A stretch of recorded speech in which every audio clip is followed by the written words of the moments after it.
Hello, my dear viewers. How we doing? Mic checking. Good stuff. Looks like we're all systems go here. Welcome to the Red Rocks and Redpills live stream with Avidan, your host. We have Susie, Triangulum, and we have Annie in Spain, Sermon Fapple. She is a loud one tonight indeed. Looks like we got some pretty big action here. It's like lava flow going over the side at the moment. She's pretty loud indeed. Make sure turn these ones down. This one here, that's usually the best sound. And we got a poppin' and flowin' top cone. So welcome to the stream. Looks like we got a good one. Finally, they're going to point it at the cameras. Alright, I'm just going to start off, let a couple people come in. Welcome to the chat, everybody.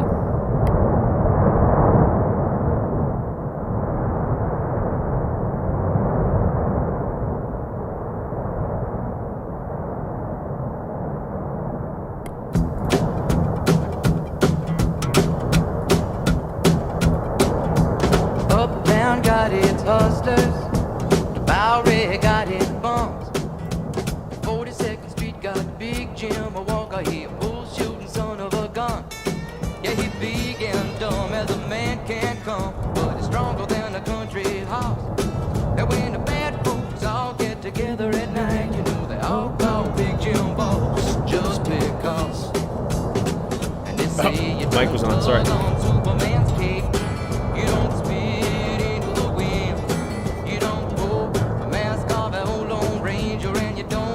Around with Jim, I do What out of South Alabama come a country boy, sit looking for a man named Jim. I am a bull shooting boy, my name is Willie McCoy, but down home they call me Slim. Yeah, I'm looking for the king of 42nd Street. He drive on a drop top Cadillac. Last week he took all my money and it may sound funny, but I'm going to give my money back.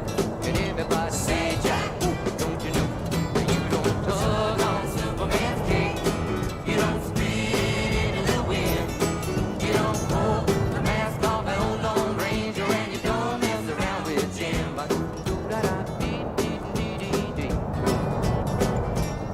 Well, the hustle fell over the pool room, and Jimmy come popping in Norfolk Street. And when the cutting was done, the only part that wasn't bloody was the soles of the big man's feet. Shot in a couple more, and you better believe a song a different kind of story when a big Jim hit the floor. They're saying you don't tug on Superman's cape, you don't spit into the wind, you don't pull the mask off an old Lone Ranger, and you don't mess around with Slim. Yeah, Big Jim got his hat. Find out where it's at. It's not hustling people strange to you, even if you do got a two-piece custom-made boot with you. Yeah, you don't tug on Superman's cape, you don't spit into the wind, you don't pull the mask off an old Lone Ranger, and you don't mess around with Slim.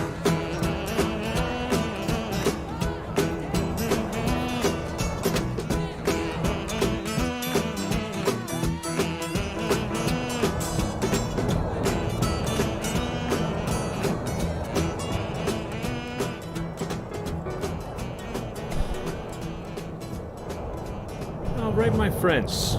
Good to have you here. Mad Pax also in the house. How is everybody doing today? How's everybody doing? I did take yesterday off there, so I hope you didn't miss me too badly. If you don't mind, if you haven't hit that like button already, please do so we can circumvent old Susie Wojcicki. That would be most appreciated. We're going to start off with the old earthquake check. Just be one moment. Put that screen up. I'm going to go back a little bit further just in case. Make sure I didn't miss anything too crazy yesterday. Kind of just took the day off. Need a little bit extra rest. What do we got going on here? So it's the 8th. Wow, looks like we had a busy day, that's for sure. Lots going on in that stagnation chamber. Hold on.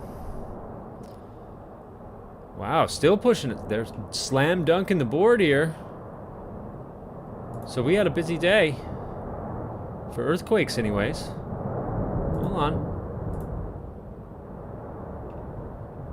Hold up. Do we have any real strong ones going on? They seem to have revised any of the strong ones that happened. I heard Bushcraft Bear saying that it was a 4.3 and a 4.5. But he's listening to Dutch since now, so he'll basically say and do anything at this point. Alright, yeah, since the last time we were talking, it doesn't seem like there was any crazy sizes. But we'll go back 5 pages. I mean, it's nothing to sneeze at whatsoever. Most of them seeming to be within the regular range.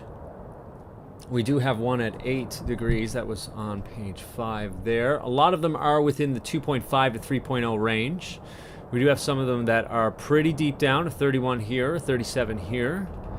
Let's go on. That was yesterday morning of their time. What else we got going on? Yesterday afternoon. Basically the same thing. Lots of them, though. And we haven't seen these intervals so consistent in a long time, actually, in a good few days. So this does not look like she's ending. At least not to me. Oh boy. A couple of ones at 8 kilometers high. It's quite tall, to be honest. 11 to 14, it was the normal parameters before, so it looks like there's lots of pressure in it still. 36 kilometers down at a 3.5. That was yesterday evening. Some more. Just filter them out there. Yeah. All within this 15 to 10 now. Seems to be the regular range. A couple of deep ones as well here. That was early this morning. 31 kilometer depth, 2.5. 30 kilometer, 2.8. A little bit weaker though. Maybe a release of pressure that was building up. What was that D-bag talking about when he was saying 4.3 and 4.1? Were they all revised? Have you guys seen them yourselves? Let me know in chat.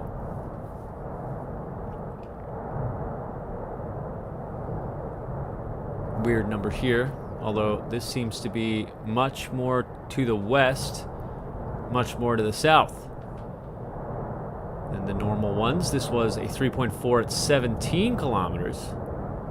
I don't know if that's really part of the network, though, to be honest with you. Could be a one-off. Lots of 11, lots of 13s, 14, 12, 10s, yeah. They're all there, usually hovering around that 2.5 to 3.0 area. A few of them here and there, a little bit more.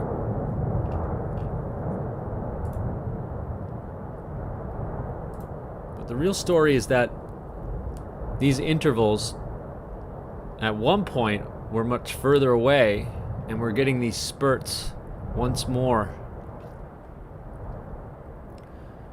26 here, a little bit more north than normal. Maybe right under Bushy's house.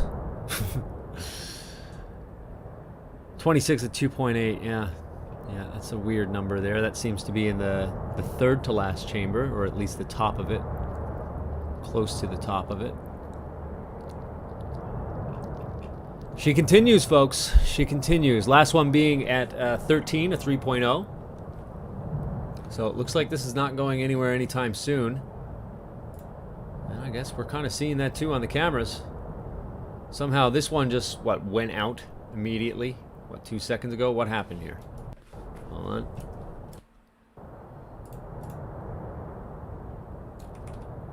What's this about? Lots of smoke popping up, as you can see there.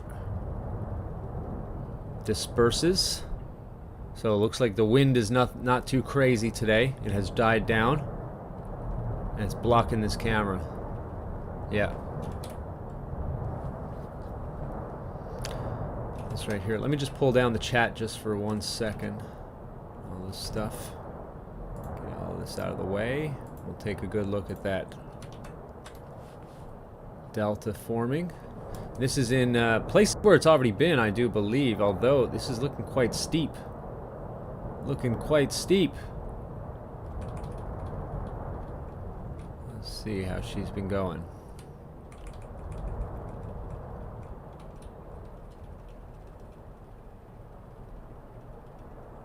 Yeah, coming down in spurts.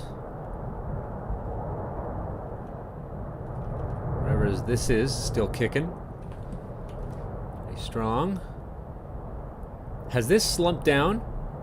I wonder. It looks like this slope or whatnot. I mean, I'm pretty sure if this is the old delta, or is this the new one that's more to the north?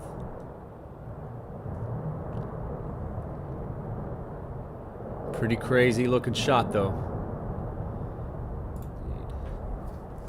Lonzo Hall, good to see you. Neat One says, oh, Neat One, good to see you. Wow, okay, we got a few people. Sorry I missed you guys. Is Eric going to be joining us anytime soon? Eric, you know what? I'm still just waiting on him now. Still just waiting on him. Pretty good word. Poor Choosy. Choosy flooded the board for the last time yesterday, or last time I put him on a timeout and he had a tantrum. Went over to Eric and complained. Ugh. But anyways, yeah, I'm just trying to get in contact with him now to set a date. But he said he was certainly open for it. Triangle Australia says, I'm doing fine, just spoke to a few weird in Discord today. Got scoring, but it's all good. That's it. We try and keep Gnostic stuff out of the Discord chat, that's for sure.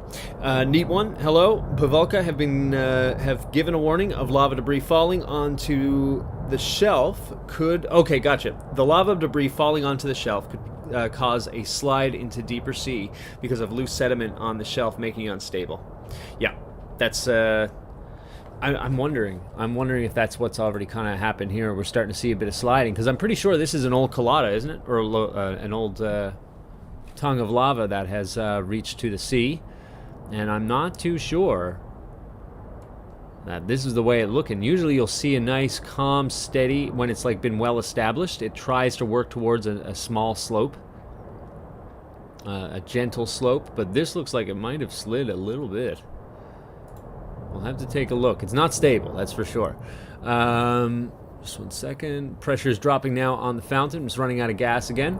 That's good. That's good. That's good. There are 3 flows going over cliffs. One is flowing directly into the delta. Yes. Yeah. I think the old tongues or whatnot, they're being somewhat reactivated. I think that's what we're seeing here. Being late for dinner is never good when you're married. No, sir, I wouldn't say. I've never been married myself, but doesn't seem like a smart decision. All that work going into making food.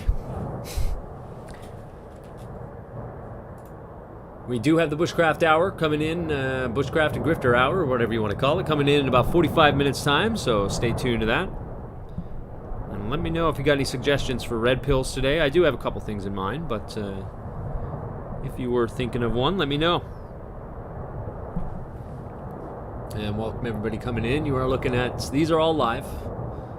This is of the La Palma Volcano. Seems to be having another spurt of activity here. There's at least two different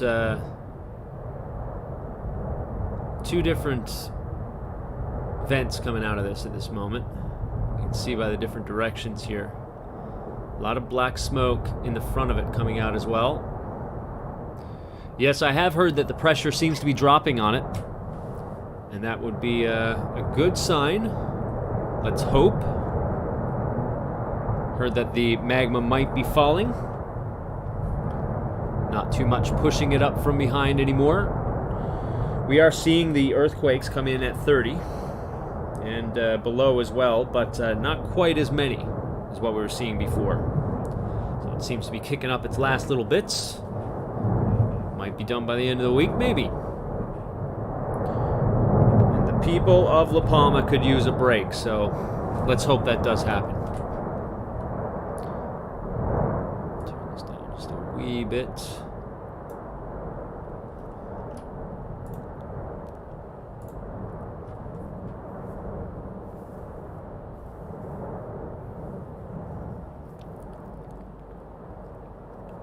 They predict there could be a wave locally of 2 meters, and an exclusion zone along the coast for 2.5 kilometers would be initiated if the slide occurs.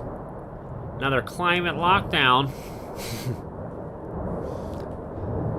When she asked it was good, that means yes, it was great, dear. That's the only thing you can say, of course.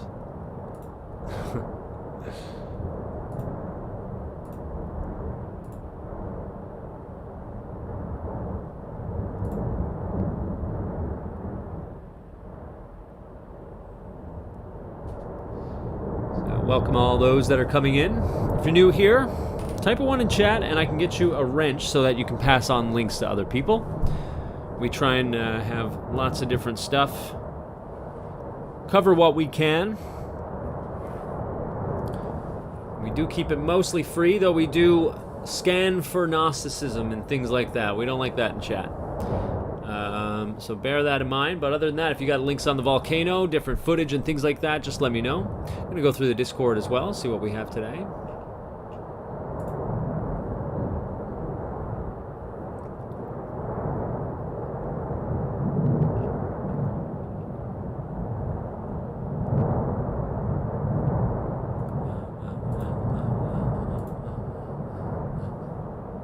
Hey, Tox. Hello, my dear viewers. I was going through the last video where we were making fun of one of his survival videos.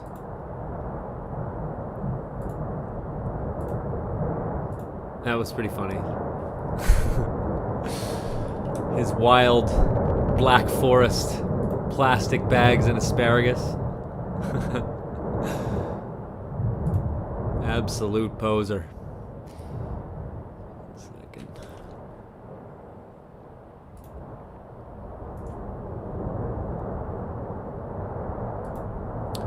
Cover this here. Thank you very much to Annie in Spain, I believe.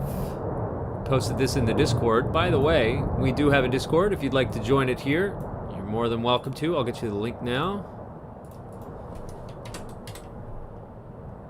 And we post lots of information on lots of different things, actually, to be honest with you.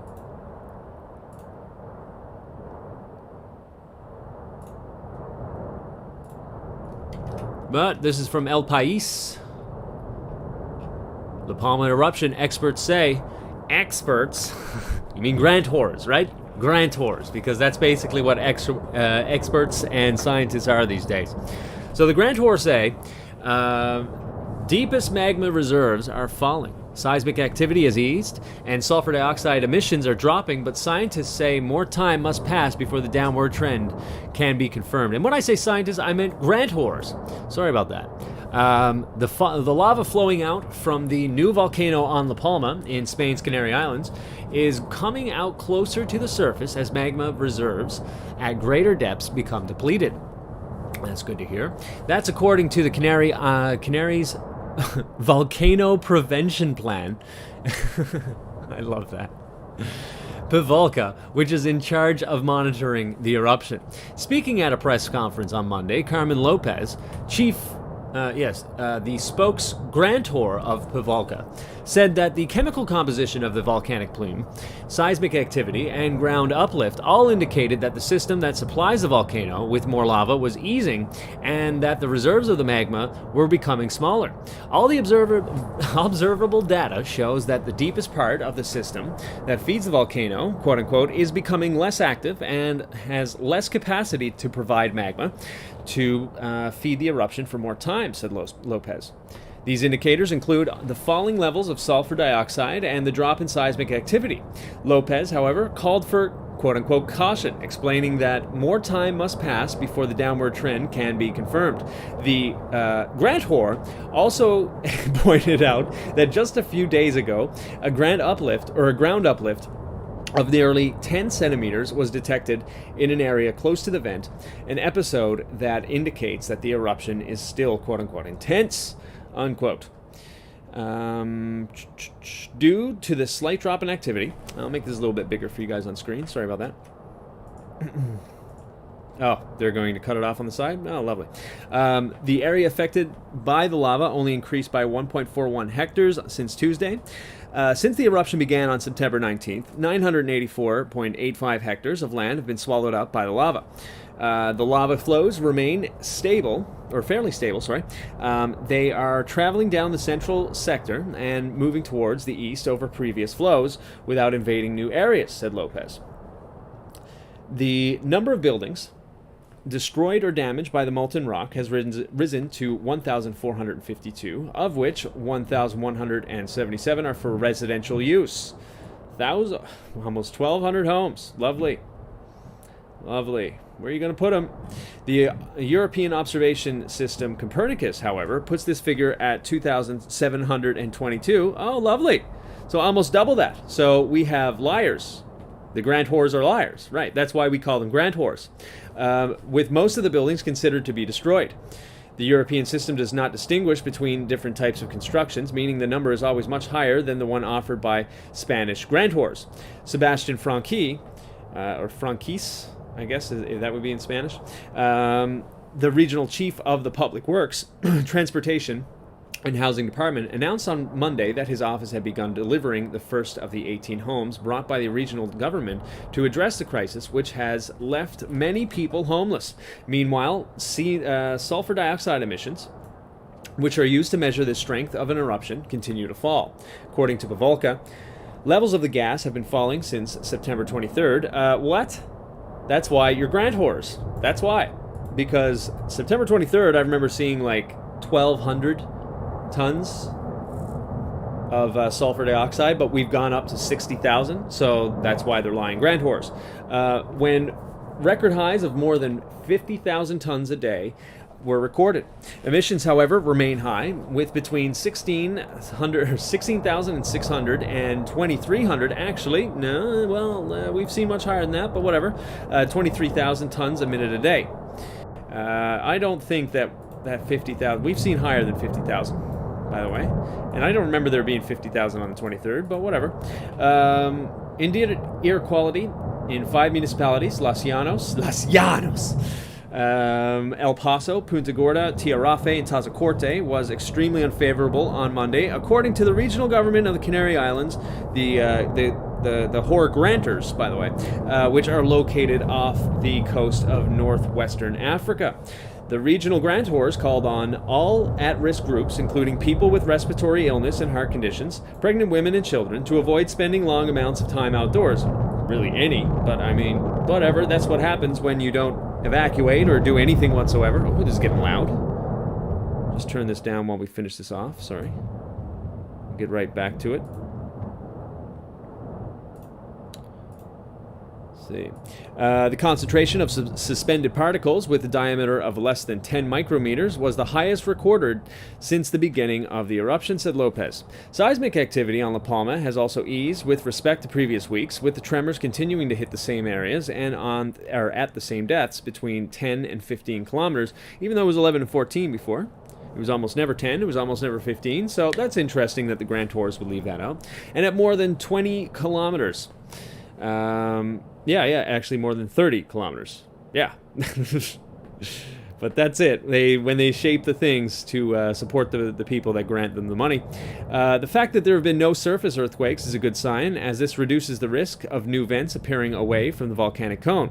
The strongest quake to hit in the past 48 hours measured 4.6 on the Richter scale and was recorded on Sunday at 5:07 p.m. And that is everything from the prostitutes at El País. Thank you very much. At least you kind of told a little bit something there. You said that the Copernicus is much different than what we're being told. It's about twice the amount of homes and places destroyed. And you can see here, this is the lava stream at the moment. La Laguna is just right on the cusp there. What else we got? Thank you very much, Annie from Spain, or Annie in Spain, for posting that. We do have a little bit of a translation here. Thank you very much to our translators for this. It is no longer extremely unfavorable, talking about the air conditions. It's just now very serious. And it's funny how the Grantors put this up and don't inform the people of what PM10 means. Yeah, the particles. It was funny, they switched that over from sulfur dioxide emissions and things like that over to PM10. I don't even... we had to look that up ourselves because they were only talking about it in about a month later. They change up all these terms and all this kind of stuff. When COVID-19 happened, they said they were a pain in the butt and went out every so often to throw stuff at us. And politics, indeed. Yeah, same thing that apparently someone's complaining about this in a question and answers. 1 second.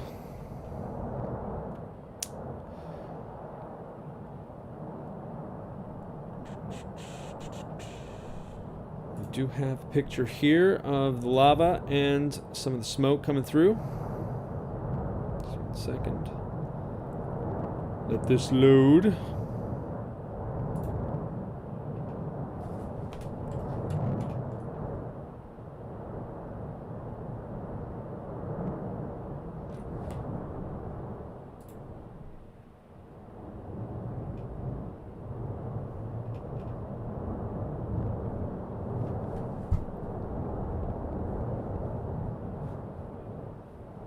What is Gnosticism and why do we hate it? Well, you're welcome to not hate it. That's totally fine.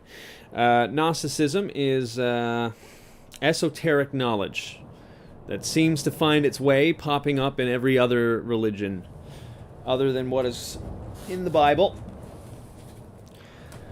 Ancient knowledge. It's the reason why you see pine cones on everybody in all different things and all the same symbolism and all that kind of stuff. It all stems from the same thing, Gnosticism. It's when you rely on your own understanding and making things manifest themselves by your own volition, things like that. It's New Age. New Age. And there's nothing new about it. It's been around for about 6,000 years. Started in Babylon, Egypt. There's a good debate as to where it started. Some say India, some say Babylon, some say Egypt. I don't really care. It's all the same thing. Once you've seen it once, you've seen it all. You're welcome to not hate it. I mean, I can't force you to, but I don't want it on the channel.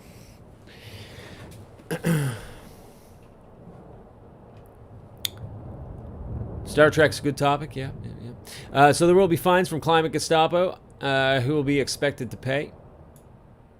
Of course. Of course, everybody will. Of course. Breathing and farting will cost you. You better not eat anything that brings you past your limits. Of course, because Big Brother knows best, you see. Big Brother knows best. And it certainly has nothing to do with, human trafficking or child diddling or anything like that, and they just need you out of the way. Certainly not.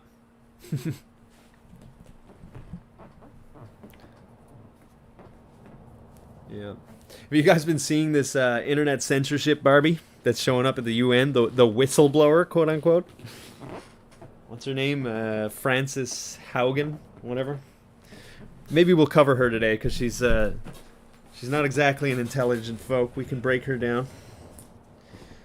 Might be fun to go through.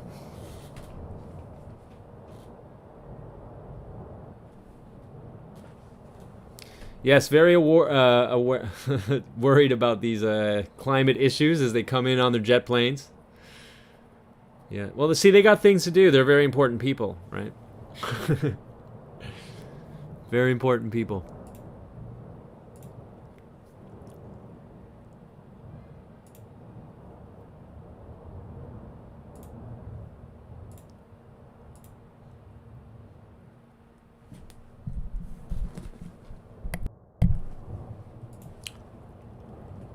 Let's turn this back up here. Going on, maybe this one.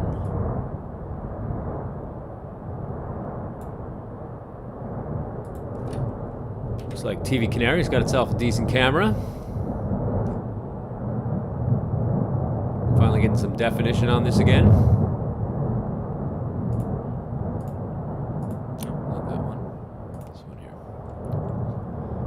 Oh, she's certainly not a whistleblower. No, that's just what they're calling her. As they're all like, thank you for whistleblowing. Thank you. No, she's a plant. She's a plant.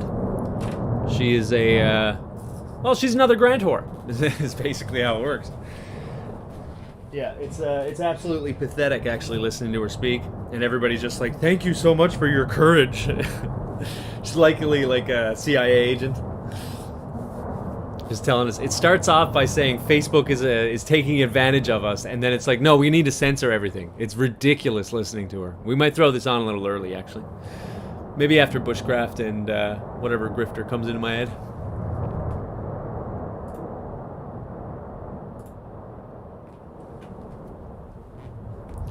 Add more beans into the chili. You better.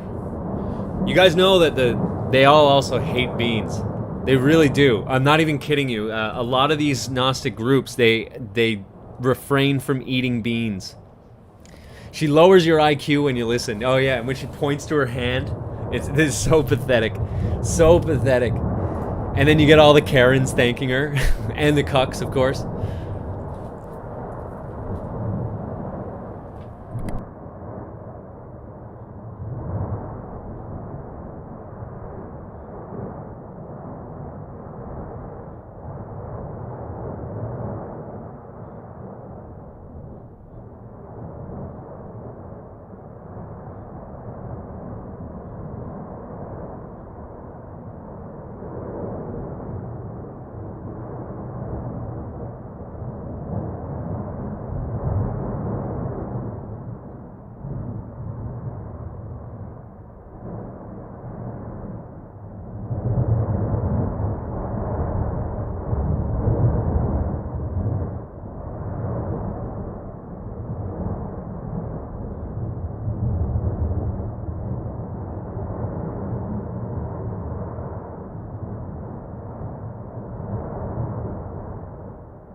How do you hate beans? You know, I hated beans when I was a kid.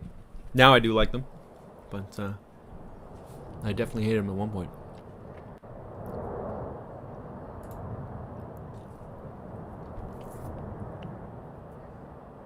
That was kind of weird. Hold on a second. I want to take a look at something.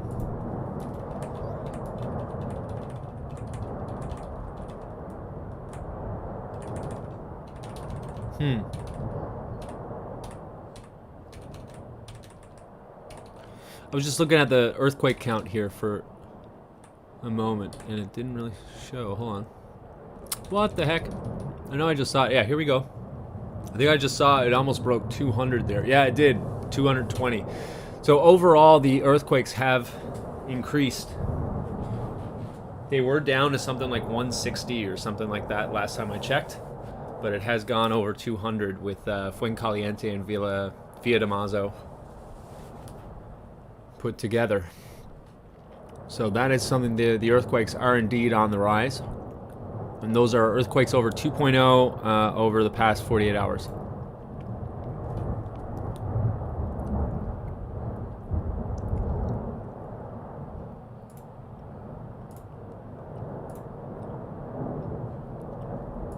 Oh, there's one thing I wanted to show you.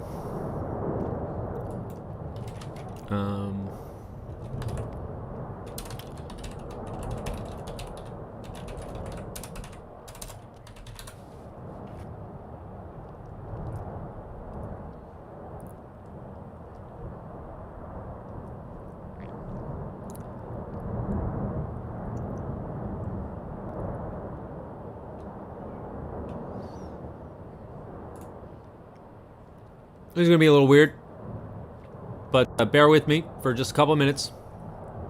I got some time before Bushy.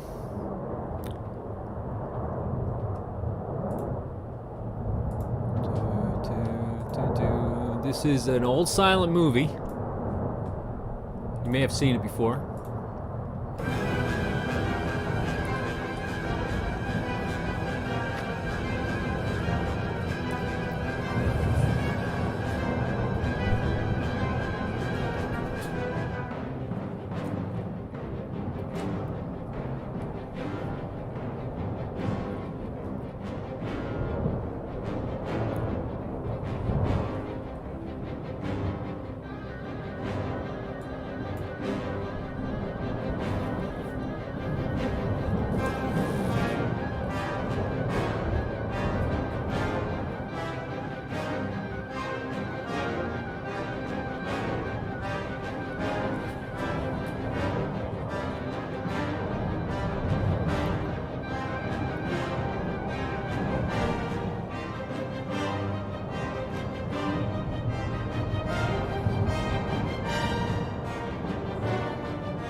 I want to point out just one thing real quick. So you have a double cross here. Actually, when you look down on it, you got the platform right there, and one going up like this.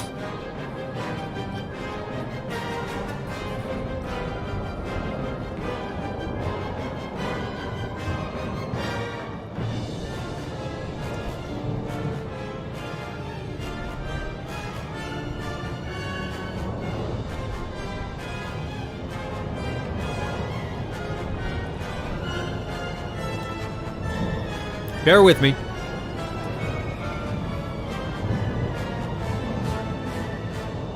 Moloch!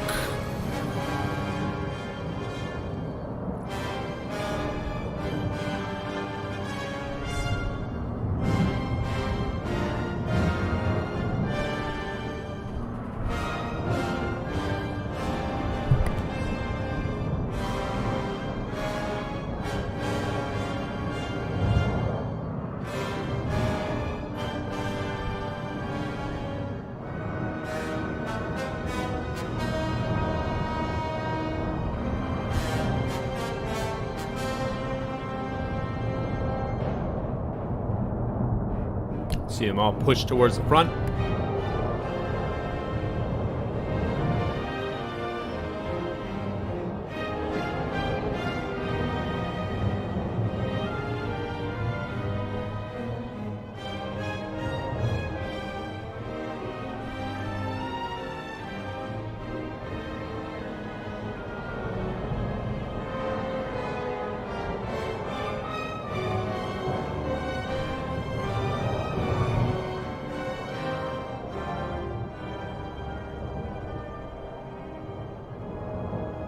And then they're left to clean it all up.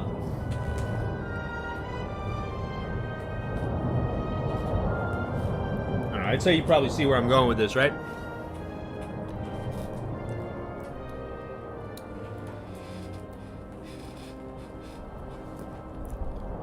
The main thing is you have the big mouth, which they're pushed ahead to meet their death. Oh, my bad. I need to keep watching it. So that was from Metropolis. That was from, I don't know, 1927. We're going to go into Astro World set. What's that?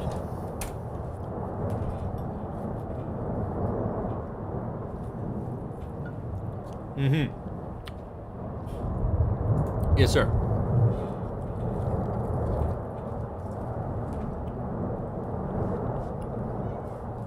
Remember they had the smoke coming up in the back of that? Very much the same. Yes, kitten. Yes, kitten. I have a little bit of protein here, and they are all over it. So it has its parallels, especially when you start looking at how they're all getting pushed in. This was the set at which we just had a whole bunch of people. Well, I think it was 9 dead, 8 dead.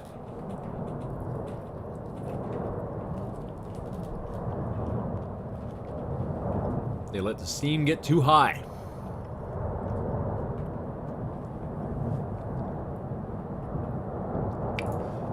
If you haven't seen this yet, if you've been living under a rock, there was a crowd surge that kills at least 8 people at the Travis Scott set at Astro World.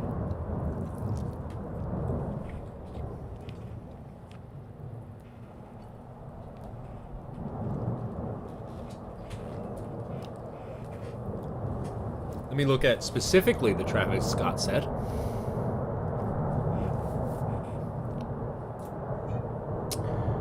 I think it said Earth, Wind, and Fire there. See the parallels there.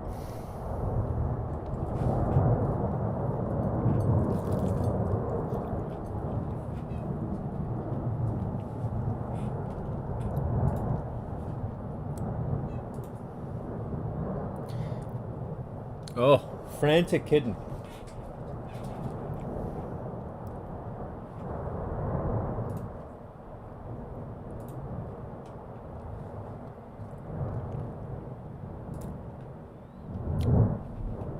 What it looked like in the nighttime.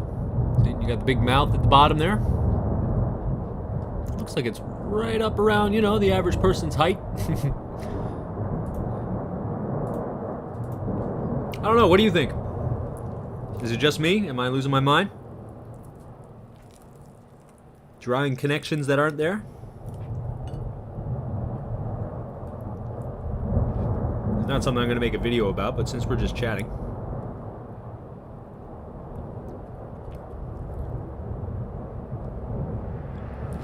Anyways, if you haven't seen that silent movie, it's a really good one. And it calls out central banks.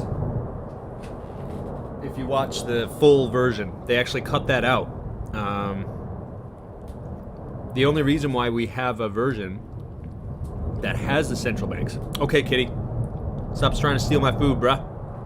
Leave me alone. The only reason why we have, like where it shows like they call out the central bank is because I think somewhere in Argentina they found like an old version of it. Over the years, they cut out that part where you have a henchman that says he comes from the central banks. Okay. Big fat kitty.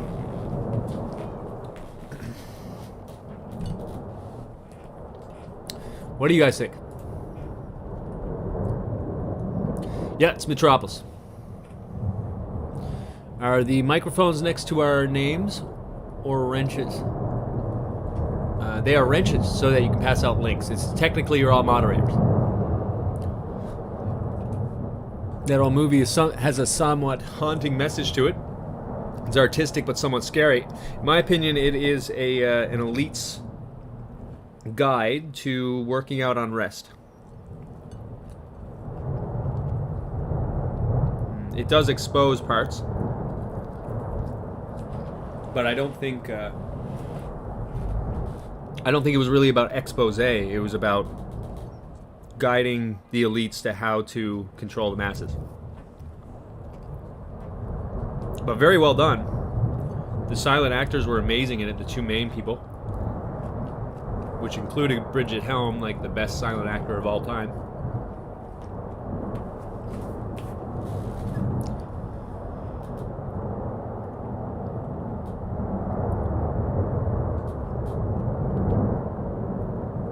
Who was the guy? In the movie, the guy was the son of like the owner of the city, the metropolis, and he did not like seeing the plight of the people, and he wanted to do something about it. But his father was said that's how they belong.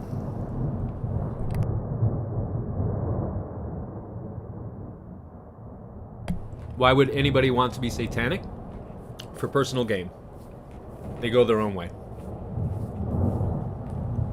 8 lights on stage 4 on each side. Finding freedom. You know, I thought do I keep giving you wrenches? How does this work? Do you have like a bunch of accounts? It's not a bad idea. Welcome to the Book of Revelation. Our house will be here shortly. Or our host, sorry, my bad. That's possible. Now, we don't know the day or the hour.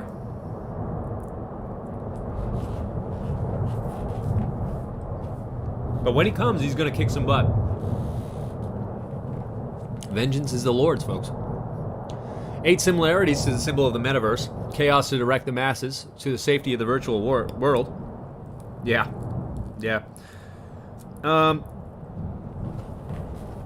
You know what I think that is? I don't think anybody looks at that and said, this is what I want coming over me. Or coming over my lifestyle, you know? I think it's meant to be so it freaks people out so that the whistleblower at the UN at the moment, or wherever they are, sounds like she has some credence. You know what I mean? When like Ken Hovind like goes around like talking about the flat earth and he just be's the idiot that he is so that Neil deGrasse Tyson can actually sound smart. That's the same thing with her.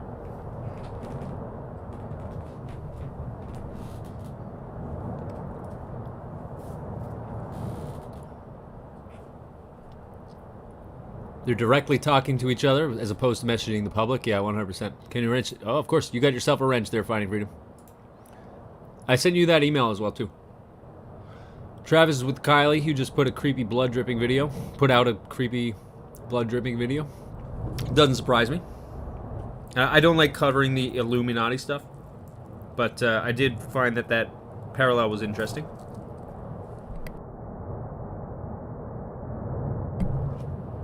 Bushcraft Bear in 13 minutes.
Bushcraft Bear has been sold out before you even knew him, Jody. He's been on the internet for a long time, chilling.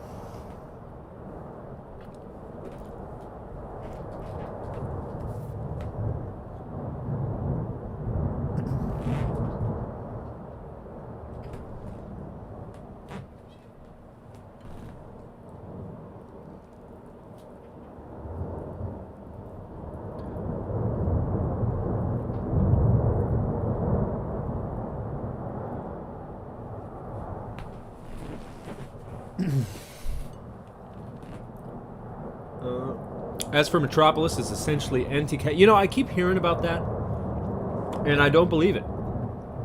There's no, when you have the henchman, right? That's the guy that's in the hat, and he's threatening him. He flashes the central bank. That's where he comes from. There's nothing capitalist about central banks. That's a command economy system. I don't think it has anything to do with capitalists or anti-capitalists, but corruption.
I think, again, I really do think it was meant for the elites to tell people how to put the release valve on unrest.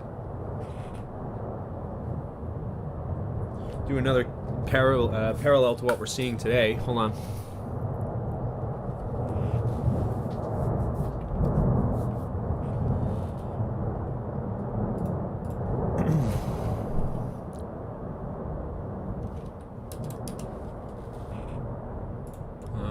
One more thing there.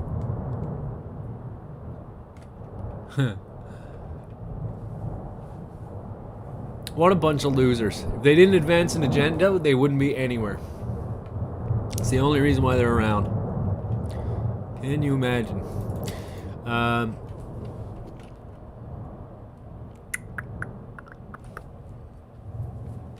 What is something I wanted to show?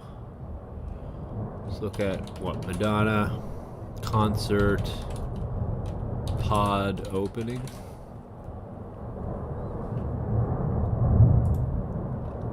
Was it Madonna?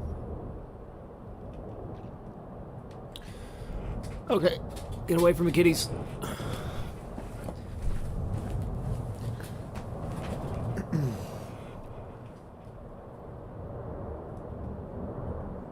You remember, like, I don't know, let's say about,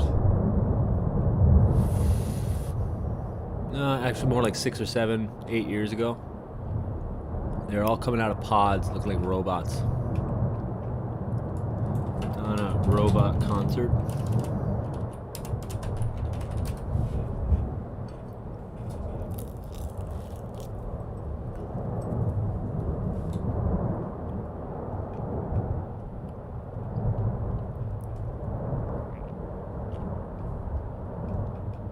Where can I find this?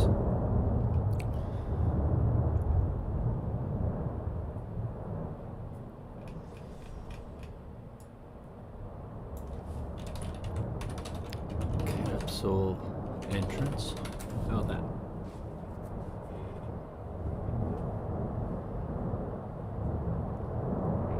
Well, there was a cage. Yeah, she's kind of. Yeah, I guess that's kind of one, but it's not what I'm trying to find.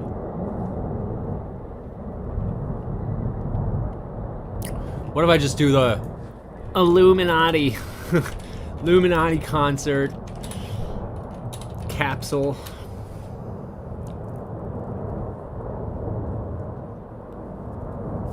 Gosh, they do a good job at scrubbing crap. Scrubbing their garbage.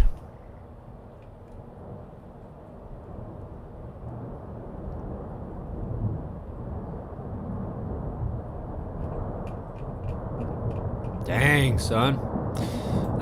You know what? I bet you Vigilant Citizen has probably done something on this. Vigilant Citizen.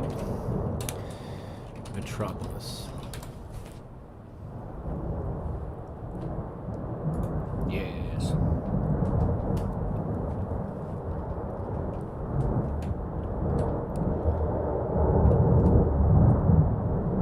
What they got going on there? I'll give you the link for this, by the way. You can look into it more later, but I just wanted to go through one of the pictures. Was it Lady Gaga? That's Moloch there.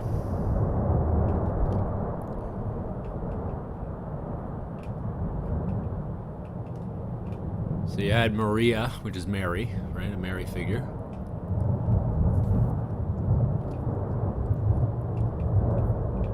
He knocks on the door and there's a star there. It was Beyonce that came out like a robot, right? Look at the similarities. It's practically the same thing going on.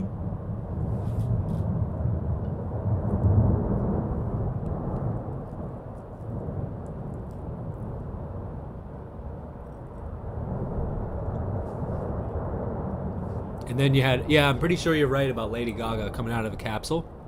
But she also comes out of a capsule in this movie. Janelle Monáe.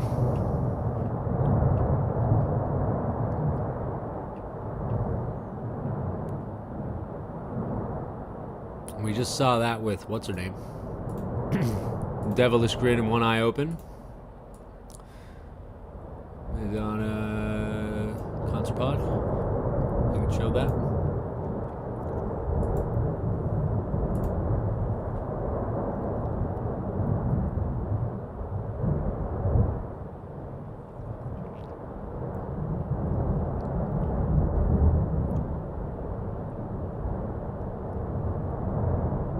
It'll take me forever to find that again.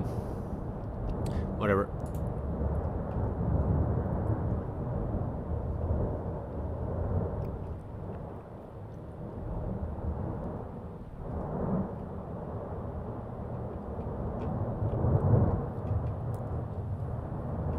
Alright. So you've seen the symbolism or whatever. You should watch the movie for yourself. You can actually see the free version online. And the full version with the extra stuff. I'm pretty sure it's still on YouTube.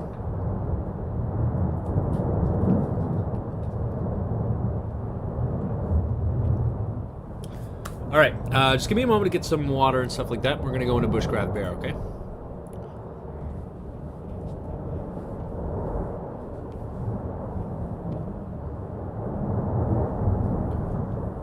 Wake up call. Good to see you.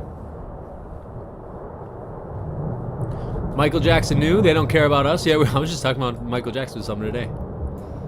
Yeah. We were just having that discussion in the Discord, actually. An interesting website, Vigilant Citizen, I guess. Yeah, I gave you the website. You can take a look for yourself. And let me see if I can find the movie real quick. This was the scene with Moloch. Alright, so I'll just be a moment. And we'll cover the old Bushy. Just in one moment.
Yes.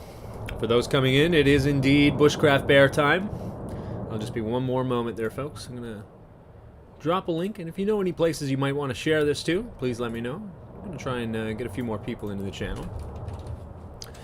Usually drop a link into the 4chan. But if you know any other places, like Reddit, the old Plebit, Twitter, places like that,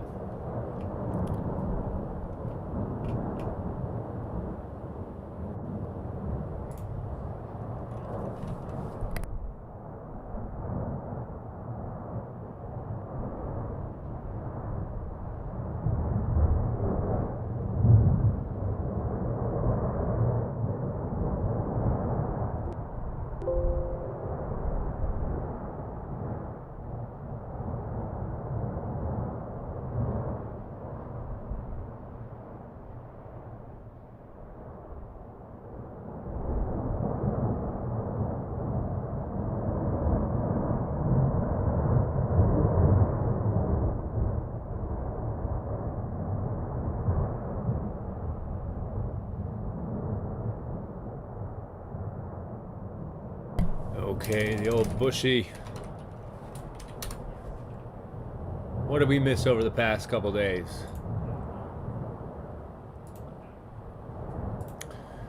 Oh, the old torture continues.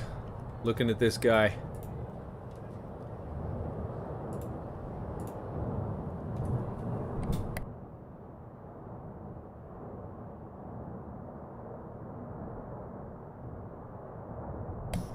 Double earthquake. Let's skip. There is news about the volcanic eruption on the Palma. Yeah, okay. No, we'll skip that one. Hello, my dear Let's viewers. do this one here. This is See what he's Bushcraft saying. Bear speaking to you. Not live. Here from the Canary Islands, La Palma. I'm Never here live. On the top of the hill. Yes, as always. Monday evening. Overlooking the proletariat. And today the volcano is a little bit noisy. I can see the lava stream and I can see the light from the lava here reflected by the ash above the volcano. Yeah, I hear the crickets. It's a bit windy, it's cold, a lot of ash today, and the quality of the air is very bad at the moment. Till the northwest of the island, until Punta Gorda. No, until is a time. It's time. That's when you use until, all right? This is some grade 1 English stuff here. Until, you never say that. Up to would be what you're trying to say there. We're analyzing the air today and they had very bad Very. numbers or pollution in the air. So yeah, let's see what's going on this night here with the volcano. So let us see what is going on down there in the city of Los Llanos. I can see many cars driving on the road to El Paso. And here you can see the lava stream. I go a little bit closer. It looks like that there is a lot of lava. And I can see a police light here. You can see it in the middle of the screen. Blue light. That is on the other side of the lava stream, maybe. And Maybe. What do you think? The police car's flying over the city? You idiot. the town of Tazacorte.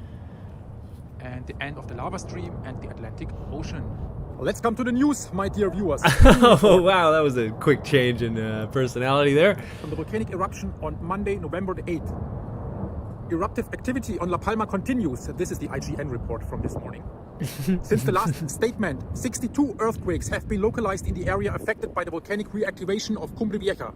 7 of these earthquakes were felt by the population and reached the maximum intensity in the epical central zone. Epical central. I think this is a 5. The strongest earthquake occurred yesterday at 5:7 local time with a magnitude of 4.6 at a depth of 4.6. Hold on. This was, hold on, when did he make this one? This was the 8th, so yesterday, the 8th. Yesterday? When did this one pop up? Whoa, 56 kilometers down. That is interesting. Although it's way to the north and to the west. 4.1 here. Yeah, well, whatever. It always changes. He's always late. Intensity of 5 on the islands of La Palma. 8 seconds later, another earthquake with a magnitude of 4.5 was located in the same area, 38 kilometers deep, and thus formed a double quake. Formed a double quake. A double quake. Did you get that from Dutch Sense? Is that what you got that from? The island's network of permanent GNSS stations shows that the elevation recorded on days 4 and 5 at station LP03, which is closest to the eruption centers. What's he looking at over there? I wonder, is someone saying, oh, you gotta stand in closer. I can't see. I can't see you. You can't see enough of yourself. It's recorded at a lower level than before. The southwest deformation recorded at the stations continues. Slight deflation is maintained in the remaining stations, possibly related to deep seismicity. Seismicity, tremors and gas emissions are reduced. Despite these indicators, scientists avoid pointing out a possible end to the eruption. Due to the concentration of PM10 particles, this is very fine dust, 5 communities near the La Palma volcano have an extremely poor air quality. We have to be careful, assured Carmen Lopez from the National Geographic Institute this afternoon. The deepest part of the La Palma volcano is less active. In her appearance this afternoon, Carmen Lopez of the National Geographic Institute and spokesperson... Where are they getting this though from? Because I'm seeing the same thing like that we've been seeing over the past, couple weeks, really, to be honest. We're getting deep quakes. Like I'm wondering, like they're not really telling us what's going on as to why they would say that. Like what is the reasoning behind it? They just keep talking about quakes, quake numbers, but I mean like this is like the same thing. We will see some that are deep, right? I mean like I don't know if this has actually been slowing down at all, right? And this was going on for pages and pages. We get the same stuff. It's been picking up again, right? 36 here. There's another 26 here. We would get a couple a day, a good few a day anyways. This doesn't really seem like it stopped. We got a clear page here, so okay, I can give him that. Yes, kitten. I mean, I suppose 30, 31. Like that. I don't know. I don't. Doesn't really quite add up. Emergency plan this Monday stated that the observable and previously mentioned data, the chemical composition of the cloud size, his English is getting worse day by day. At deformation of the terrain point because the feedback system loosens and the reservoir gets smaller and smaller. As she said, it all coincides with the fact that the magma is more superficial. The deeper part is less active and has less capacity to feed magma and feed the eruption for long periods of time. And not a word was understood as you read it. A few minutes ago, the General Directorate for Safety and Emergencies of the Canary Islands published a recommendation on air quality due to PM10 particles in Los Llanos de Aridane, El Paso, Tazacorte, Punta Gorda, and Tijerafe. It is considered extremely unfavorable. So a big problem at the moment is the bad air quality, and I hope it will get better soon. That's all for today. Tomorrow afternoon, I will be back here. We will see what the volcano is doing, and hopefully the air quality is better then. Useless. Useless. Just reading out a news article. That's all he's got. Breaking news! Hello, my dear viewers. This is Bushcraft Bear speaking 2 to minutes you long. live here from the Canary Islands, La Palma. I have some breaking news to share with you. I'm here at the moment, Tuesday afternoon, on the viewpoint here above the beach of Tazacorte. And I can see over here, a little bit behind, in direction to the south, behind the old lava stream, there is a lot of ash coming out.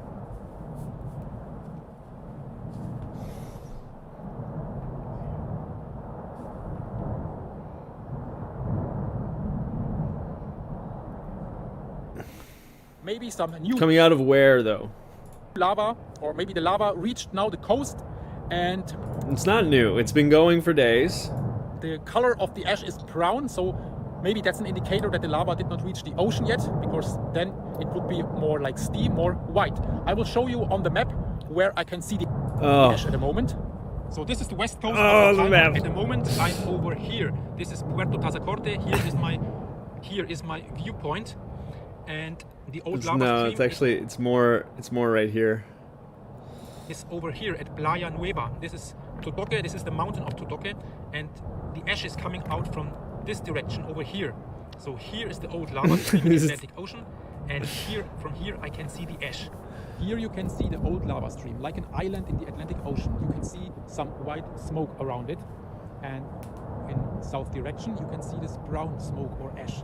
So more information and detailed footage from this area over here you will get in my main video coming up in 30 minutes or an hour.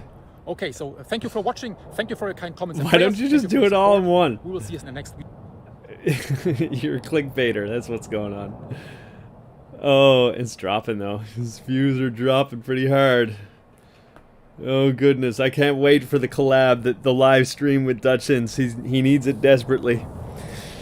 Oh boy. Oh, here we go. Hello, my dear viewers. Turn this this is one Bushcraft down. Bear speaking to you live here from Not the Canary live. Islands, Never La live. Palma. It is Tuesday afternoon. I'm here very close to the west coast on a viewpoint above the beach of Tazacorte. Here is the harbor. Over there is the lava stream. What does BCB have on in his the forehead in the last video? We'll take a just quick look. We're 17 seconds in. I think he's got, it's a light, I think. Yeah, I'm pretty sure that's a light that he has on. Maybe it's a GoPro, but I don't know. I don't think so. It's just like a headlight. When he's walking, it's probably easier for him. It's just another way to look like he's scientific or something. He's got this like stupid thing up here too. He's all technical and scientific, guys. Hello, my dear viewers. This is Bushcraft Bear. Okay, let's try again. I think I'm back. Sorry about that, folks. Let's do it. Good overview what's going on. Go back a little bit just in case. Volcano is about here. We will have a closer look here at the west coast in the south direction and into the north direction, so that you have a good overview what's going on over here. No, you don't though. You don't have a good overview of anything. You just go down into the city, you idiot. The first is that close to the old lava stream there is a lot of smoke or ash coming out, and maybe some new lava reaches the Atlantic Ocean. So you're giving us no new information? Let's see. Now here you have a complete overview into the Avidan Valley. No, you don't though. You don't though. I make this with a voiceover because there is too much wind. So you can see here the ash cloud from the volcano, Los Llanos, and it's because your microphone sucks, dude, and you won't do anything to fix it. Tazacorte and the Atlantic Ocean. And there at the coast, there you can see some smoke, maybe from new lava that reaches the Atlantic Ocean. So more on that is exactly what you said in that 2-minute video. So you wasted our time. Here you can see the volcano cone and the ash coming out of the volcano in different colors, more gray or more white ash. Here you can see the colorful houses of the town Tazacorte and the mountain of La Laguna. Here you can see the harbor and the old lava stream. Here you can see the houses and the beach of Tazacorte. Isn't Tazacorte down further? That's the tourist section, isn't it? Here you can see the mountain of La Laguna and the lava stream behind this mountain. This is the mountain of Totoque. Behind this mountain is the old wide lava stream. So now I'm hiking a little bit more down so that we can have a look to the north. Don't get too close. You might be able to smell the actual people that live on the island there.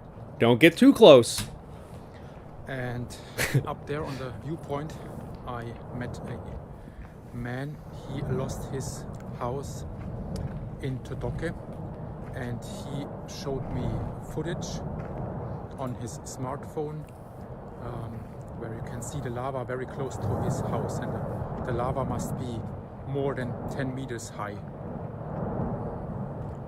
Now I want to pretend you're sad for him. Yeah, pretend you're sad for him. Don't actually like hear anything from him. Do any take any time to do a translation or anything like that, right? Yeah, no, we'll never see these people. Never see these people. Show you the west coast in north direction. So a waste of time.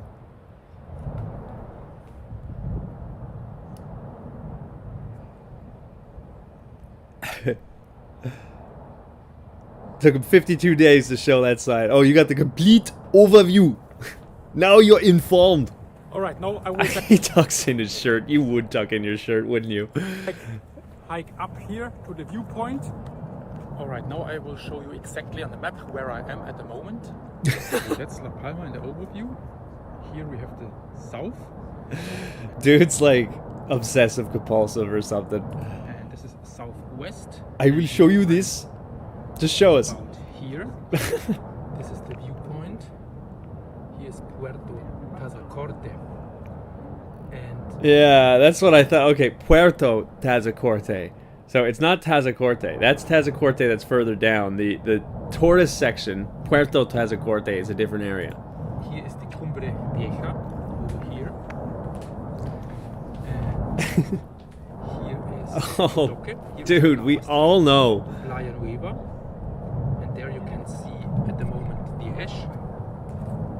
This is over He shows with his stick. Here are those two mountains. This is a friggin' weirdo, man. Montaña La Laguna y Montaña Totoque. Alright, let's come to the news. Daily report on the volcanic eruption on Tuesday, November the 9th, 2021. It was a quiet night, slight rustling from the direction of the volcano. Although there were a few earthquakes during the night, I did not notice any of them. The strongest earthquake was tonight at 1:30 with a magnitude of 4.2 at a depth of 12 kilometers. Otherwise, some earthquakes in the range of from 2.5 to 3.9 magnitude. A 2.8 magnitude earthquake was measured at a depth of only 3 kilometers. A total of 36 earthquakes on Tuesday. You can't even read. Information this evening when the IGN report is published. Very little to no ash on swept areas this morning. After a cool night, it is quite mild after sunrise and becomes increasingly warmer. No wind this morning, but here at the Atlantic Ocean we have some wind. Yeah, just show that. Just show that, because due to the poor air quality, you have to face the camera a completely different way, or completely in a different direction from the actual site. Yeah, I know. City and the lack of free time, I have not been able to get a weather station so far. Free time? What? Translating? Using Google Translate and then copy and pasting it in? What free time are you lacking, buddy? You do this in German, that's it, and you just read out the same thing. You have all the free time in the world, man. As I have the opportunity, I will look. You're just lazy. You're just the most lazy grifter I've seen in a very long time. Then I can give you more detailed information about the weather. I ask for a little patience. The Cabildo La Palma issues. He can't give you a weather forecast. He can't look it up and copy and paste that in like he does with his Google Translate. It takes 30 seconds. Watch. Just take a look at this. Take a look at this. It's that easy. La Palma, Canary Islands weather. Check it. Boom. See? One click there. Fair. 27 on the AQI. I don't even believe that at all. We got the wind here, east-northeast, 13 kilometers and 18 Celsius. That's how it is. You're just too lazy. For road traffic on Twitter, ashes can cause skidding and accidents. Do not drive on the road unless absolutely necessary. Drive at a moderate... Or if you're going to the airport to shill for tourism, right? Speed, special care is required with motorcycles, as ash and grit on the road lead to slipping.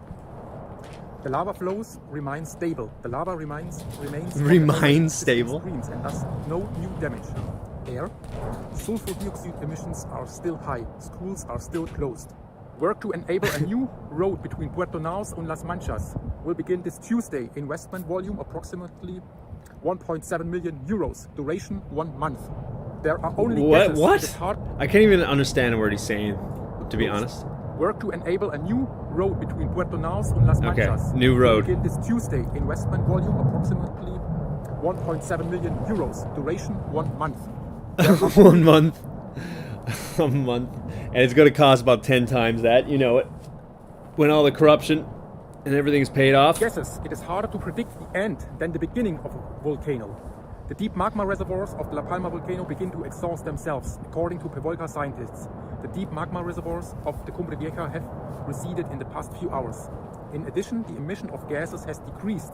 There are fewer earthquakes and currents remain stable. The feedback system. Once again, that number is rising. Actually, they are rising again, but he won't tell you that. He won't tell you that. It only matters when it's going down, so that you can come visit the island. The volcano loosens. The evolution over time of the channel composition of the volcanic plume or plump of the Cumbre Vieja volcano on the island of La Palma reflects a downward trend in the relationship between carbon and sulfur, suggesting that the contribution has a rather superficial origin. The National Director of the Volcano Monitoring of the National Geographic Institute and spokeswoman for Scientific Committee of Pevolca, Carmen Lopez, said Monday that all observable indicate that the deepest part of the volcano's feedback system is less active and it has less of the ability to nourish magma, that is, to fuel the eruption for long periods of time. memory of the people who have lost everything. Like the man here, very close to me. He is sitting here at the viewpoint You won't even show him. next to me, and he's looking at the volcano with his binoculars. And yeah, now he can see that his Interview him. place where he was living is covered with lava. This must be very hard, and it's Look at him try to care. Look at him. cannot say a lot about this. Why can't you?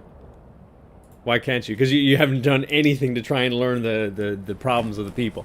You just read out what you're told. Sometimes it's better to be quiet. Sometimes it's better to be quiet, yeah. Oh, you grifter. You grifter. Don't show him. That would go against your contract or whatever it is. Let's see. What's my opinion on QAnon and its predecessor, Operation Trust? You took the words right out of my mouth, to be honest with you. I don't really have much else to say than that. It was probably also meant to dilute anything like, you know, child trafficking and all that kind of stuff being exposed by many people. It was meant to replace that. He needs reading glasses and has them, but he will not use them. Yeah, well, that's it. Or he just, you know, refuses to buy them. I don't know. Have you ever seen him with reading glasses? Yeah, he needs to learn how to read, number one. He needs to learn how to speak English, number two. And he needs reading glasses, yeah. He's got a whole bunch of problems going on.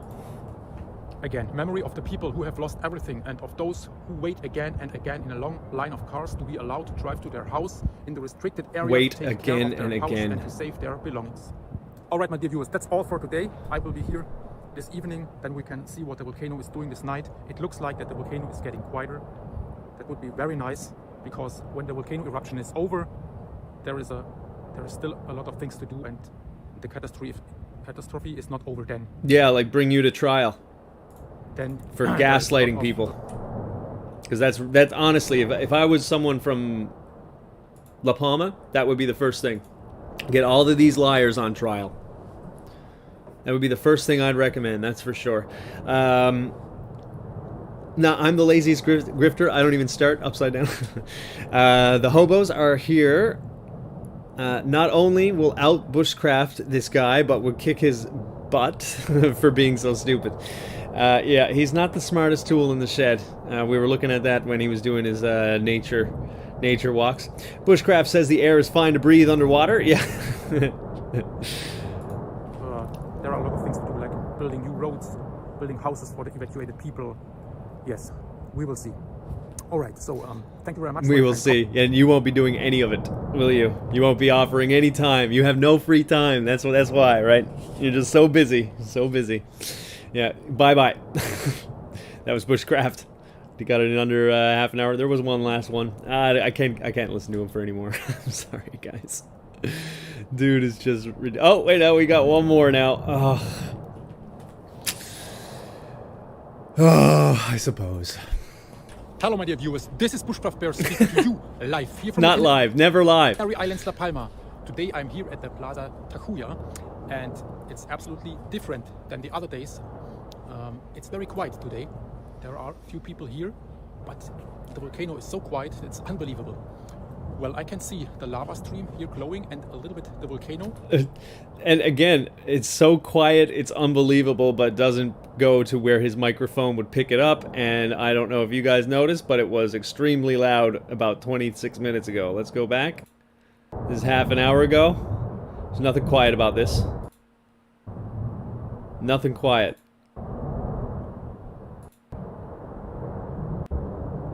But when you're a liar, I guess these things don't matter, right? Oh. Sorry about that. It looks like that the volcano is weakening.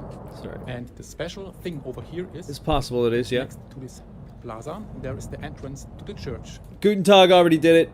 You're late to the punch. You had 52 days to show it. Over here you can see all the people looking at the volcano. There is a TV team with the camera. And I think all the live streamers are here. There are a lot of cameras there.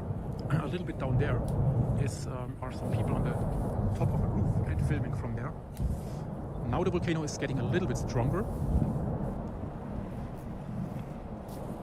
And that's the view from here. There is the church. Here are all the people. bit. They have very good cameras making pictures. Here's the volcano. And here you can see the lava stream. Well, let's come to the news.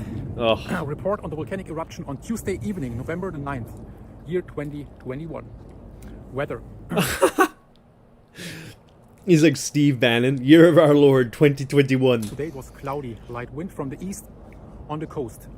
Cool to mild temperatures. Ash is blown to the west, southwest. Good conditions for the airport and the east side. Air quality, good. Even close here to the volcano, the air quality is good at the moment, in my opinion. The measurements can be a little bit different. What opinion do you have, man? Your opinion is those of the government. That's it. Actually, the fine dust, You're a whore. Cannot, feel the fine dust in the air because it's a very, very micro. Very, very micro. IGN report. Since Learn the last English. declaration, 80 earthquakes have been localized in the area affected by the volcanic reactivation of the Cumbre Vieja. 7 of these earthquakes were felt by the population and reached the maximum intensity in the epical zone of 3. The strongest earthquake occurred today at 6:55 with a magnitude of 3.8 at a depth of 38 kilometers. The island's network of permanent GNSS stations shows that after reversing the elevation of day 4 and 5 in station LP03, which is closest to the eruption centers, it remains at a lower level than previously determined. On the other hand... Determined? He's got to be messing with us at this point, right? Determined. The southwest deformation is still registered in the station. Slight deflation is maintained in the remaining stations, possibly related to deep seismicity. The lava is about 50 meters away from the Atlantic Ocean. And no, the live streams aren't there, just like Ghost Builder pointed out. They're up higher. What I'm trying to figure out is, are they trying to keep it quiet to wipe us out, or keeping it scary to push fear? No, he puts in a little bit of fear point in his titles so that he gets clicks. Okay, but his job is trying to keep it quiet so that it's not about to wipe us out. It's not about that, in my opinion. In my opinion, it's about to keep the tourist bucks in, right? So they're saying, fuck the people of La Palma and their air quality. We're just not going to mention this stuff. We're going to say it, when we can or whatever, when we can't get away with not saying it. But we're going to keep everything hush-hush so that we keep getting more tourists coming in. That's what's going on there, in my opinion. Right? It doesn't have to be about wiping us out. Last video, you saw a lot of smoke from the west coast, and there you saw this lava stream. Maybe it will reach the Atlantic Ocean soon. And this is at the Los Gires beach. 407. Here's the thing, like with the whole being scary, right? All this scariness with him, like if he didn't have extra like stuff added or slipped into his titles, no one would watch him. He offers nothing to anybody. You can get all this stuff from just the most basic of sources. He doesn't show you anything. Any pictures that he shows, the live streams do better, right? The only time that is not the case is when they show you the Yuletide logs rather than the actual cone. It's very, he offers nothing of value to anybody. He's just a grifter, a lazy one at that. At least Guten Tag, while he's shilling for tourism, he's giving you some decent pictures. This guy doesn't even bother. He's such a lazy, stupid grifter. 71 people accommodated in hotels on La Palma. These are all evacuated people and people that lost their homes. They're not accommodated. We have heard about how they're being basically put on mattresses there, and they got no refrigerators there in their rooms. There's no food that's being offered to them. They're just being thrown in there and kept shut up. Although seismicity of the La Palma volcano is low, experts believe that it takes some time to speak of the end of the eruption. That's your fourth video, you said that. Unity of action on La Palma. Unity. See, this community and unity, all this stuff is just to get to people. It's behavioral control. There's nothing more about it than that. He is here to shill behavioral control. He's done it outright in a few videos, like where he's actually talking about how your behavior should be. Must not get lost. The governor of the must Canary not get Islands lost. It is lost. Everybody's complaining. Everyone's starting to complain. And they have been for a very long time. There is no unity. The unity is by a bunch of grifters, the government, and tourist sectors trying to pull the wool over your eyes and gaslight the people. That's the only unity they have. Everybody else can go F themselves, according to these people. Victor Torres appealed this Tuesday to maintain the unit of action between the administrations in order to counter the volcanic emergency on La Palma. Yeah, that means to be working together more and more to gaslight the people. Economic reconstruction. Yeah, that's right. Yeah, that's it. So you need to be hush-hush That's what's going on here. Do not leak anything to the public. That's what this Unity is talking about. At least if you ask me. And we're going to try and make sure that the least amount of money possible to satisfy everybody will work. So we don't have to give any extra money. And we need to make sure that we all work together to shut everybody up. So, let's see. See how it goes. Before I came here, I was in the city of Los Llanos, and I made some footage down there. I will show you that now. My dear viewers, now I'm in the center of the city. Here is the plaza with the church. This is the, what, the second or third time that he's been down to Los Llanos? Beautiful trees and lights. In 52 days.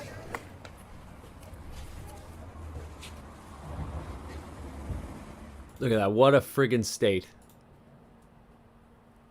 What a state.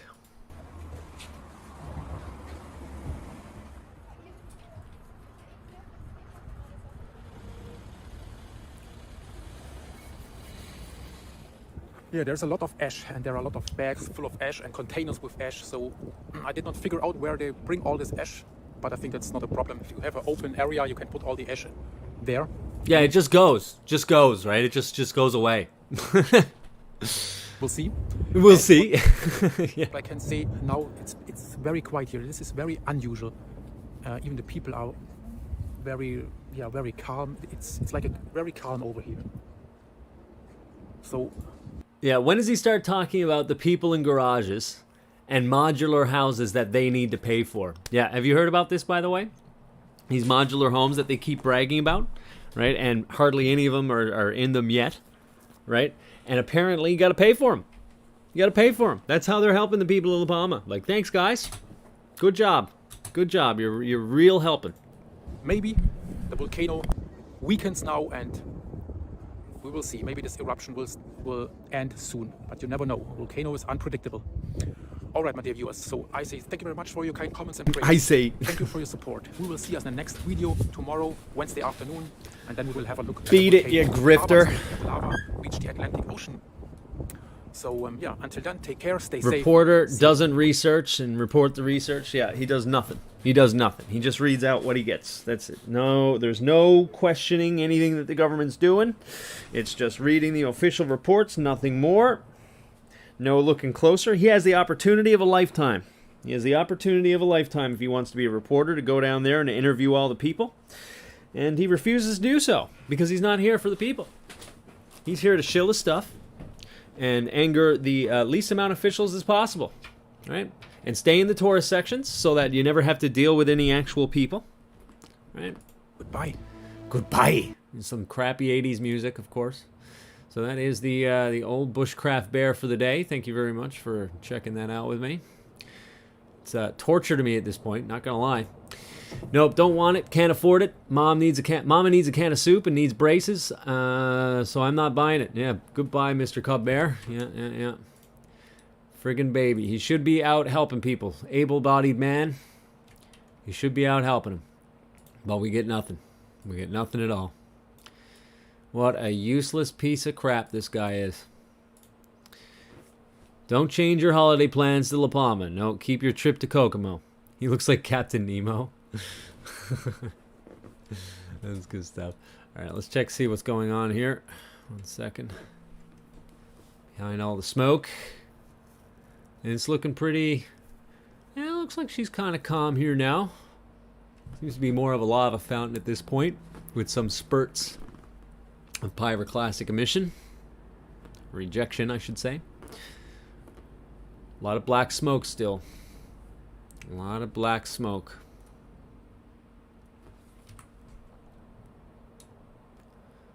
Looks like we have the slope trying to repair itself here. It does look like there was a slide going on. It does indeed.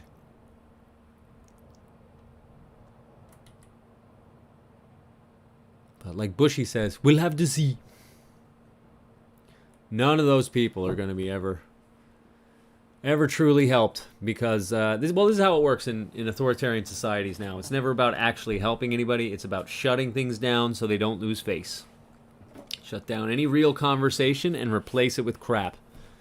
Shut down any real conversations that we have on the internet and replace it with tsunami, tsunami, tsunami. Gotta talk about tsunami. Gotta talk about Simpsons. Gotta talk about this. Gotta talk about that. What's that green orb out there? What's that? Do that nonstop. What are these earthquakes? Why are they in a grid pattern? Anything and everything just to get people to stop talking about how is the government actually helping anybody. Oh, they're giving them homes you got to pay for. Oh, you're paying people out 40k euros. When let's take a look just real quick. I was looking at this earlier. If you want to buy a house in La Palma,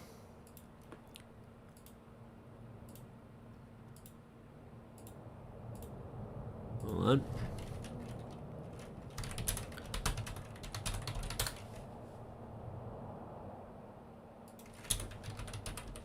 The islands.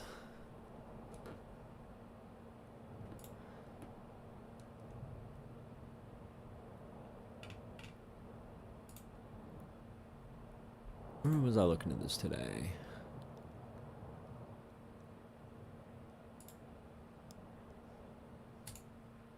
Dun, dun, dun, dun, dun. Just bear with me while I find it.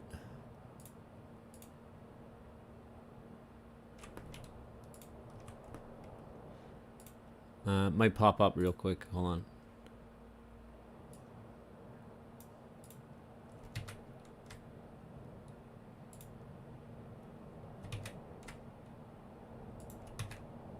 Get it out of the way.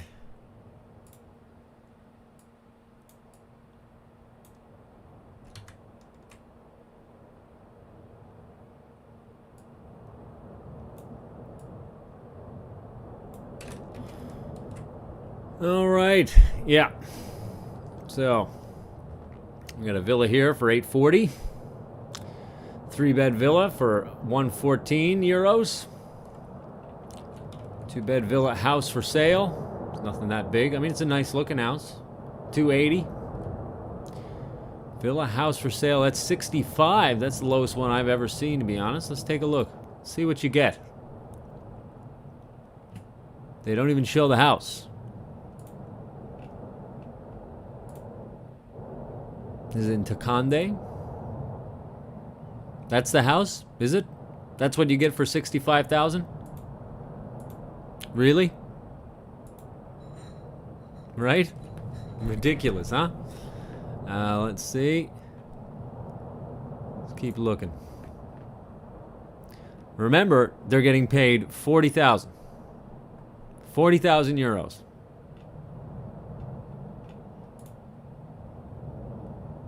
One-bed villa and house for sale. 128,000. And this is for the people who lost their homes. They're getting 40,000.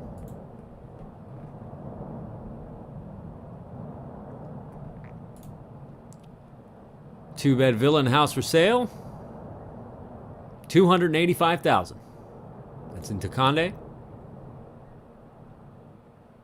Oh, 65. They can almost afford it, folks. Paso de Abajo. Nice. Nice. They can almost afford this one. Wouldn't you like to live there? You just lose your house, right? You got a beautiful house on the countryside. You just lost it.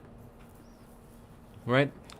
Now, don't even think about Santa Cruz or any of those places, right? You won't ever come close to being able to afford even an apartment there, right?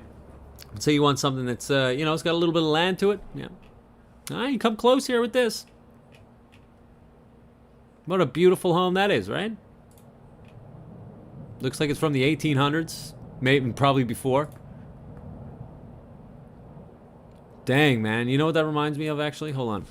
Up where I live, Los Meadows, the Viking sites. Yeah, that's what I'm talking about. This here. That's what this reminds me of. You get like half of one of these. Right? See, you can be her. You can be her right there. It'll be really fun. It'll be really fun. You'll almost be able to afford, like, quarter of this house. Yeah. Rebuilding.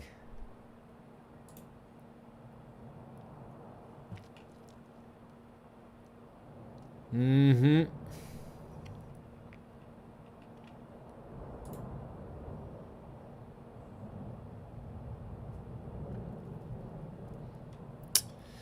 So they're screwed, right? Especially you got all the tourists coming in because they're pushing for tourists. Now you can come in here and revitalize the economy by pricing everybody out of anywhere else to live. There we go, $100,000 here, Las Manchas. Like literally, it looks like we're living in the medieval period here. $100,000 flat, or sorry, euros. Lovely, lovely.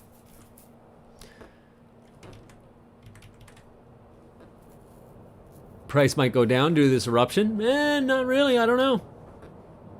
Why would it? Why would it? There's less place to build, there'd be higher demand. People are apparently not leaving the island. Everybody's apparently normal, it's fine. Right? They're telling natives to float a boat, is that true? You got anything on that? Please drop the link. They all worry on tsunami, but don't forget the nuclear power plants in the hit areas of the wave. Yeah. We're not, I don't know. See, yeah, they just want us to all talk about the tsunami because it's not going to happen.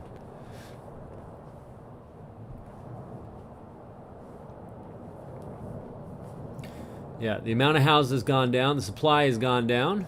The demand's still there. Yeah, Las Manchas is covered in ash. Okay, I'm sorry. Scrap that one.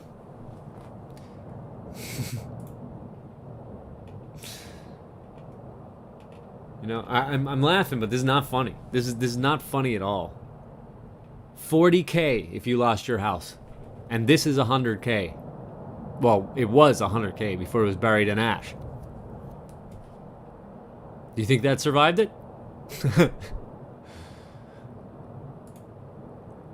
I mean, it's kind of cool. I lived there for like a day, just for a laugh. Look at the inside.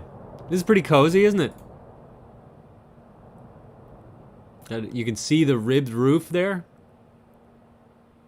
Maybe you won't even need to crouch when you walk in. Found some cheaper ones. Ooh. Nice. Okay. Flat apartment. 30K. Let's see what happens now in a little bit. Once they all find out. Once they all get their money. Let's see what happens to those prices. Lovely. Lovely. So you just lost your home, right? You just had like a huge backyard. Just lost your home. That's not bad though. Right? Here we go. Here we go.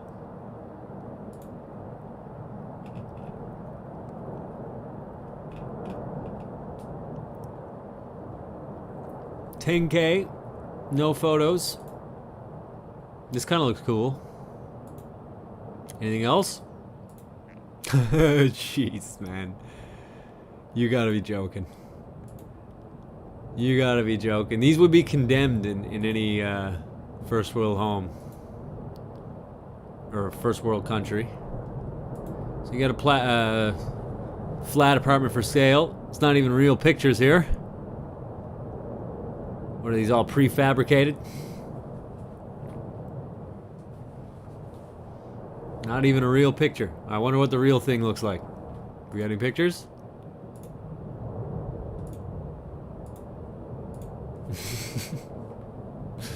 Yeah, we'll see on that. We'll see. Once people actually get their money. See what that price goes to. Detached house? Yeah, it looks like a disassembled house. Or disassembled, sorry. Lovely. 43K. Ah, that'll replace your villa out in the countryside. Why are you complaining? You better have more unity.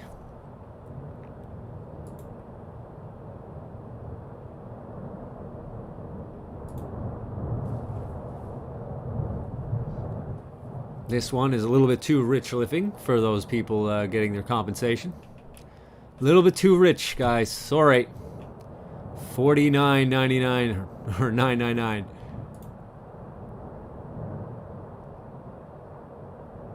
So for those lucky two that get these, at least they got somewhere to go. Have I ever been in the United States? Yeah. I've been to Michigan, lived in New York, been to Connecticut, DC. Where else? Where else? Jersey, obviously. Flew into Liberty Airport. Yeah, I've been to the United States, but only the Northeast and Michigan.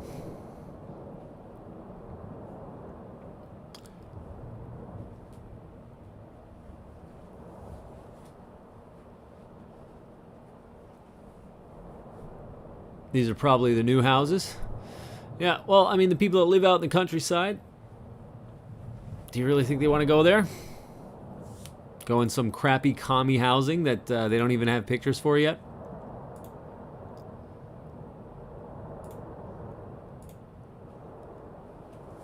Spanish bureaucracy will slow any payments. It's a place of who you know, not what you know. Yep.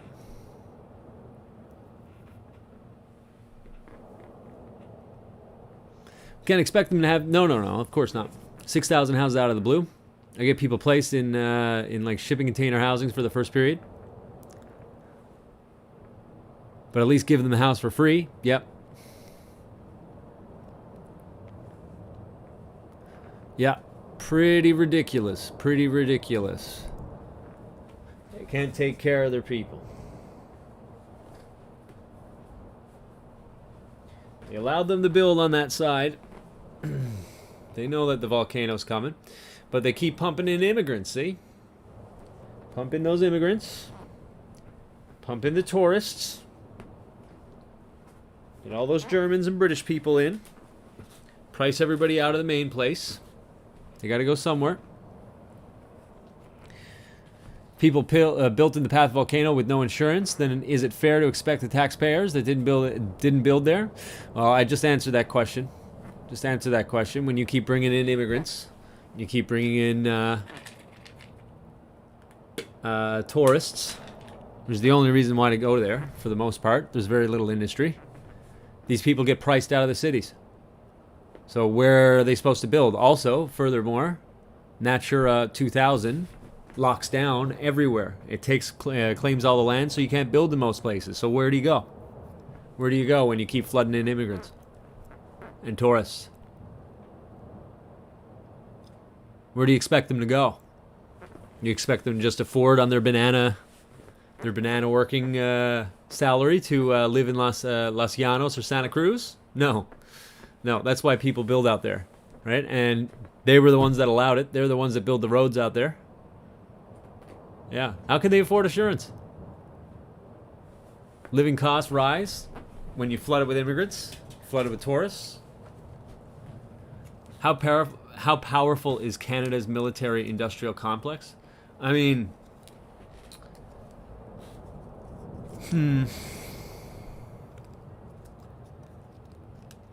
we don't really have one. You see, all of our industrial complexes are basically just the winter hat of yours.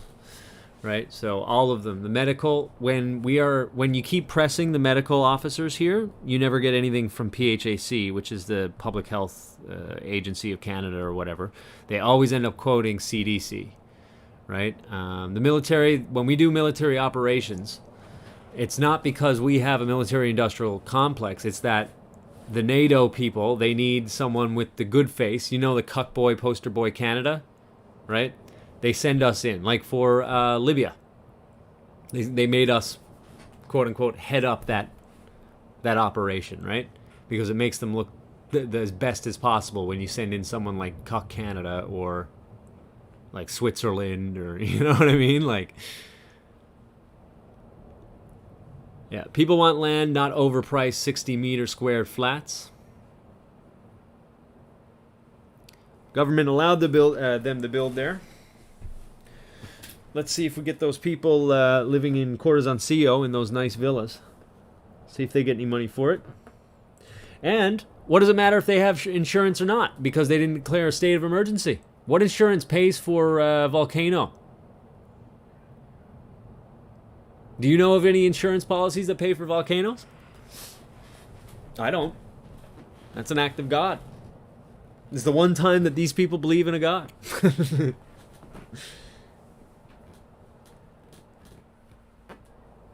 then they can say it's an act by him. Jean Chrétien was supposedly opposed to the United States invasion and occupation of Iraq. Do they really need Canada?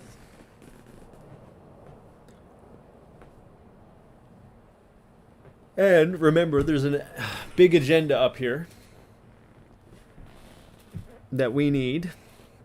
They needed us to hate America up here and forget why America was an important and great country. Controlled opposition, I say. Jean Chrétien, he was part of many groups as well. I met him, actually. He was he's way bigger than you think he is. Like, he's way bigger. I'm 6'2", and he, like, towered over me. And, like, huge, broad shoulders. When the United States invaded, only the United Kingdom, Australia, and Poland assisted. Did they need anybody else? You don't actually, like, take these operations at face value, do you, Finding Freedom? Nepotism rules in Spain, 100%. I've come to learn that pretty quick. Watching the political moves here. Looks pretty obvious indeed. What do we got going on here? It's pretty lively here today. Some nice footage. A couple more quakes. We had a 3.8 there about 14 minutes ago. That was at a depth of 35. And as you can see, we have 232 new earthquakes in the past 48 hours that are above 2.0. That is up from, I want to say at one point it was like 150 before. So, not sure if it's over yet. Looking like we got some deep ones here.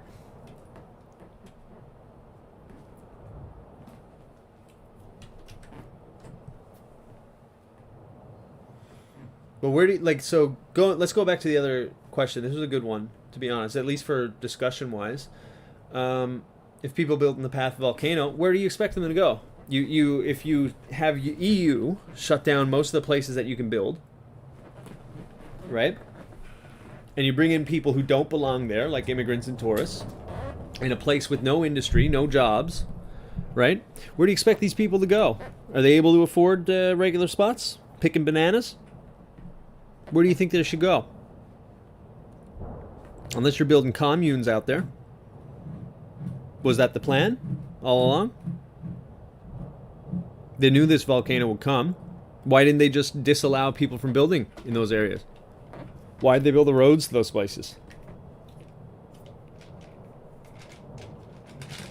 They knew this would happen. The government knew this would happen. And they did nothing to plan for it.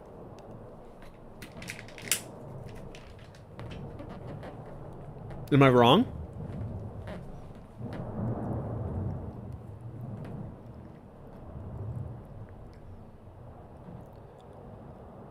Hold on, be right back. I need some water.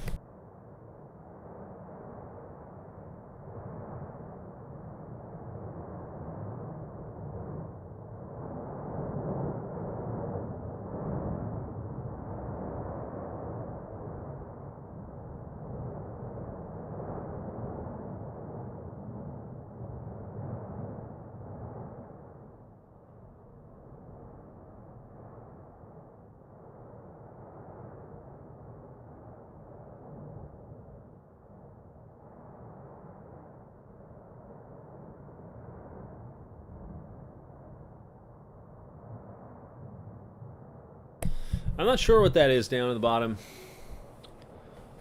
I doubt it. I doubt they have, because we don't see many houses other than like the city parts on the coastline. It's like all plantation and stuff, isn't it? Could be some storage house or something like that.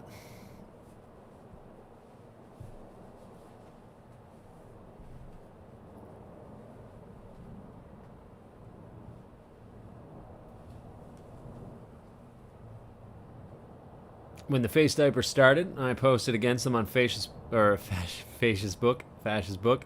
My friend of 30 years started calling me an American. Yeah, apparently if you value your freedoms, are you an American? Yeah. So that's what the brainwashing went down over the past 20, 25 years. It was there. Canada was teaching distinctly anti-American propaganda.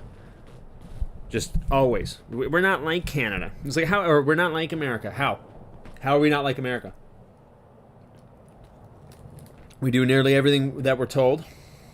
Everything's joint. How are we not like it? Why? Because the Queen's on our money. I remember saying that. It was like, oh, it's great to have the Queen on her money because it shows that we're different from America. And it's like, yeah, you want a foreign cow on your money? That's what tells you you're not America? Good job. You're America's winter hat. Let's be fair here. Let's be fair. But what they meant to say is not that they're not America, because they want everybody like New York and California. They want to say is that they're not the heartland of America, or what America stood for.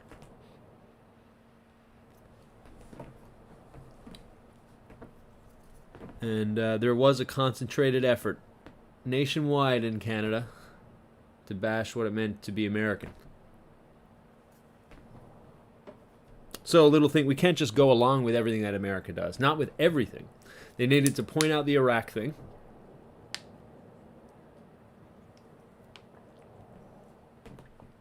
And have us fighting with each other all the time. Even though we went into Libya just a few years later. Ruined that place. Absolutely ruined Libya.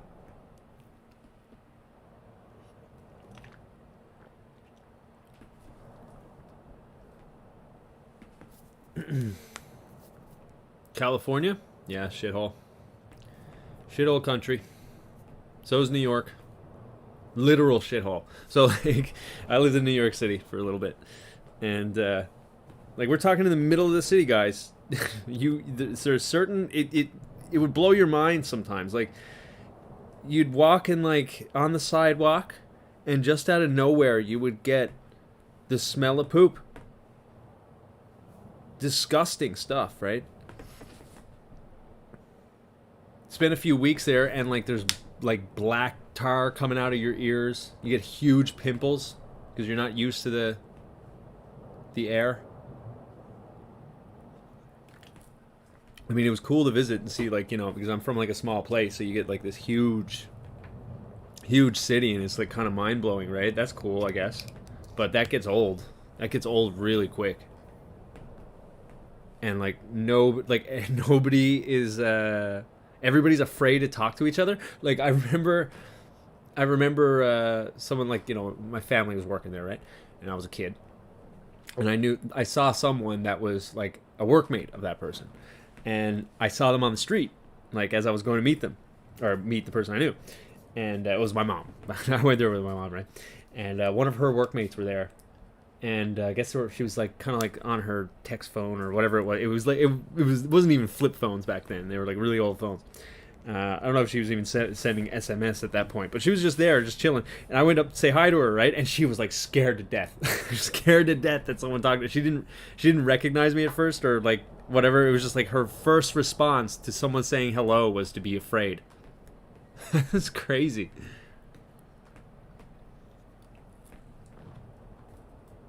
Like, here it's almost, well, I guess it's kind of changed a little bit now, but it was rude to walk past someone and not say hi.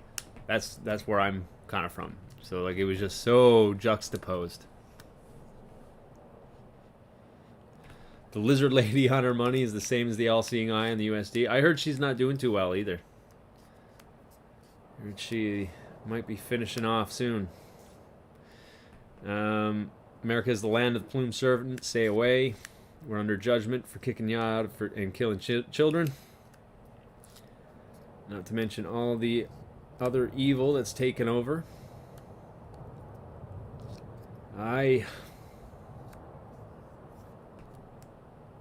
Well, if the city's empty, I wouldn't mind a trip through it. But I don't think I would enjoy a city with all that big at all with people. Yeah. It was cool to see, you know. But that place is also kind of becoming a ghost town, too. Have I ever been to Detroit? Yes, I have. Well, I never went into the city proper. But I stayed in Rochester, Michigan. And I remember going over the Sarnia-Ontario border into Michigan, and like it was like the difference between Dominican and Haiti. Like one side, Sarnia has all these wine fields and stuff like that. It's gorgeous country. And then you cross over, and this was before the 2008 fall through either as well. Like this was just before it. It was the summer of 2008 that I was there. And as we went over, like the difference was uncanny, folks. It was just looking at like so many houses with a wrecking ball gone through it once, right?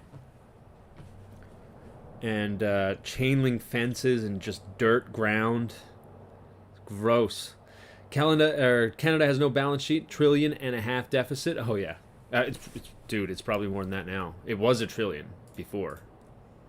Dude, we're probably looking at $4 trillion in debt. Canada's full debt, not deficit, but debt today. Let's see.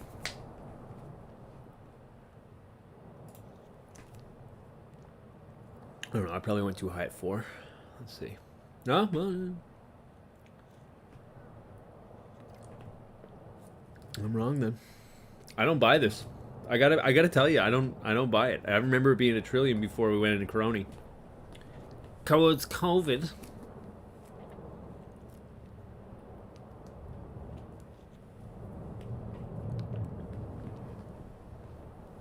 $500 million a day. Thanks to Trudeau too, by the way. So what Trudeau did was start getting private banks to print money for loans for compound interest, or not compound interest. Compound banking. So, when the government spends money, instead of printing their own money, right, they get private banks to print it and loan it to us, at which we pay interest. And that interest is like, I mean, it goes up exponentially, but last time I checked, about 10 years ago, it was $80 million a day. And it's probably way more now. So rather than printing our own money, we get private banks to do it. And I mean, there's upsides to this. I understand that it's not all bad. It allows the banks to grow a little bit faster, which can create more ventures and stuff. But now they're just like, they're only giving ventures to like immigrants is what's going on. Because everybody's tapped out. So it means nothing anymore. Those benefits have waned for the people of Canada. And I don't consider immigrants of the past 10 years to be people of Canada. They're just, it's not their fault. It's not like, I mean, like, listen, if you came from a shithole country, like, you know, sure, go to Canada, especially with its reputation, at least. Not how it actually is, but its reputation. Of course you'd want to go to Canada. I get that. But they're not Canadian. Like, they're international people that have been conned into going into a sinking nation. And they don't care about the nation at all. They're just like, they're just, all they know about Canada is what they're told on TV about what Canada is by fakers. They don't know anything about the land. They don't care about any of it whatsoever. They're just like, what's in it for me? And why wouldn't they? Why wouldn't they feel that way? Because that's all they know. That's all they've been taught. Why wouldn't they feel that way? Convid, did I get the email? Yes, I just haven't downloaded it yet, because if I were to show it right now, I'd show your email, and I don't want to do that to you. Unless you're okay with it, I can open it up. But we'll probably hold off for me to download that stuff. Yes, yeah, I did see what you're seeing. It was in 2018, and it was talking about ordering stuff for a COVID-19. Excuse me. I wonder if there's anything that like could put that in beforehand. You know what I mean? Like I'm trying to play devil's advocate here. Like,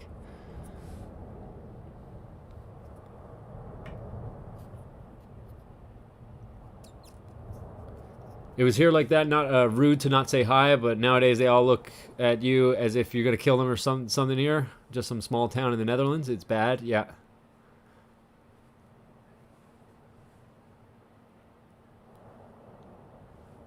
Where's California's governor? Yeah, I heard it's the booster jab.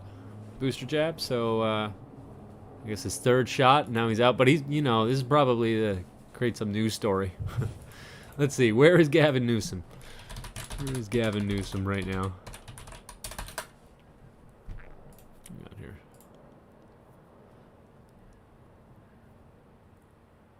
No, Gavin Newsom isn't missing. Oh well, I'm so glad Snopes tells us. Reportedly spotted at Getty Harris's wedding amid public absence. Okay, so apparently we got Sacramento B. That's not like Babylon B, right? I'm pretty sure Sacramento B is legit, right? I got a feeling, anyways. After more than a week of silence, California Gavin Newsom finally revealed the reason he canceled his trip to Scotland for the United Nations Climate Conference. Spending Halloween with his kids. Okay. So he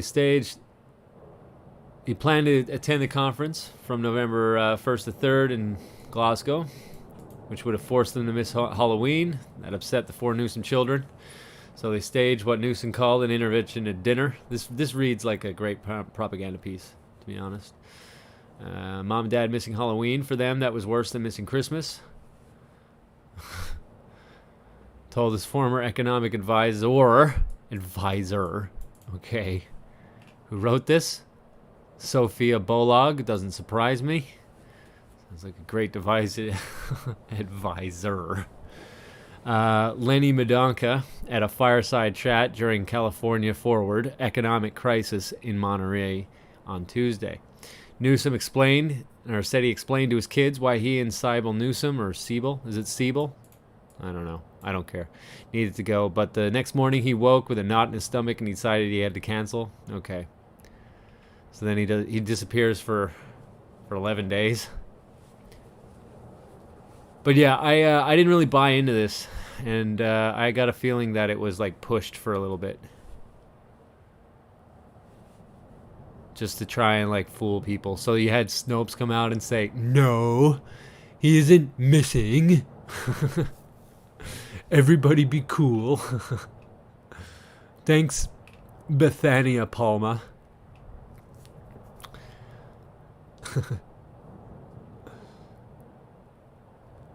As a rumor spread online on November 7th and 8th, some suggested Newsom was smote by God, or words to that effect, for his liberal policies. Yeah. Seriously, don't fall for these stories right away, because it's probably a setup most of the time. Believe none of what you hear and half of what you see. None of what you hear and half of what you see. Especially these days. Even if there isn't a nefarious, organized plan to throw you off, there's always a grifter trying to get some money off you. There's always a grifter.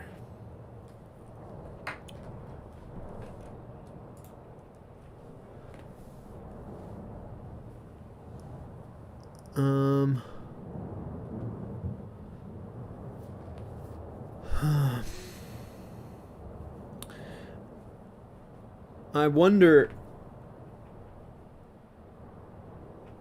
like, when did you get those pictures taken, Sandra? Well, hold on, I'll just download them. Give me a moment. I'm gonna pull this off screen, and I'll just open up what we're talking about here. Hold on. Let's talk about them. Thanks for sending them in. Just give me a second.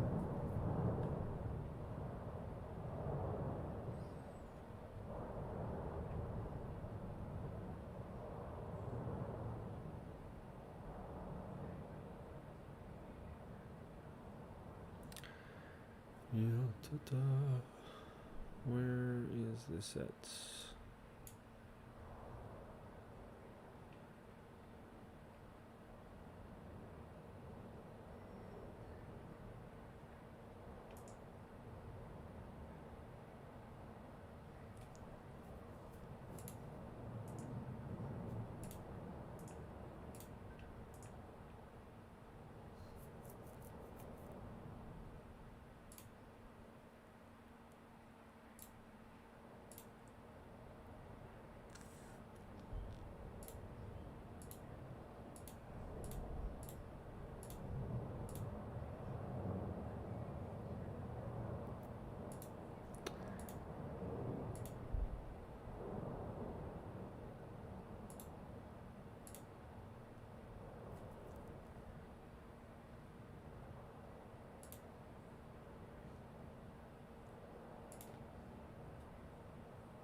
Trying to set this up real quick.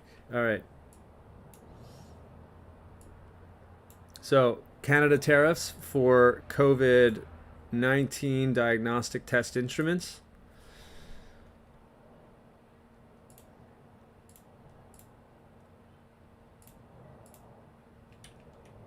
Make this any bigger? Oh. Okay. So year 2018, COVID-19 test kits, instruments, apparatus used in diagnostic testing. COVID test kits, instruments, apparatus, yeah, okay, category. It's the same thing in additional product information as the title, as the category. Below table has data from UNCTAD trains for most favored nation. Tariff and applied tariff applied by Canada for imports of COVID-19 diagnostic test instruments and apparatus from various countries. Most favorable nation and applied status are yada yada yada there. Let's switch over to the other one. Hold on.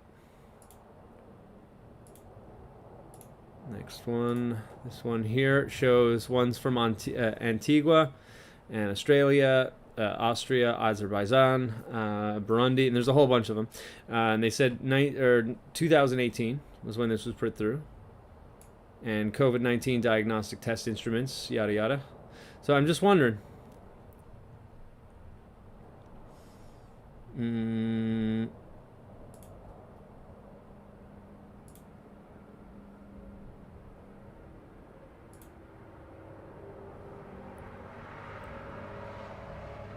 Added the date in the email. Okay. Hi, Justin. Attached are the screenshots from the WITS website I took on September 1st, 2020, exposing COVID-19 test kits were purchased in 2018. Yeah, my question is about, like, was it put in retroactively? Like, PCR tests and things like that. Because PCR does cover a bunch of coronaviruses, and they do cover a lot. One Health Global Health deals with coronaviruses a lot, so I was just wondering if that's what they put them in for. Like, but why would they say that, you know? Yeah, it is weird indeed. After this went viral on the internet, it was changed to medical test kits on the next day. Not only is it illegal, when that matter to these guys, but from a purchasing standpoint, it is completely unheard of. I used to work in the pharmacy division of a major hospital here in Halifax years ago, ordering all the pharmaceuticals. There is no way in heck a PO with something as generic as medical test kits would fly. Hope this helps. Are you familiar with Deagle.com?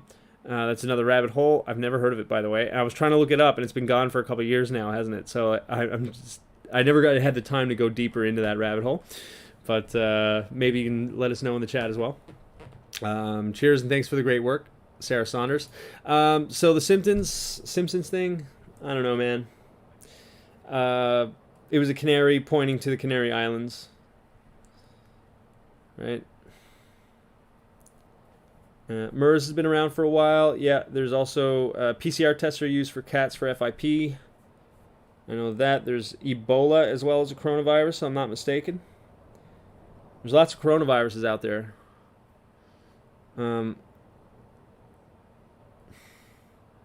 What reason would they have to do that, though, to put it as a COVID-19? And it was switched over to medical kits? Yeah, it'd be interesting. Be interesting to take a look at.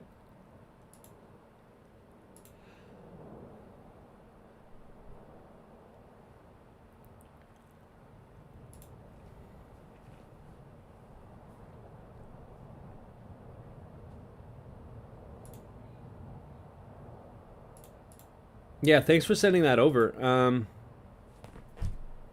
I need a little bit more thought on this,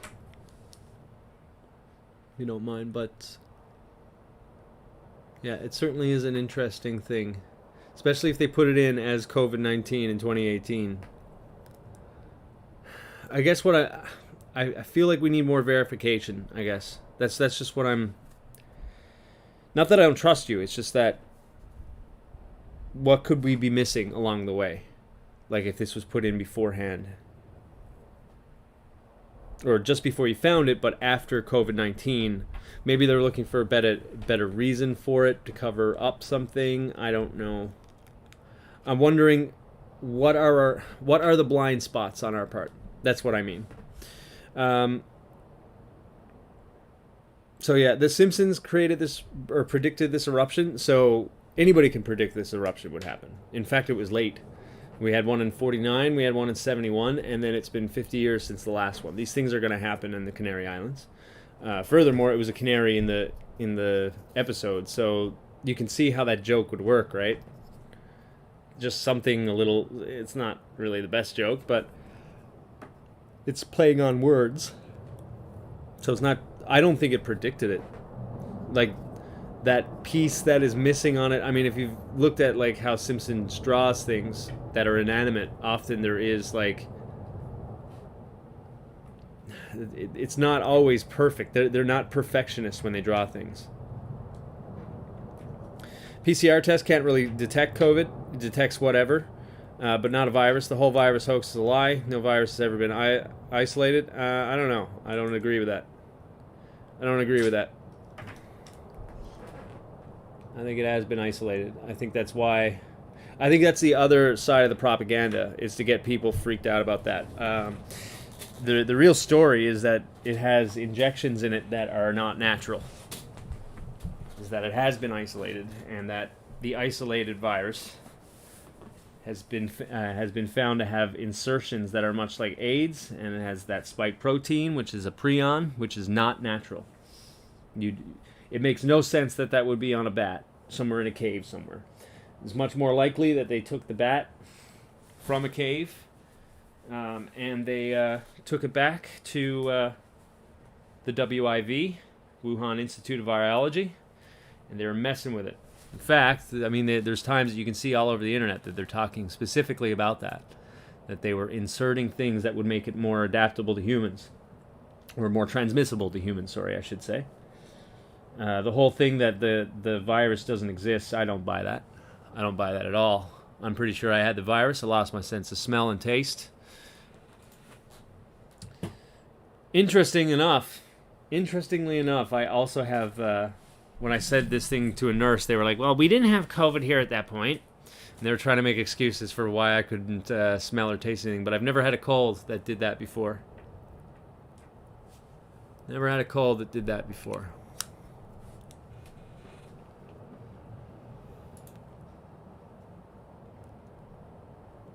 Check it out and check back how the virus theory came up. Are you talking about germ theory? Ministry I follow online brought up the Deagle.com topic and went searching for the owners. They came up with GAS Industries. I expected Soros. I have screenshots of those numbers. Send them my way. I'd like to know more about them because it was hard to find it right off. The scientists were fighting because there was no proof about a virus. I disagree with that. You have the Indian scientists that were coming out and exposing that whole injection thing, the injection theory, the non-proximal theory. And the thing is, if anybody accepted that, then they would have to start looking as to who was funding this. And the nature scientists and all these people were funded to push the proximal origin theory that is currently accepted by grantors today. and they're all writing up things saying that it came from a bat somewhere in a cave, and that's it.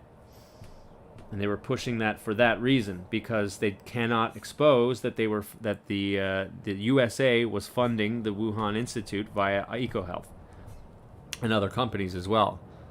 But it was the NIAID, and we have the proof now that NIAID funded EcoHealth via the PREDICT program. It was about $200 million, and that went over to the Wuhan Institute. The reason why they can't let people know about this is because they had banned this type of research in USA somewhere in 2013, I think. And they outsourced it to China instead. But China, the Wuhan Institute of Virology, did receive funding from American government money. I'm talking about back in the day when they started to develop the virus theory. I mean, explain the virus theory and why you think it's wrong. How about that? Because you're not proving anything to me here. I mean, I think the viruses do exist. Like, it's just, why do you think they don't exist? I'd be highly entertained to hear your answer on that. Give me one moment. I just need a little bit of a break while get some water, things like that. But I will come back and read it. And we're also going to go into the UN quote-unquote whistleblower today for Red Pill Hour, I think. So just give it a couple moments. I'll be right back. Let me turn this up.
No, you can do it here. You can do it here, man.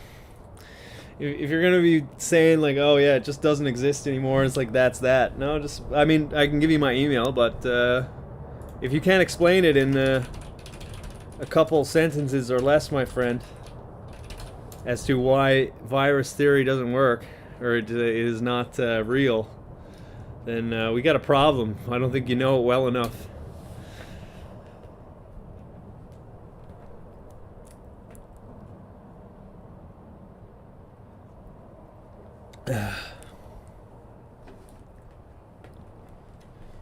I see no reason to believe that viruses don't exist. I just had a cat that had a virus, contracted a virus. It was a coronavirus. Well, he didn't contract, well, he contracted it near birth. And the injections that I used to save his life, they did exactly what the theory would suggest it would do.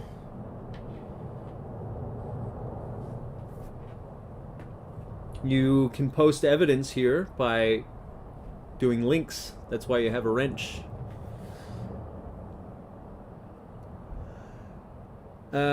What are my thoughts that the theory that the COVID-19 virus came out of Fort Detrick in Frederick, Maryland? I think it's one facet that could be true, but much more likely it was Xi Zhongli that brought the bats from Yunnan and brought them to the Wuhan Institute of Virology and started doing testing there, for which they got funding to do. I mean, you can see them here. Let's go down that road before I go into the UN thing. I don't necessarily dismiss that there was work done in Fort Detrick. It had to be done in a military zone, and since it had civilian and military funding from the government, there could have been a factor there, and it needed to be very confidential. So I'm not dismissing it 100%, no. But I don't think that tells the whole story. That's my theory. That's my opinion on that. Make this a bit smaller.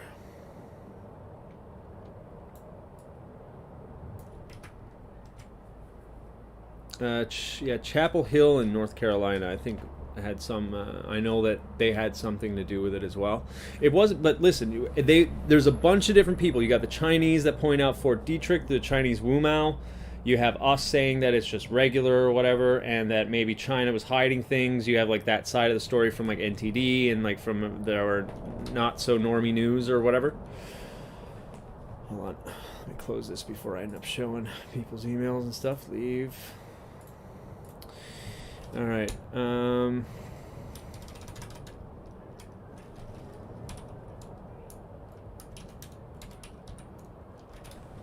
about Mac? ShiZhongli.net.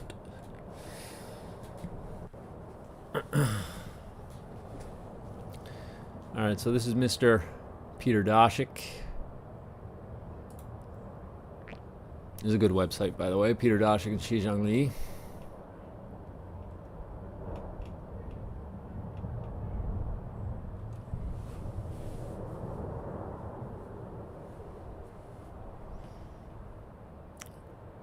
Here's the, hold on.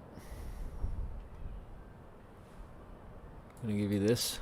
Peter Doshik was the head of EcoHealth, which was kind of like the point man. And he was working with Xi Zhongli.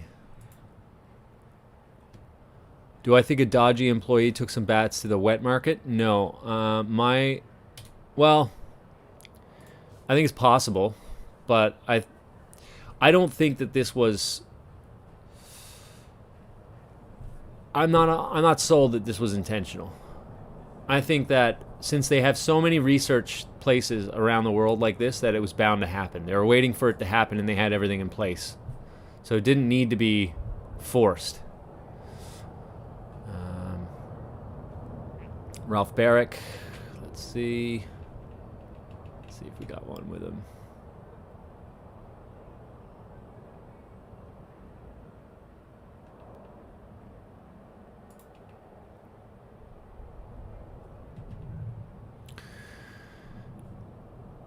Okay. So this is diffuse project rejection. Diffusing the threat of bat-borne coronavirus in 2018. Amounts requested by EcoHealth Alliance, of which Peter Doshik was the head of EcoHealth Alliance, or he still is, I believe. It was supposed to be in 2 phases. They asked for $14 million on that there. But there's times that they did receive it as well.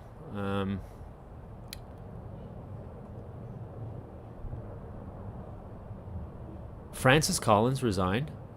Get out of here. And there's so much more added now since the last time I've been here. It's a huge website with tons of different stuff.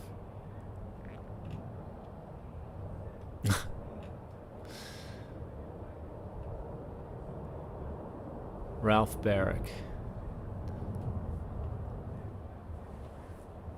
So yeah, anyways, the more you look into this guy, you more see that he has his connections with the with Mr. Fauci and his NIH-funded research for the Wuhan Virology Institute, and Doshik and EcoHealth were the point men.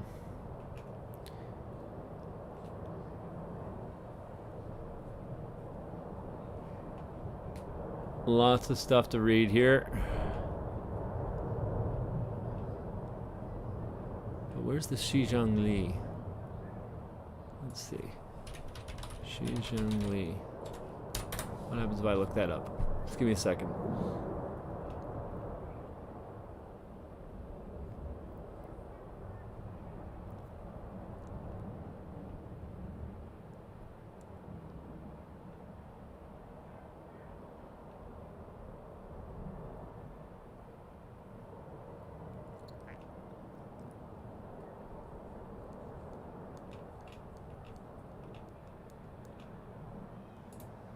Yeah, let's go into the Conservapedia. Chinese virologist at the Wuhan Institute of Virology, part of the Chinese Academy of Sciences, that is correct, which is under the control of the Chinese Communist Party's Central Commission for Discipline Action. Since the SARS outbreak in 2003, Xizhang Li, let's make this a bit bigger for you guys. This is Doshik with her, right there. Have been conducting research on coronaviruses from 2010 onward. The focus of she and her team. Let me turn this down. Oh, are they thinking that's going to fall? I think it's the heat that's making it look like it's going to fall, to be honest with you, down there. All right. From 2010 onward, the focus of she and her team was redirected to identifying the capacity for coronavirus transmission across species, specifically putting the spotlight on the S protein, that is the prionic spike protein of the coronavirus. Her team's research at the Wuhan Virology Lab has been looking into the part that can make coronavirus transmittable to humans. Yes, kitten. Okay.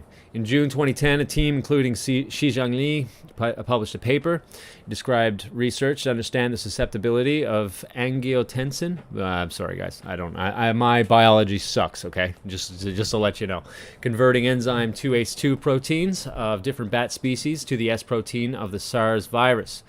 In the experiments, they also modified key amino acid codons to mutate the bat's ACE2, the receptors or whatnot, to examine capability with the SARS S protein. That's the prion spike protein. This paper demonstrated their awareness of the special relationship between the S protein and the ACE2 receptor. It also signified that she had unearthed the passageway for coronaviruses into human bodies. In October 2013, she and her team published a paper in Nature. They claimed a breakthrough in coronavirus research. They successfully isolated 3 viruses from bats, one of which had an S protein that integrated with human ACE2 receptors. This effectively demonstrated the direct human infection of SARS-like viruses to humans without the need of an intermediate host. Let's hear it. Ralph Barrick is another big name on this too. He's a little bit hazy, my memory here now. Then in November 2015, she and her team at the Wuhan Virology Lab. By the way, again, remember the funding that I was telling you about? This is what This is what it went into, was understanding bat coronaviruses and transmissibility to humans. This was funded by the NIH via the PREDICT program. This time in the British journal, Nature Medicine, they discussed the creation of a synthetic virus, a self-replicating chimeric virus. This virus had the SARS virus as the framework, with the key S protein replaced by the one they found in a bat coronavirus she mentioned in her 2013 paper. This new virus demonstrated a powerful ability for cross-species infection. The mice infected with the synthetic virus revealed severe lung damage with no cure. This symbolized that Xi's successful splicing of the SARS virus was a key to open the door to the cross-species transmission. They planned the further experiment on primates, although Xi Zhengli did not indicate any conclusion from this research. Her move to research on primates wasn't done without controversy. Xi's experiments quickly triggered widespread debates from the academic community. Simon Wayne Hobson of the Pasteur Institute in France expressed deep concerns. He told Nature, "If the new virus escaped, nobody could predict the trajectory. Propagation could happen anywhere." Mark Zuckerberg's Zuckerbucks was laundered through the Chan Zuckerberg Initiative, CZI. CZI gave $433,000 to Ralph Barrick, who was described by Xi Zhengli as her longtime collaborator on gain-of-function research on the bat coronavirus. And in November 14 of 2018, Xi Zhengli spoke at the School of Life Sciences and Biotechnology at Shanghai Jiaotong University. Her topic was bat coronavirus and its cross-species infection. Reports of this event have since been deleted from the university website. After the Wuhan outbreak, Indian research compared the S protein sequence between 2019 nCoV, Wuhan coronavirus, and SARS. They discovered that, China virus had 4 new sequences inserted, all of which can be found in HIV sequences through a search on GenBank. Xi Zhengli discredited those observations, although she never denied the existence of the 4 inserted sequences. However, scientists probing Grant Horrors probing GenBank found that there were only 3 viruses containing all sequences. The first is the HIV virus itself, the second is a bat coronavirus discovered by Xi, and the third is a Wuhan coronavirus. There's Mr. Fauci with Mr. Dajic. On February 23rd, 2020, the virus exploded. While Wuhan announced the lockdown of the city, Xi Zhengli published a paper in the authoritative science journal Nature on February 3rd, 2020, stating that the Wuhan coronavirus was of probable bat origin, even though they were just talking about all this crap.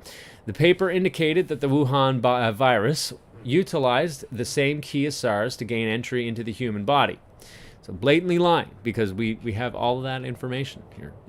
All of it there, stating how they were talking about how they were doing it. The paper indicated that the Wuhan virus utilized the same key as SARS to gain entry into the human body. She also announced that the China virus genome sequence was 96.2 consistent with a bat coronavirus originating in Yunnan, China, called rat G13, we'll just say, signaling a natural source of the Wuhan virus.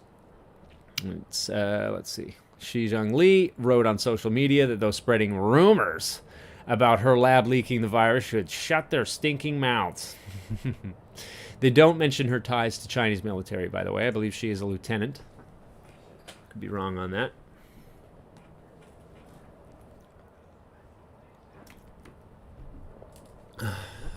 This is pretty clean. This is pretty much goes along with what I was seeing. I don't know much about, again, my biology sucks. But as for the happening, yes, they were bragging about how they were able to find this stuff right up until this leaked, or was leaked, however it was, at which she said everybody needs to shut their mouth, and she writes a whole bunch of papers contradicting herself. Li Mingyan is another guy to look into. Or sorry, what's her name? No, that's not the person I was thinking of. There's another person, another Chinese one. This one is, I got a feeling this is I don't know if she's legit or not, but if she was, she shouldn't have been picked up by, like, Rudy Giuliani and Steve Bannon. She should have been debriefed by military, but... There was a... I mistook her name with someone else who was in with Chinese military that was working with Xi Zhongli. But it's not her. It's not her. It's been a while since I did this research, about 7 months now. Let's see.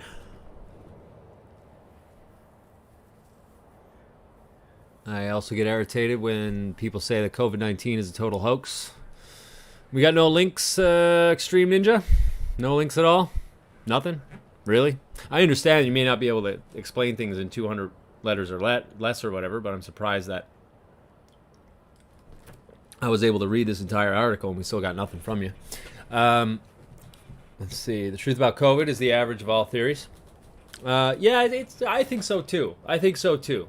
It's a lot like this this volcano, to be honest with you. The way that's being treated is very much so.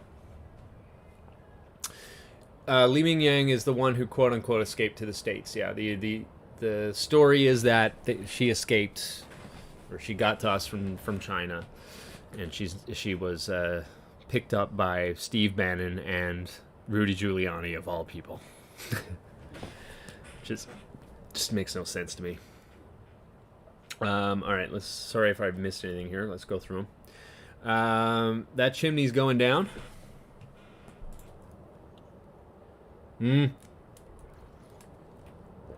Yeah, I don't think it's gonna last long, is it? Don't think that'll last long. What else we got? Thoughts on event 201? Yeah, interesting timing indeed. Interesting timing indeed. Does make you think whether or not it was accidentally leaked or not. We'll never know about how that got out, by the way.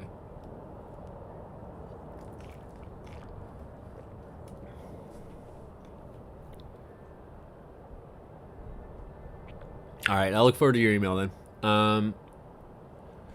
Is that the one who escaped the States? Yes, okay. The truth is the average of all the different lies. Yeah, so just like this volcano where you have a whole bunch of stuff being injected in, like the earthquake is being put in grid pattern and stuff like that, and Canary Islands and stuff.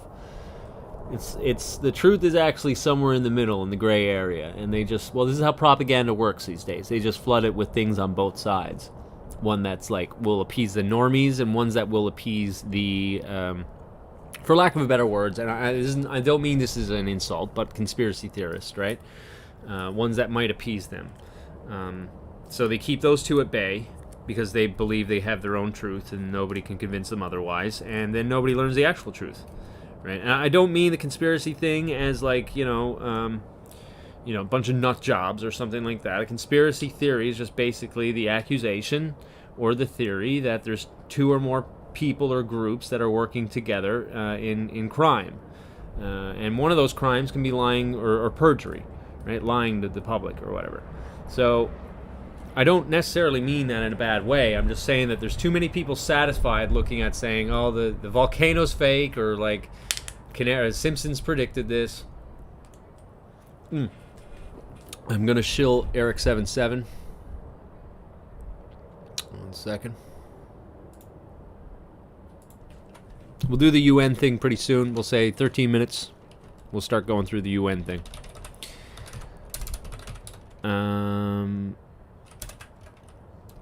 What? Okay.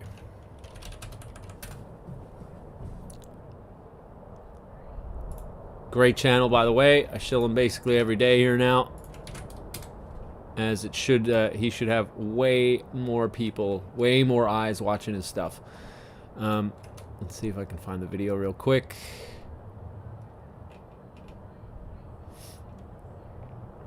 Hold on. Sorry if that's too big. I'm just trying to get this search. There we go.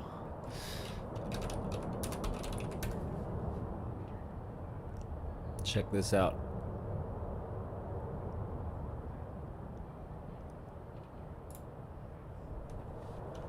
Well, believe it or not, get this. The Simpsons are Catholic, despite their crude and sometimes But I thought they all went to a Presbyterian church. offensive humor. The Vatican newspaper has declared that Homer and his family are part of the Pope's flock. Last December, the newspaper also praised the show on its 20th anniversary for its philosophical leanings and cavalier take on religion. 20 years it's been going now. I can't get over the Catholic part. No, I can. They got the cheat sheet. That's why they're able to predict so much. But I don't think that everything on The Simpsons is a prediction of something. This is just a volcanic eruption, guys. These things happen. You know what I mean? All right, let's get into epic times. I'll fire this up anyways.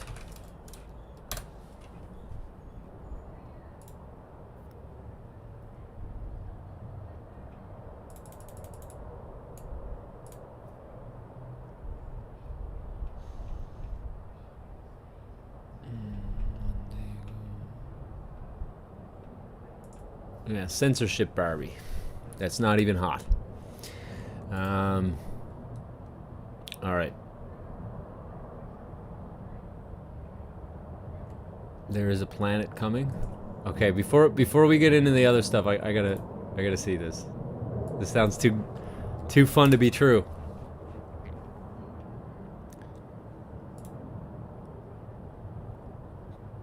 The Palma updates and what is going to happen to Canary Island in the future. Make sure to get his PayPal email and his Cash App and Venmo. Wow, he's got it all. Zella. Mixmaster XL's got it all figured out. I can only imagine. Half an hour of that? Yeah, maybe not. Maybe we won't go through it.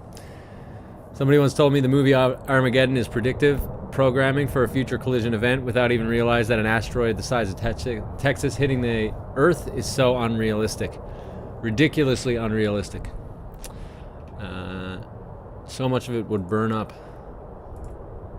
Alright, let's go through the stuff. Virus isolation, purification, no proof of isolation of COVID-19 by Nemos News Network. Okay. Oracle Films. Dr. Tom Cowan. Special report. Every institution has failed to provide even one record describing isolation, aka purification. Okay, how so? I've heard it, but how? Let's see. So you want me to go through this?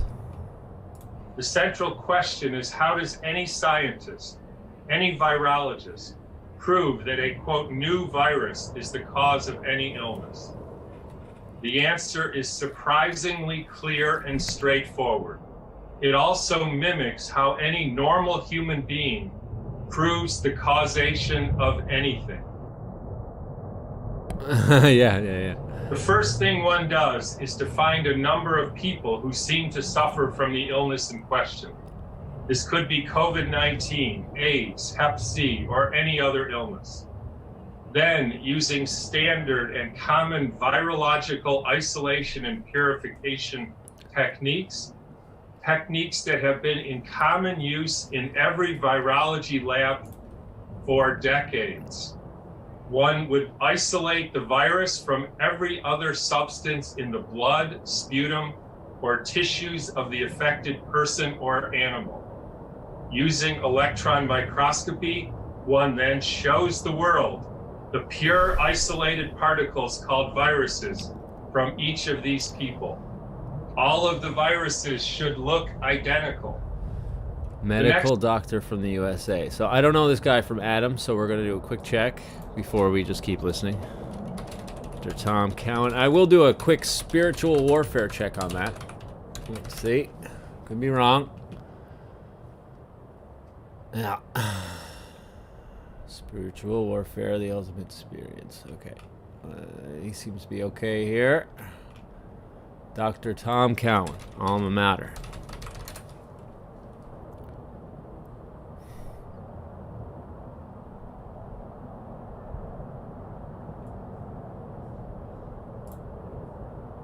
Dr. Tom Cowan. Interesting little symbol he's got going on here. He's got a shop for us. Awesome. A nice little occultic symbol. Beetroot juice powder.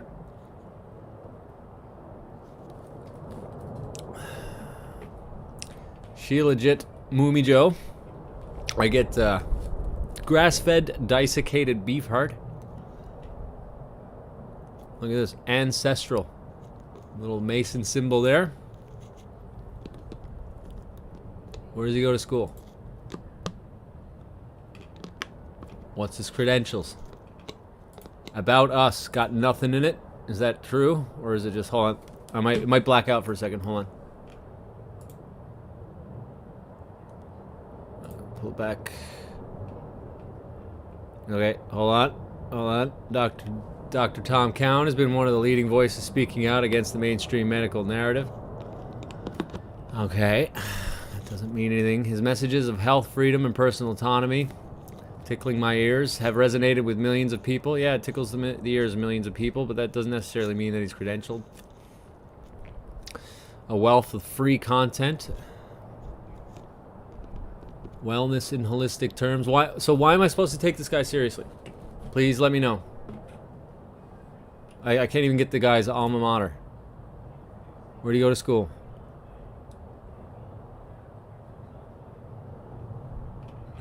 ResearchGate, Tom Cowan. Let's go.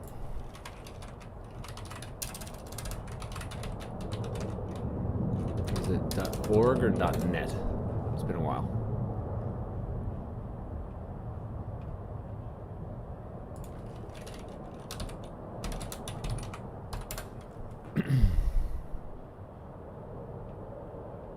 Is this him?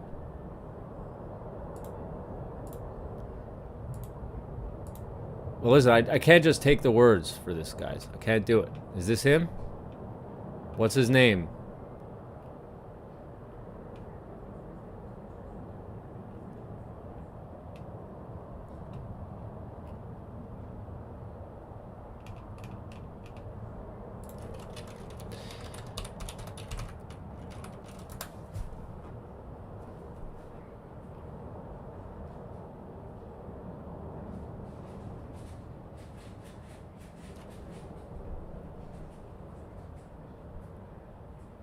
Holistic healing.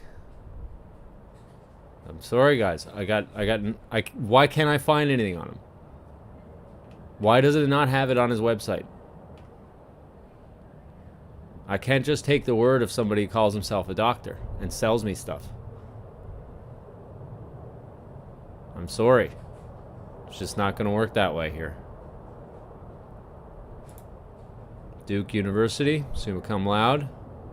Degree in biology. Why is this so hard to find? Peace Corps volunteer in Swaziland.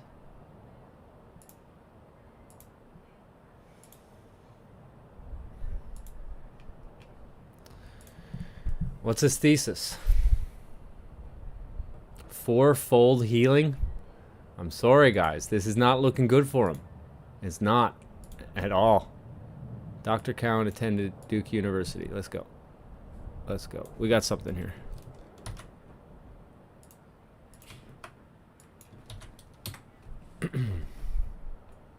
There we go. Why is it so hard?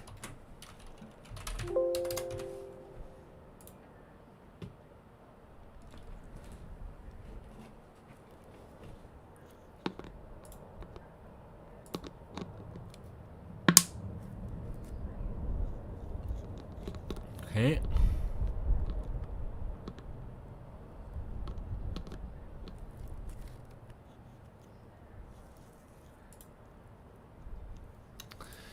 Steiner. One of Steiner's boys. I smell a Jesuit, folks. I'm sorry. Who else you got? I can't take him seriously. Got anything on his ResearchGate? No quantified from the Washington Standard. No quantified isolates of the 19 COV currently available. The Matrix revealed former CBS Health Watch reporter. That does not help.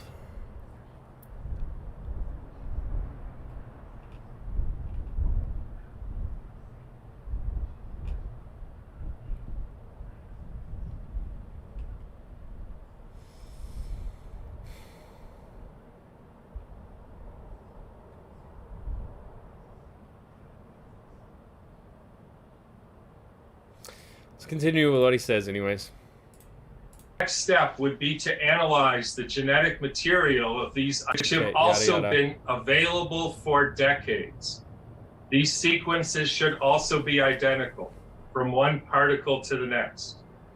Finally, these isolated, purified, photographed, and sequenced viruses would then be introduced onto test animals along with rigorous and appropriate controls to see whether the test animals develop the identical illness that the original subjects had. Then and only then, once these steps have been performed, can we say with confidence that this new virus is the likely cause of this new illness. Well, I didn't laugh at the URL. I'm just sick of having people, not you, I'm sick of having people call themselves doctors and really giving nothing. Does he address the whole, you know, the Indian one that's talking exactly about the insertions? Do you have anything ResearchGate, or is it all coming from NNN? You know, is it all coming from someone that's that has something to gain by telling us? Here's motive to lie. Okay? So I'm pointing this out here. You can take it all you want. I don't really care if it offends you.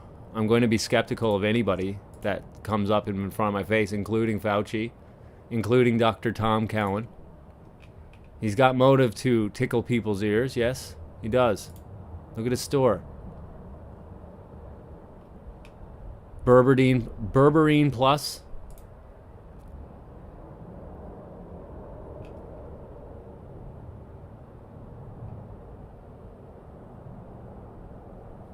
Yeah, I'm sorry. I just let's just. During this past, where's a paper on this? Did he come out with anything on this? Do you have something besides a video with music on it made by Oracle Films, posted by Nemo's News Network?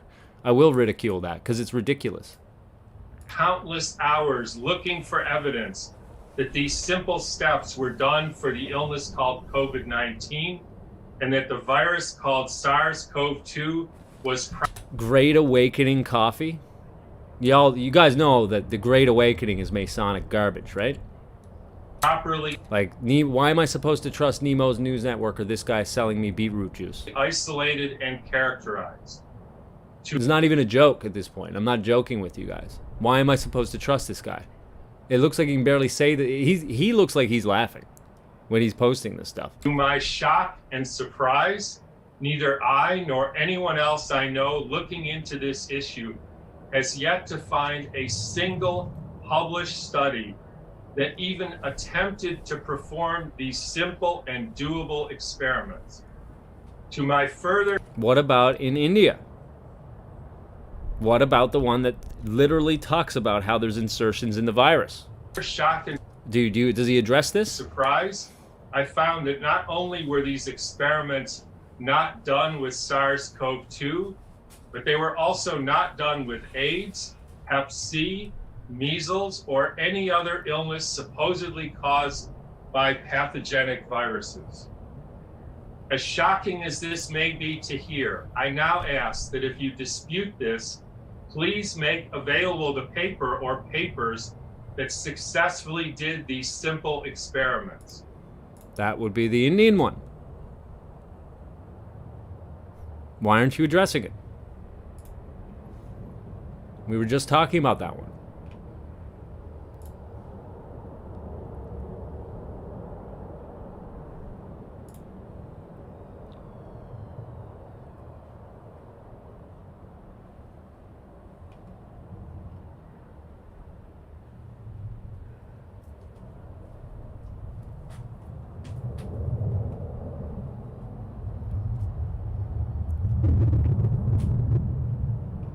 What am I looking for on this one?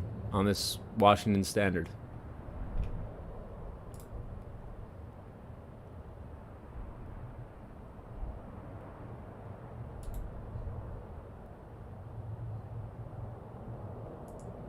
Sorry, guys. I'm not buying this. Does he refute the Indian paper? Zero, nothing? No talk about it? Because I can find you the Indian paper.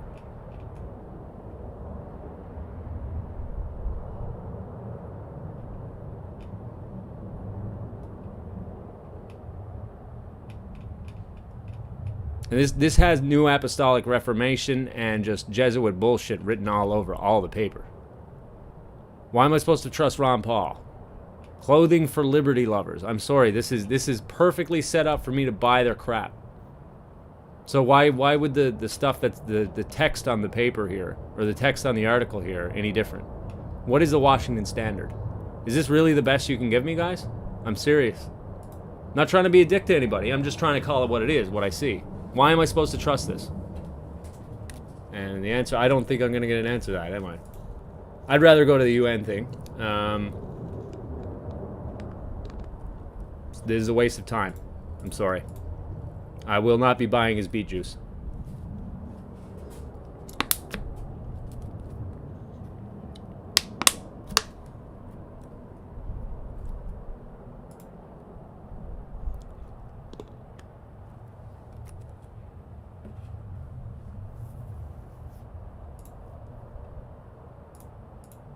Seems like a whole bunch of rabbit holes. Let's go into this part. Chemtrail theory. I don't know. I have no opinion. I got sick of hearing about chemtrails, and I just turned me off. I was like, something there seems to be something pushed in this. I just didn't want to touch it.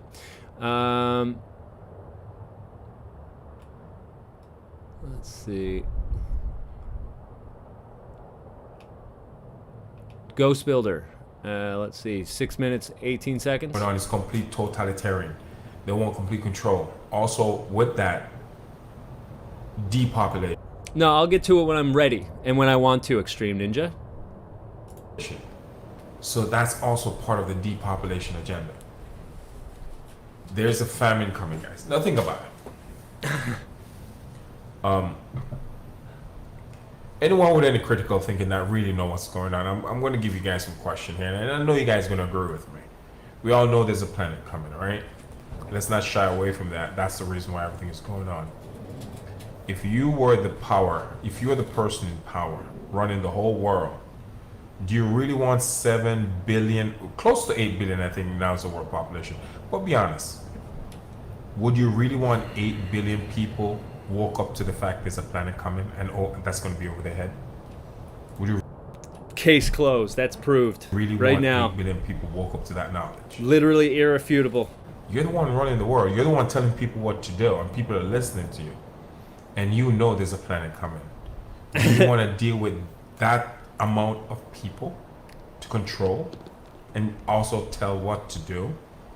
Be honest with me. Do you really think those people are going to listen to them? No, they're not. And they're aware of that. Yeah, we might as well. I mean, the past 30 minutes has just been dealing with Nibiru anyways. So, what do you think the next agenda is? If 7 billion people are not going to really listen to nobody and just going to start doing whatever the hell they want to do, if you're the government, what do you think would be your next step? Would you want to deal with 7 billion people? This is just this rhetoric is so.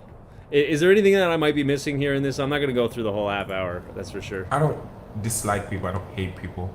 But let's just say, let me put myself in their position. Not that I say I want to be in their position, but I'm just going to turn the table a little bit. Me asking myself, would I want, I'm running the show, I'm running the world. Would I want 7 billion people wake up to this? Honestly, no. Because I already know I'm not going to be able to control 7 billion people at that. This is so. Oh gosh, do you really want me to watch this Ghost It's just the planet coming? Okay. All right.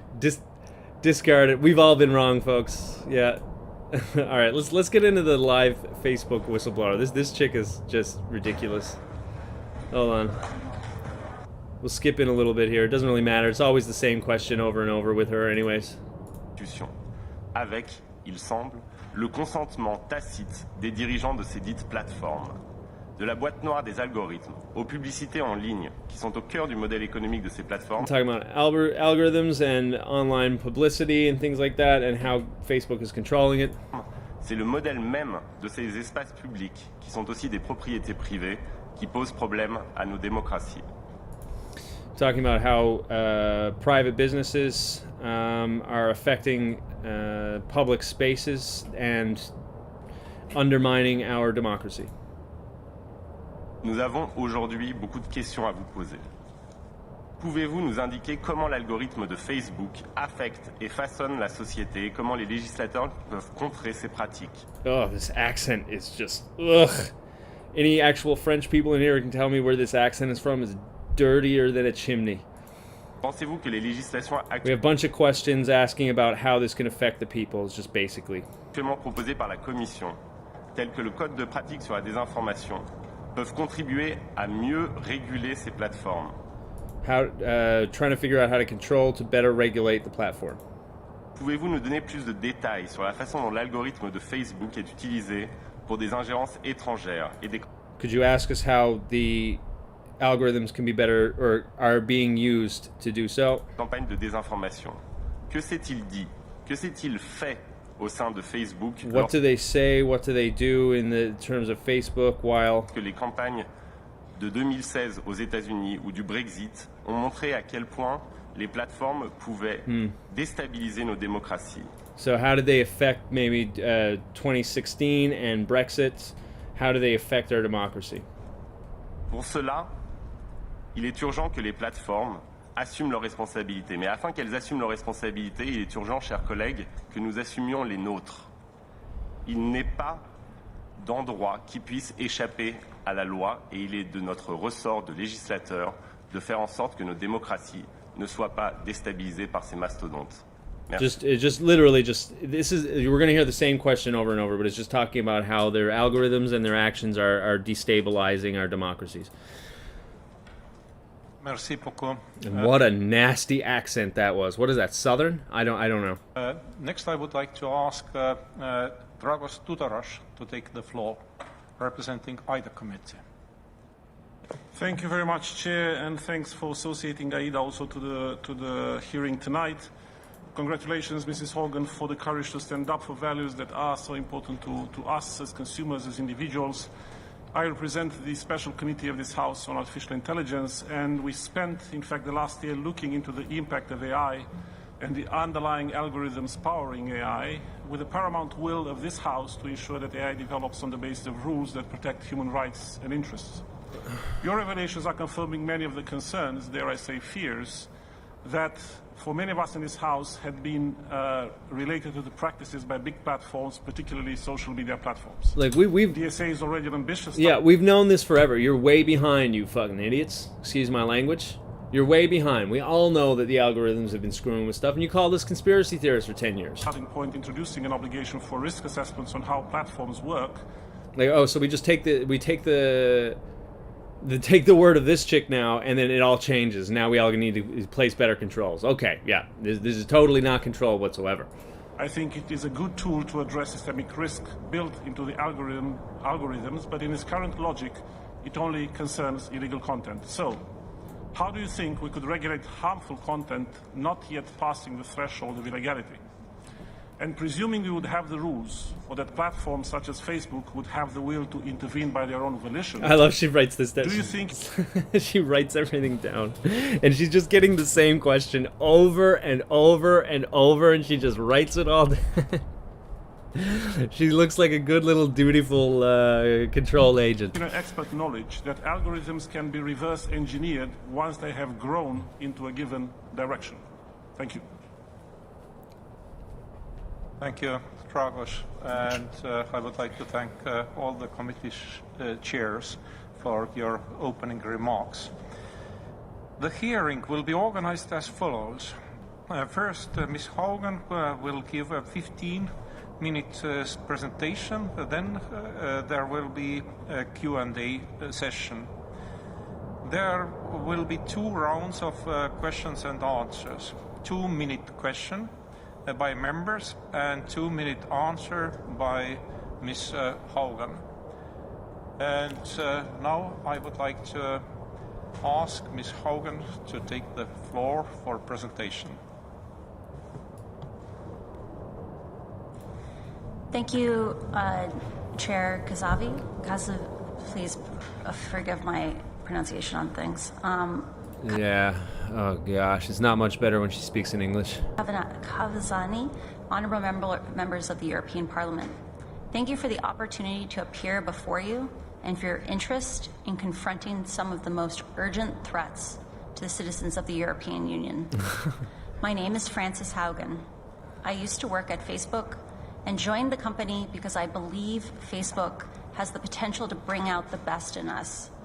But I am here today because I believe that Facebook's products harm children, stoke division, weaken our democracy, and much more. Whose democracy? What democracy represent? You come from a republic, by the way, not a democracy.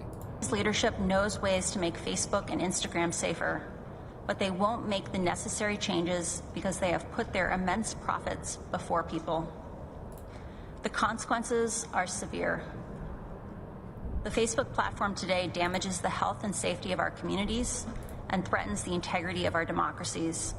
Rising to meet these challenges won't be easy, but democracy... She's got some pretty broad shoulders for a chick, doesn't she? But I don't really care about that. It doesn't really bother me, whatever she is. She's a, what do you call it? Censorship Barbie that's not even hot. That's what I call her. Democracies must do what they have always done when the actions of commerce conflict with the interests of the people and society as a whole. You see, it starts off with her acting like, yeah. It starts off with talking about how Facebook is in the wrong, and then as this goes along, it keeps on getting more and more about how we need to censor people better.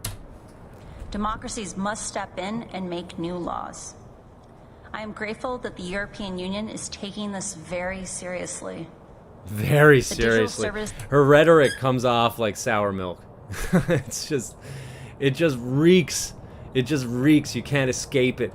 Like, she's just so obvious. This act that is now before this parliament has the potential to be a global gold standard. It can inspire other countries, including my own, to pursue new rules that would safeguard our democracies. But the law has to be strong and its enforcement firm. Otherwise, we will lose this once-in-a-generation opportunity to align the future of technology and democracy. What does a democracy even mean to these people? I don't know. But it certainly has nothing to do with being able to speak freely. My analysis and explanation of the documents in my disclosure is grounded in more than the time I spent at Facebook. I have worked as a product manager at large tech companies since 2006, including Google, Pinterest, Yelp, and Facebook. My job has largely focused on algorithmic products like Google Plus Search and recommendation systems like the one that powers the Facebook newsfeed. Working at 4 major tech companies that operate different types of social networks, I have been able to compare and contrast how each company approaches and deals with different challenges. The choices being made by Facebook's leadership are a huge problem for children, for public safety, and for democracy. That's why I came forward. I should have a counter going for how many times they say democracy, how many times they say that she's courageous. What else? Protection, safe. Put that in. What do you call it? I've sped this up because I'm sick of being talked to like a kindergarten person. And let's be clear, it doesn't have to be this way. We are here today because of deliberate choices Facebook has made. I joined Facebook in 2019 because someone close to me was radicalized online. I felt compelled to take an active role in creating a better, less toxic Facebook. Here we go. Radicalized. According to what? How were they radicalized? Let's see if she even addresses that. During my time at Facebook, first working as the lead product manager for civic misinformation and later on counter-espionage, I saw that Facebook repeatedly encountered conflicts between its own profits and our safety. Facebook consistently resolved these conflicts in favor of its own profits. The result has been a system that amplifies division, extremism, and polarization. It undermines societies around the world. In some cases, this dangerous online talk has led to actual violence that harms and even kills people. In other cases, their profit-optimizing machine is generating self-harm and self-hate, especially for vulnerable groups like teenage girls. Yeah, make sure, vulnerable groups like teenage girls. Yeah, make sure that you get the victim complex going. These problems have been confirmed repeatedly by Facebook's own internal research. This is not simply a matter of some social media users being angry or unstable.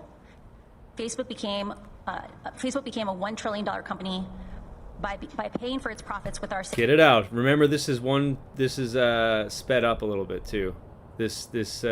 She reads worse than I do. Safety, including the safety of our children. And that is unacceptable. I believe what I did was right and necessary for the common good. But I know Facebook has infinite resources which it could use to destroy me. I came forward because I recognized a frightening truth.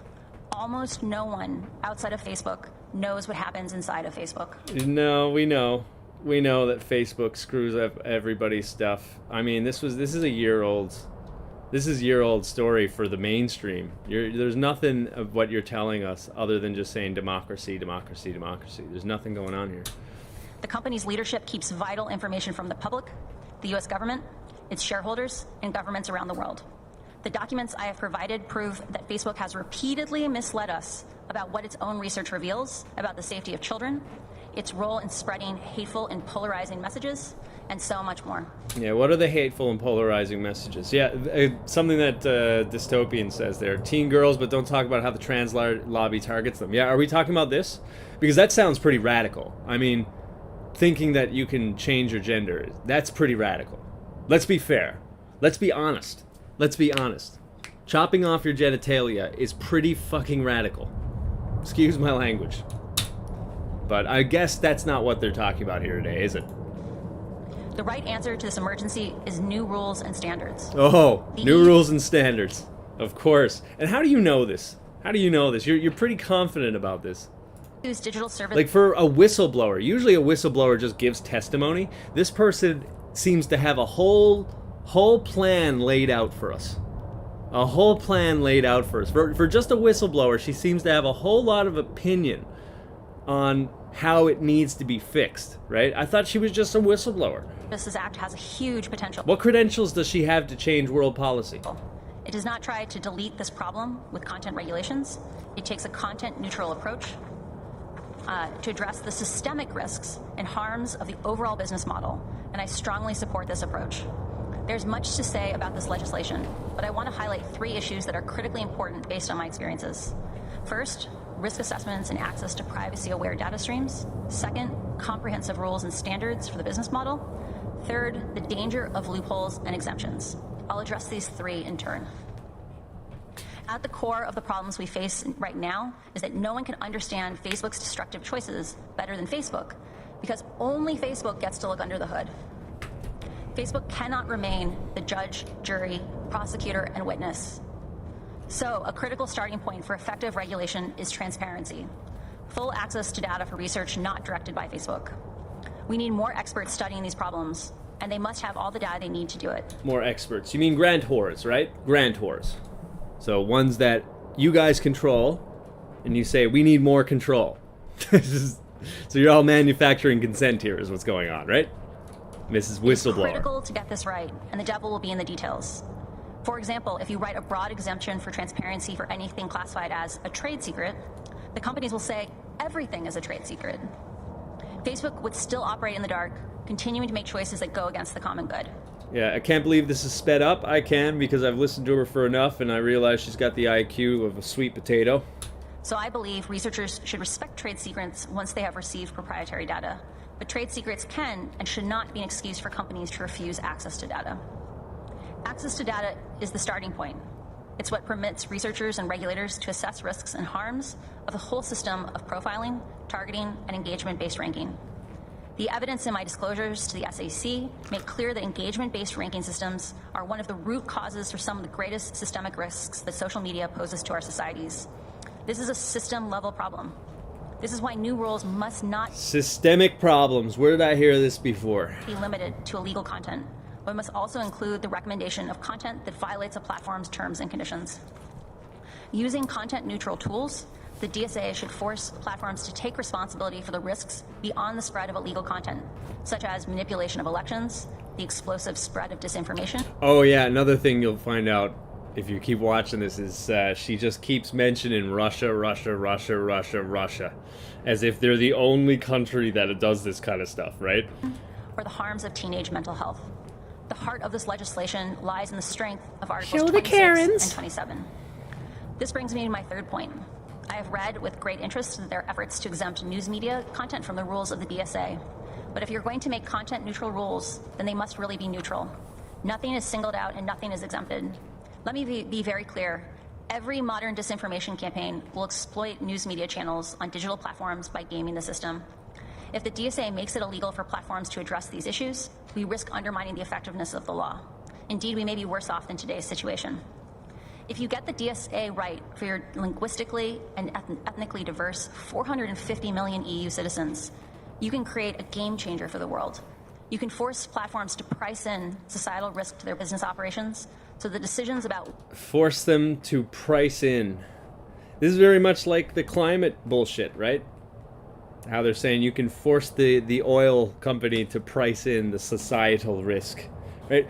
Why are you supposed to look into our societal risk? How about, let us just be. Let us just be. How about that? And if you want to force anything, why don't we just start exposing how Facebook, YouTube, Facebook was basically the CIA program right before it started, right? There was another program that was much like it and it got shut down, right? Why don't we expose that, Reddit, you have people like Ellen Pao and Ghislaine Maxwell behind all of this stuff, right? How about that? Why don't you expose this kind of stuff? But you don't, and you won't, because you're not here for actually helping people. You're here for controlling this, right? What products to build and how to build them is not purely based on profit maximization. You can establish systemic rules and standards that address risks while protecting free speech. And you can show the world how transparency, oversight, and enforcement should work. Let's not forget, we have stood at these crossroads before. When tobacco companies claimed that filtered cigarettes were safer for consumers, it was possible for scientists to independently invalidate that this marketing message, because it was just a marketing message, and confirm that, in fact, they still posed a serious threat to human health. They were actually, in fact, more toxic than unfiltered cigarettes. But more toxic than unfiltered, are they? How's that? How is that? Oh, because it makes you think that it's better? Is that so? That it's about placebo effect then. So you're saying that the placebo effect is more toxic. So it's all about psychosomatic bullshit, isn't it? Today, we can't make this kind of independent assessment of Facebook. We have to just trust Facebook says what Facebook says is true, and they have repeatedly proved they do not deserve our blind faith. Trust. Neither do you. Why do you deserve our blind faith? That's the question. Why? Because you're a quote-unquote whistleblower. Someone's put you in the seat? Is earned. It's not just given. Facebook's regulator... Trust is earned. It's not just given. Build back better or whatever. Cigarettes were safer for consumers. It was because it was just a marketing message. And confirmed that, in fact... But today, we can't make this kind of independent assessment of Facebook. We have to just trust Facebook says what Facebook says is true, and they have repeatedly proved they do not deserve our blind faith. Trust is earned, it's not just given. Facebook's regulators Her hand movements are the best. Can see some of the problems, but they are kept blind to what's causing them, and thus can't craft specific solutions. They can't even access the company's own data on product safety, much less conduct an independent audit. How is the public supposed to assess if Facebook is resolving conflicts of interest in a way that is aligned with the public good if it has no visibility and no context into how Facebook really operates? Yeah, good point with the latest crap is the My Truth delusion, saying that My Blue, yeah. They're trying to diversify reality, and it's just so that you can't discuss. I was having this discussion earlier. Someone had brought up something saying that tea and water in a cup to you it might look like tea and water in a cup, but to others it might mean something else. And I'm like, no, it's tea and water in a cup, and other people are crazy for thinking it's anything else. There's nothing, you know what I mean? These very, very basic things people are trying to distort, and the my truth thing is, it's this moral and intellectual relativism. It's got to go. It's got to go now. You have these people talking about, what do you call it? We just need to have the discussion on this. We just need to have the discussion on that. And then it quickly becomes, if you don't allow that discussion, you're a hater. Or you're doing hate speech then, right? It quickly turns into that. That's why you have to stop it. The my truth thing. Just don't ever give that bullshit relativism any credence. Never, ever, at any point. Do not cede that. This must change. Dear members, all the Karens bopping their heads. There's a lot at stake here. You have a once-in-a-generation opportunity to create new rules for our online world. Do you really think safer, this more is enjoyable social media is possible? If there are only two things that... This is not a whistleblower. This is someone... This is a what do you call it? This is a persuasive essay. This has nothing to do with whistleblowing. Everyone takes away from these disclosures, it should be, first, Facebook chooses profit over safety every day. And it's a bad one. Bold action from lawmakers, this will continue. The second is that Facebook has exploited its ability to hide the actual behavior of the platform to allow our safety to decay to an unacceptable level. If Facebook is allowed to continue to operate in darkness, we will only see escalating tragedies as a result. I came forward at great personal risk because I believe we still have time to act, but we must act now. Thank you.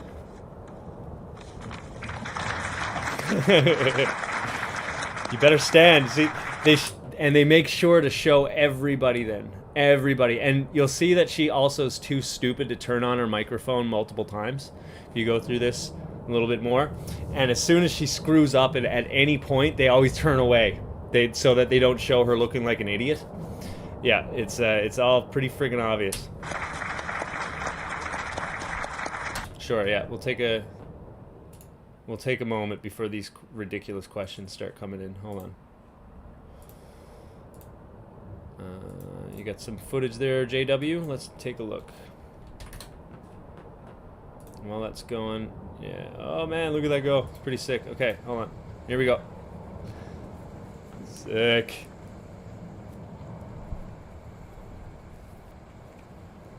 Might be a good thing that it's spreading a little. Let this build a pretty wide base. Great footage, man. Valentin, it doesn't surprise me. He's got that dope stuff. He got that dope stuff. Indeed. Thanks a lot, man. Appreciate it. All right. Now we can start with the Q&A session. First, I would like to ask Andres this friggin' lizard to take the floor. Please, Andres. They're all of them. There's like, I want to commend you on your courageousness. This is courage, whatever. Vielen Dank, Herr Vorsitzender. Ich werde es auf Deutsch machen, deswegen möchte ich Frau Hogan zunächst begrüßen und darum bitten. And you can tell now I have to turn this down. She's so stupid, or she's trying to speak to the lowest common denominator in us. She's meant to like say this as slow as possible. This is how we talk to people now. This is how we speak as adults. We all speak like we're doing 10 words a minute. Right, so that even the dumbest among us can understand us and understand it and feel special. Dass sie die Kopfhörer aufsetzt. Sie haben ja, Frau Hogan, jetzt sehr, sehr interessant auch darüber berichtet, wie Sie in anderen Firmen, nicht nur bei Facebook.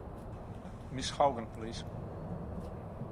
So they don't have the translations or anything, but I'm telling you right now, it's always the same question. It's everybody's just like, thank you so much for bearing your testimony and being so courageous to talk about it. And it's how can we better control things in the world? That's basically every freaking question. Undermining democracy gets talked about, a little bit of Russia here, a little bit of safety this, security that. It's the same question over and over. So you're not missing anything about these translations. I can only do French for you, but whatever.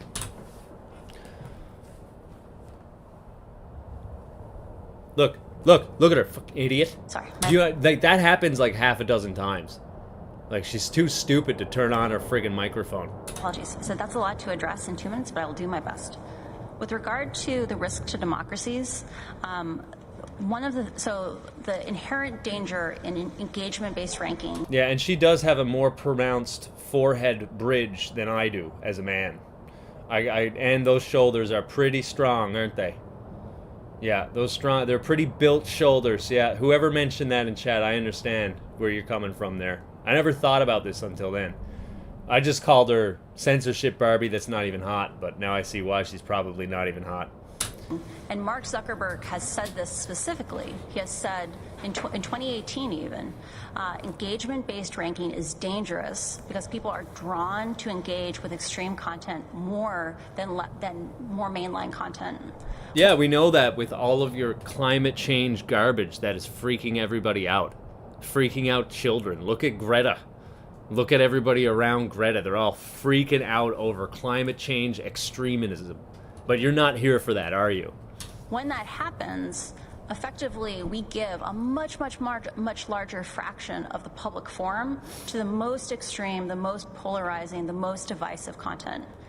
This also happens in ads. Because ads that get more engagement are cheaper, running an angry, hateful, divisive political campaign will be 5 to 10 times cheaper than running one that is about empathy and compassion. And I'm sure you were totally concerned about that when Trump was in office. Democracies cannot exist if we can't see each other as human beings, if we can't have empathy and solidarity with each other. Solidarity. Yeah, she loves the solidarity and unity. Those hands look like they've been working harder than Bushcraft Bears. I don't know if you saw his the survival episode that we were looking at yesterday. But yeah, they look like they're more capable hands than his. And so I believe that having a system that amplifies divisive content like that will erode our democracies. The second question is around what can we do with regard to regulating private economy and in a way that is, I'm trying to hit both freedom of expression, and we may not get there. So I'm a strong proponent of what I call 1, 2, 3 risk assessments. So companies should assess themselves, but there should also be some party that can gather feedback from the community, because Facebook is very homogenous. It largely speaks English. It's largely isolated in California, at least those who are making most decisions. And unless you go and survey civil society groups, you're not going to get a full picture.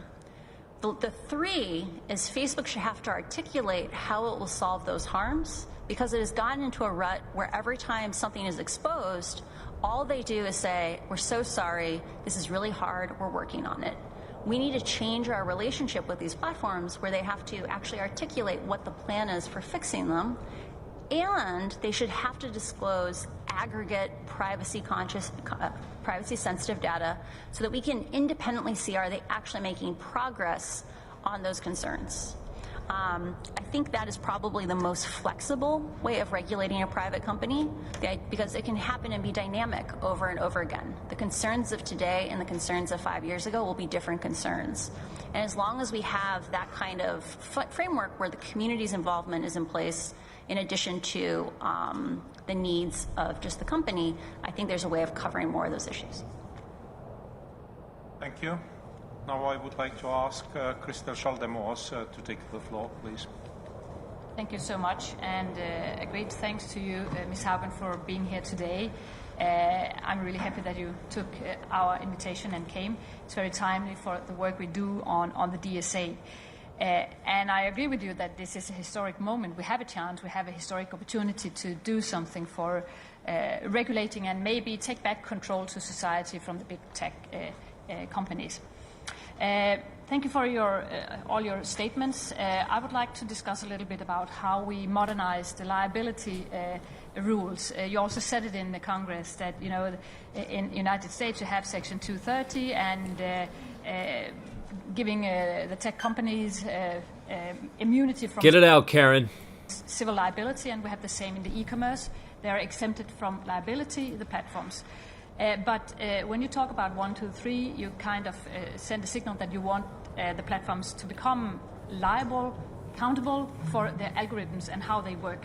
So could you maybe give us your suggestions on how we could make them liable or accountable at least? Because I think this is key. Of course, they should not be liable for what I put on Facebook, but how they use what I put on Facebook, I think that could be important for them to be. So that I would be happy to hear about that. And I think that's the most important thing, so I will give you more time to answer instead of using all my time. Thank you. Thank you, Crystal. Please. What a giver. Ms. Haugen. The question of how to increase the accountability of these platforms is a very important one. One of the things that I think is essential is, my understanding is today, there's really no practical way to bring a class action lawsuit either in the United States or in Europe, partially because we don't have a way of seeing differential harms. When you think about mandatory data, there are ways to segment the population that are privacy sensitive. I worked on some of these, where you produce cohorts and you can report stats in an aggregated way on differential harms per population. So what we found in the case of COVID misinformation was that 4% of the population received 80% of all the COVID misinformation. This is not a novel problem. It is a problem that repeats itself with every harm type. So I think one thing... Harm type. Ooh. This is some friggin' new speak I ever heard it. And I never thought of risk assessment either, Lisa. Good call on that. Risk assessment. People have been so overcharged now to being safe and stay safe and stuff that this word, yeah, it seems like a very euphemistic way to keep poking at that bear. Or poking at that button, I mean. Let's see, there's something else I missed too. I'd say let them diversify themselves out of existence. Yeah, and nobody's even on Facebook anymore. We know that it's going to start with Facebook and it goes out throughout everything else. Like, it's obvious what they're trying to do here. Starts with Facebook because Facebook or Zuck is such a cuck that everybody likes to hate him. That metaverse thing is creepy to everybody. Almost everybody, anyways. Facebook is how Ben Shapiro got its followers. I think he spent like 3 million on them. Yeah, it was huge. And then, like, I mean, you see, because they're starting to fail a little bit now, you can see that they're pushing it, and they're pushing ads of Ben Shapiro on YouTube and things like that. Like, his rise was completely manufactured. Completely manufactured. And then they started pushing all this garbage. Then you have, what's his name, Michael Knowles. I kind of like Klavan a little bit. Andrew Klavan is kind of okay, but still, he still pushes the left is bad, right is good, and we're the saviors, and watch our stuff for more updates and stuff like that. Klavan's the only one that I can actually deal with, and I rarely listen to him now, but Knowles is a cancer. Michael Knowles is the biggest cancer ever, and like, he takes his shot against Protestantism all the time because he's a little Jesuit stooge. Little Jesuit pedo stooge with a bow tie and glasses. He doesn't wear glasses, I don't know. It just feels like he does when he speaks. Haven't we been in climate change since the last ice age? Isn't that what made the glaciers melt? Yeah, well, it's always changing. It's always in the process of changing. Can't say something? No, you can definitely say something. Prem Nazimo? What is that? Nazimo? I don't know. But you now have a wrench, so you can pass on links and things like that. And what else? Yet they allow and profit from these ads promoting the garbage. She should be talking to Madison Avenue. Yeah. But yeah, we're not talking. No, this was never about going against the big wigs. This is all about just pushing censorship garbage, and because people cannot have their minds controlled, we need to go the next step up. It's the same thing with these the vaccine passports and all this kind of stuff. It's basically because we can say no, we need to now convince the higher ups to be more controlling against everybody. It's all about manufacturing consent. Is if you want to hold the platforms accountable for, say, some children being overexposed to self-harm content, there has to be a way for us to get information on that concentration of harm. Because, like I said, every harm type has these kinds of problems because of how the algorithms push people towards homogeneity.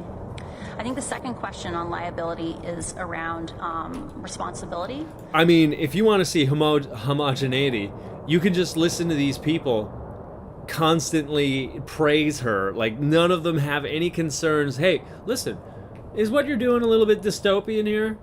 Why is a whistleblower is so perfect on her opinions? You know what I mean? Why is she so sure about her opinions? I don't get it. What's going on here? Like, why are you so sure that what your plan is going to work? We never get any of that. That's because this is the most homogenous room that you'll ever find. Not to mention it's filled with Karens. I'm a strong proponent that And one of cucks. the repeated things we hear from Facebook is that no person can be held accountable for any decision that happens on the platform. That committees of people decide everything.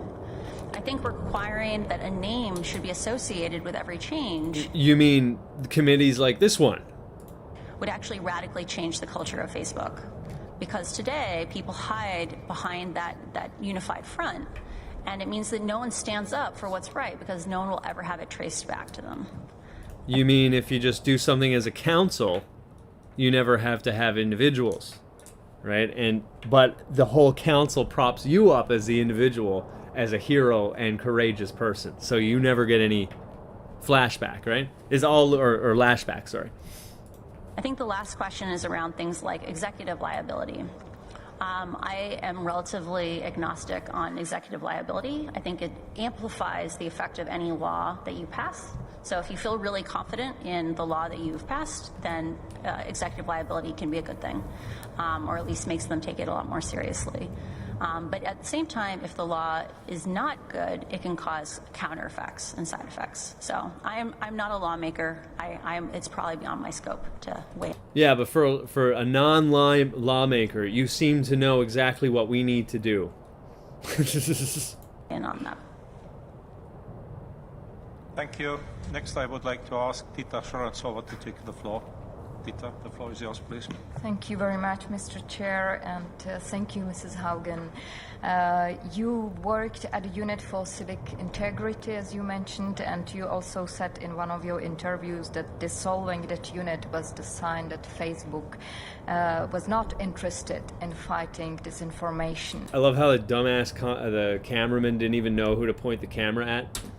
In the Digital Services Act, which I understand you read and you are aware of all the details, we have now different articles both on risk assessment, mitigation of risks, independent audit, enforcement mechanism. So it would make actually mandatory that Facebook would have such a unit and will have to act against disinformation and harmful content. Right, so they now must act against something they deem to be harmful, right? The risk type. Which is something, to my knowledge, which is not required. Here it and comes. It's not a proposal in the US. Right. But at the same time, in our proposal, as it is drafted, it will be still Facebook itself that will choose the ways how to mitigate the risk. Do you think this is a good approach? Or do you think we should have perhaps national regulators to manage such a massive, complex system? Thank you. Thank you. Ms. Haugen, please. I feel fairly strongly that the role for regulators is to make sure that Facebook has to follow at least a certain amount of the rules of the road. So this is less so a thing of saying you must do X, Y, Z in terms of how to change your platform, but is more so. Her hand movements too is just hilarious. Actually, she starts getting worse and worse. So, if we have like a 1, 2, 3 approach, that they have to, take an input from lots of community groups in a way that is not filtered by Facebook itself, or that they have to report on statistics that would allow us to see have they actually made progress on what they said was the solutions. I'm a strong proponent also for criteria on what is a rigorous enough solution. Like, it has to be a good faith plan on how will you solve these things. I think it is. Good faith according to who? See that? Good faith. I tell you, man, I hate that term. I hate that term. Outside of debate, like, you're not arguing in good faith, but this becomes also arbitrary. Like, who determines what's good faith?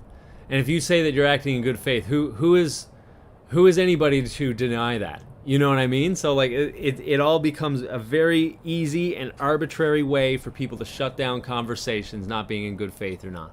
difficult to have a regulator that or actions mandates as well. specific changes, partially because anytime you draw a fence, companies figure out how to run around the fence.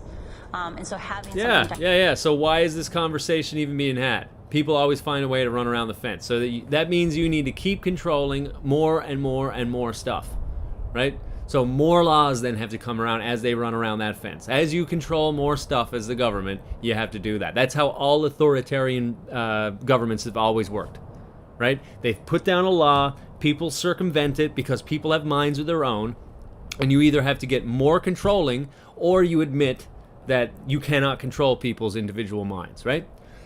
And that's what this whole thing is in the first place.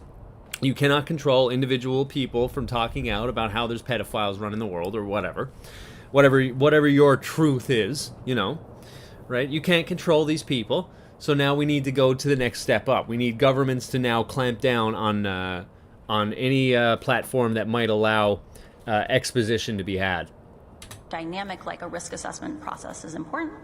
But the secondary thing is I feel strongly that part of why regulators should be gathering that, forcing platforms to disclose that data or forcing them to disclose their harms publicly is right now people never get a fair chance to assess if they want to use these products, right? Facebook, because they have misled us over and over again, people's dignity is being violated because they are exposed to harms that they are told don't exist, right? And that's not fair or just.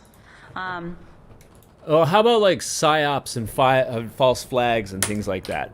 How about that? How about when they create different murders and that kind of stuff that we now have to change laws on gun laws and things like that? When they do these things and we're told they're not existed or they don't exist, you planning on doing anything about that?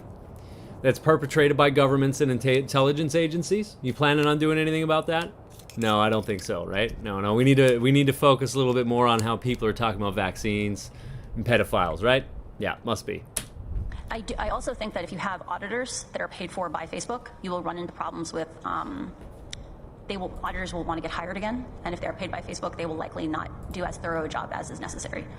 So having the ability for the public to see risk assessments is actually quite important for consumers to be able to have informed choices. Thank you. Thank you. And next, I would like to ask Alexandra Geze to take the floor, please. Thank you, Chair, and thank you, Mrs. Hogan, for being here today, for coming forward. I think I can speak on behalf of almost all my colleagues saying that we're extremely grateful to you for that. Yes. And you're doing that at great personal risk, and we really appreciate. Okay, I'm sure she is. It's certainly so much risk now with what she's saying, as if Facebook and his buddies, or Zuck and his buddies, have nothing to do with this kind of stuff about how to control people. Questions. You have stressed the importance of access to data for civil society. Do you think the current wording in the DSA, which under certain circumstances allows for access for vetted academic researchers only, is enough? Or do you think we should also give access to NGOs and investigative journalists, for example, under certain conditions? Let's hear that one more time. NGOs and only circumstance society. Do you think the current wording in the DSA, which under certain circumstances allows for access for vetted academic researchers? You mean grant whores, right? Grant whores. That would be academic researchers, grant whores? Only is enough? Or do you think we should also give access to NGOs and investigative journalists, for example? You mean prostitutes and child trafficking organizations? Is that what we're talking about? NGOs is the money laundering organizations. Why are we supposed to trust these people? Under certain conditions, and you might want to outline those conditions and those processes. That's the first question. Yeah, let's let all your globo homo people in there, Mrs. Lizard Lady. And it looks like you're due up for your next adrenochrome shot. Second question is, look at those you have bags. been an advocate for strong regulation that is needed to make sure Facebook doesn't continue to harm society. But we all harm society. Who told you that it's harm society? How do they harm society? Because in ways, yes, I agree with it, but certainly not the way that you say it, I'm pretty sure. No, that regulation needs to be enforced to be effective.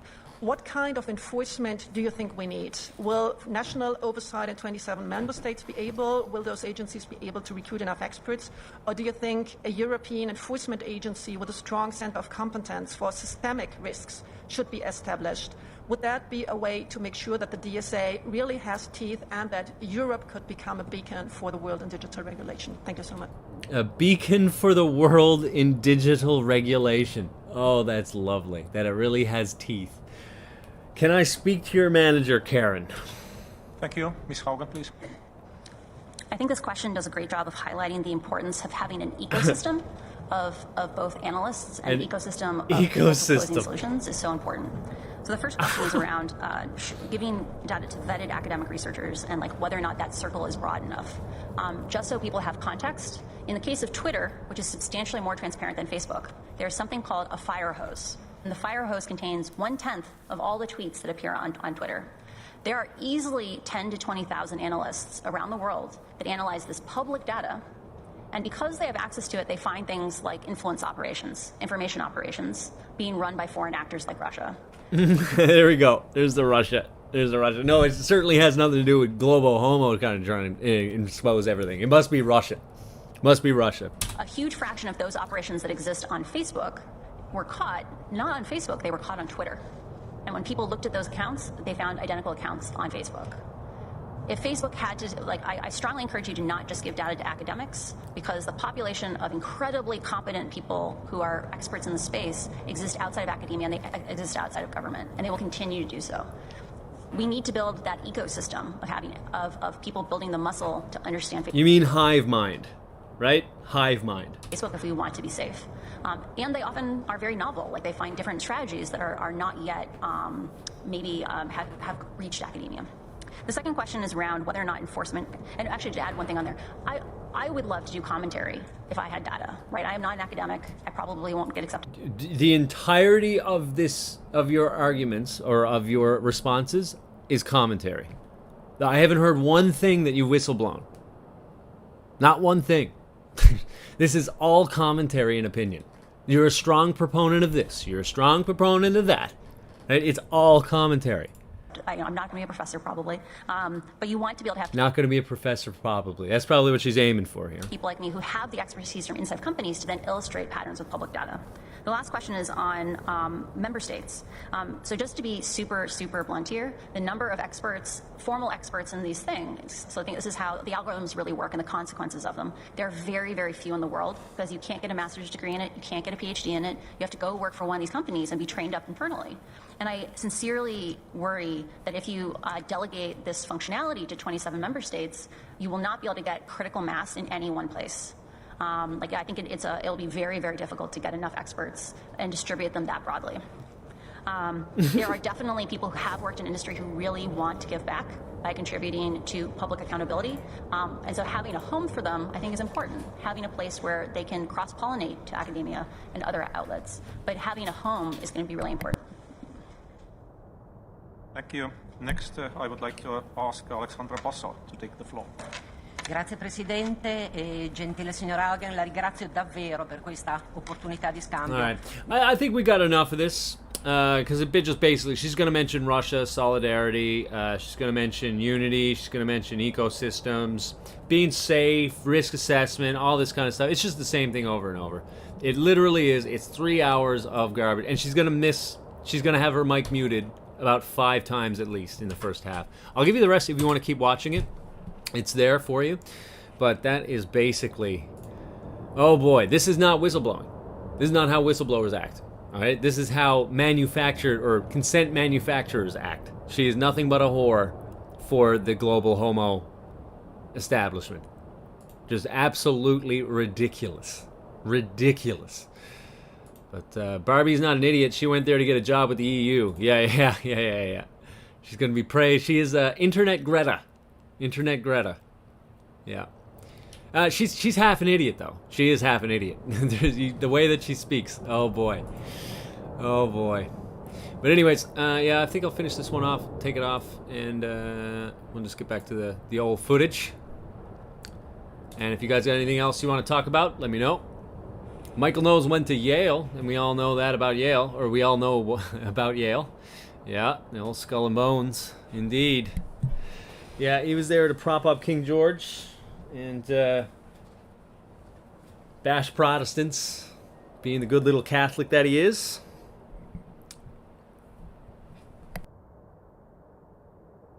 And I'll be right back there. Just get some water.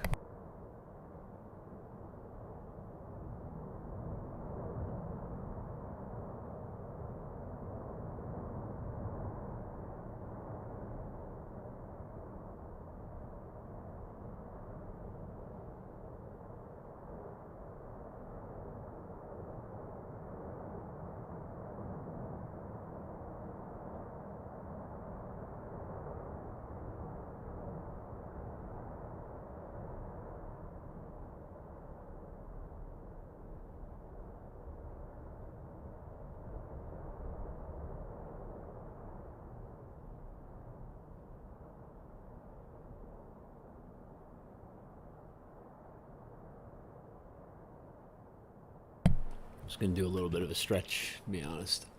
Just get pretty hard. We got another couple hours left. Anything else you want to talk about there? Let me know.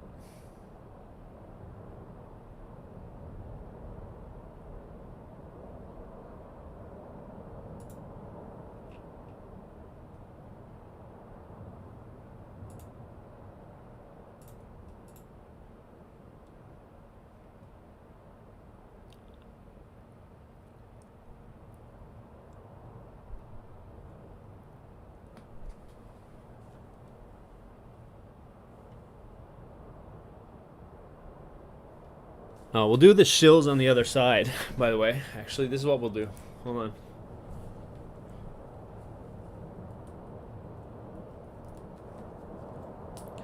So here's how they get us on the other side.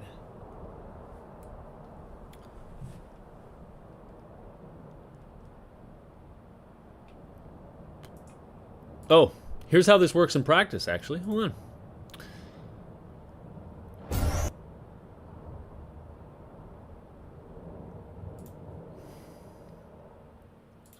Up. All right, so this is Pfizer CEO, who, by the way, is a Wharton graduate, Albert Bourla. Bourla? I don't know how to pronounce it. But people who share misinformation on vaccines efficacy, as in it's not efficacious, it's not efficient, and it's not safe, it's not effective. Doesn't stop long COVID. Apparently it doesn't stop the spread because they're so afraid of people that get it being vaccinated. Apparently I'm a criminal now. So yeah, apparently those people are criminals. Let's see what he says. I really wish this channel would stop putting the music in the front.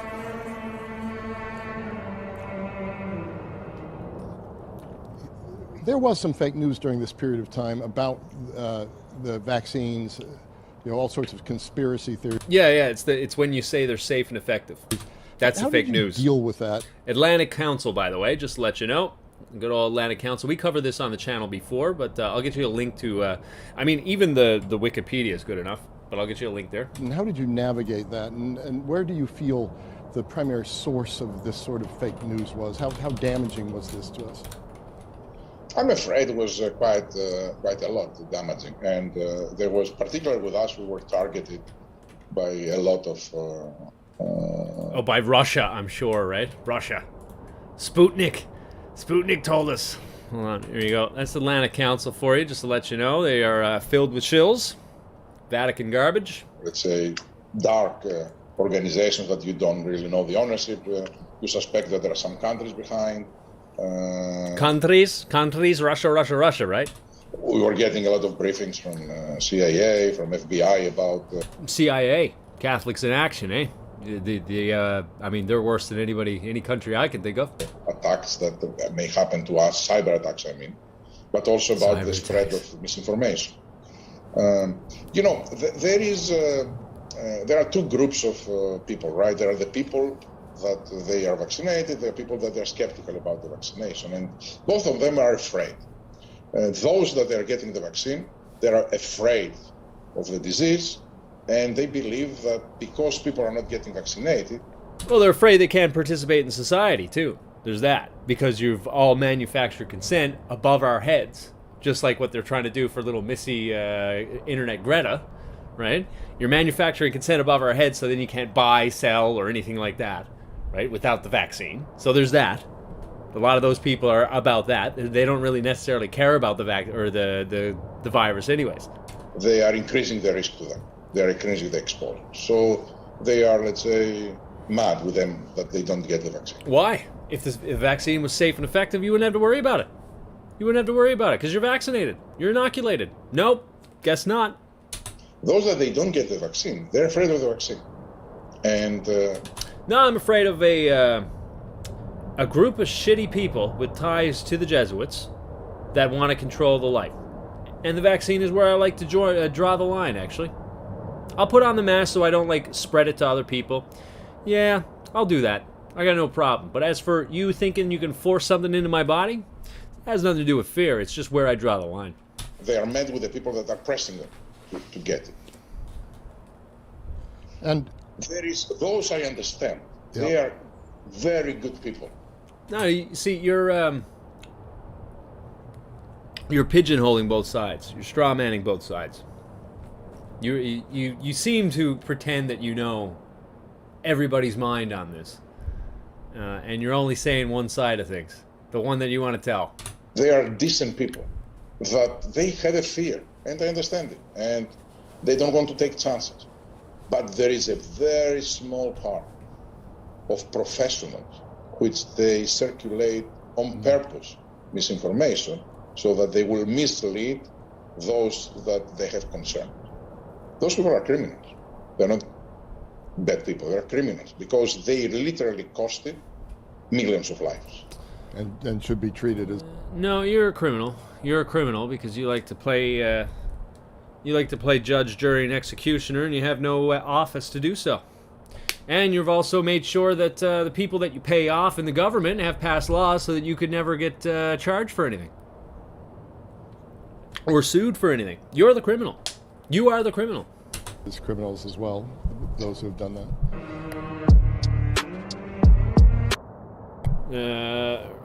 The same Pfizer that was ordered to pay a $2.3 billion criminal fine in 2009 for the largest healthcare fraud settlement in the history of the Department of Justice as a result of their illegal promotion of pharmaceutical products, according to the DOJ. And if I'm not mistaken, Pfizer also got in some hot water about misrepresenting data.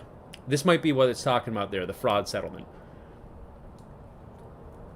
So yeah, they've lied about statistics in order to sell their shit. That is neither safe nor effective. And they've been proven to do so before. But apparently the people that talk about this stuff are the criminals. Yeah, okay. You see, I don't really fear the vaccine that much. It'll probably kill me. You know what? At this point, I'd be happy to leave a little bit earlier. But it has nothing to do with that. It has nothing to do with that. If not being vaccinated kills me, I would rather die than have to comply with you losers anymore, especially when it comes to putting something in my body. That's what it is.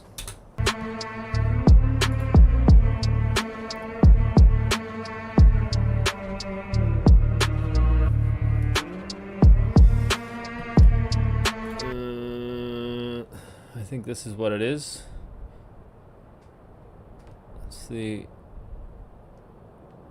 Felony violation of the Food, Drug, and Cosmetic Act for misbranding Bextra with the intent to defraud or mislead. Bextra is an anti-inflammatory drug that Pfizer pulled from the market in 2005. Under the provisions of Food, Drug, and Cosmetics Act, a company must specify the intended uses of a product in its new drug application to the FDA. Once approved, the drug may not be marketed for or promoted for so-called off-label uses, i.e. any use not specified in an application and approved by the FDA. This is really hard to read, guys. Pfizer promoted the sale of Bextra for several uses and dosages that the FDA specifically declined to approve due to safety concerns. The company will pay a criminal fine of $1.195 billion, the largest criminal fine ever imposed in the United States for any matter. Any matter. Pharmacia and Upjohn will also forfeit $105 million, and I guess that's let's see. Okay, so that is a subsidiary of Pfizer. they will forfeit $105 million for a total criminal resolution of $1.3 billion. In addition, Pfizer has agreed to pay $1 billion to resolve allegations under the Civil False Claims Act that the company illegally promoted 4 drugs: Bextra, Geodon, an antipsychotic drug, Zyvox, an antibiotic, or biotic, whatever, and Lyrica, an anti-epileptic drug. Let me see if I can get this a little bit easier to read. My goodness.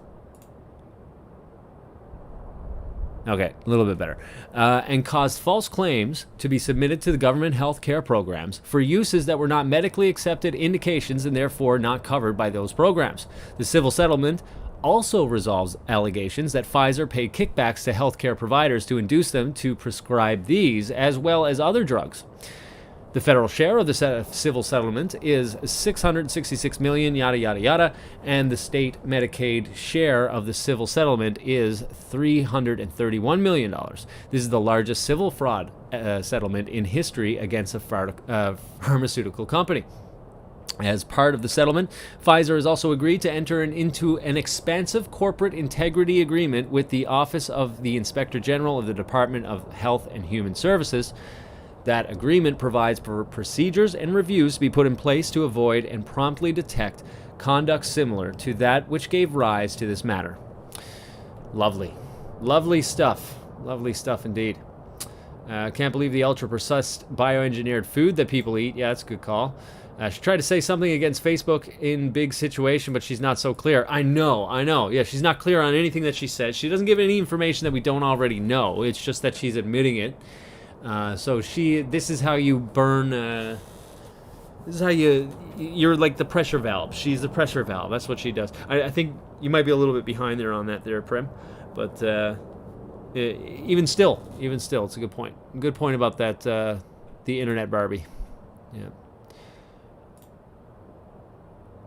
Great stuff. Great stuff. What else we got here today?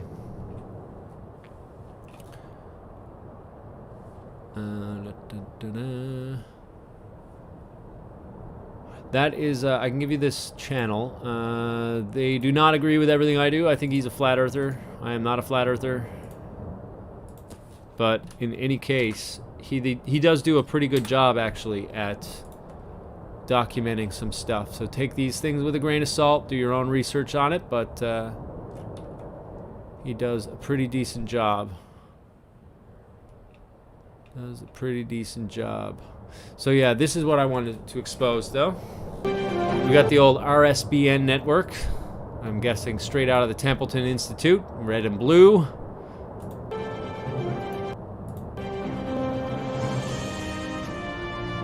So who's gonna save America from the Jesuits or whatever? Yada yada yada yada. Right. Praying for America. Called America. It was a small cluster of colonies caught between a great ocean and a vast wilderness. It was home to an incredible people with a revolutionary idea that they could rule themselves. One nation under God. Chart their own destiny. And then together they could light up the entire world. Ugh. Who's the unqualified person doing the audio behind this? Father Frank Pavone, or Pavone, whatever. So we got Catholics on both sides here, pushing the same garbage. Just on different wings to appeal to different people. Well, good evening, friends. Father Frank Awesome. Pavone here. Yeah, okay. So a little bit... Director of Priests for Life, welcome to Praying for America, where patriots, Christians from all across... You're not a patriot. You're a Catholic priest. ...across the country gather together each night, and we pray for... You serve the Vatican, and the Vatican alone. You don't serve America. ...this great country. We give thanks to God for the freedom that we have. Which God? You're talking about the Catholic God. Protestant America talked about the God of the Bible. Much different. We commit ourselves to continue defending that freedom and building up this country. Last time I checked, you took an oath to the Vatican. In the way our founders intended. So welcome and thank you for taking the time. We have tonight a special guest, and I want to get right to introducing him, and then we're going to go into the Word of God in prayer and have a great discussion.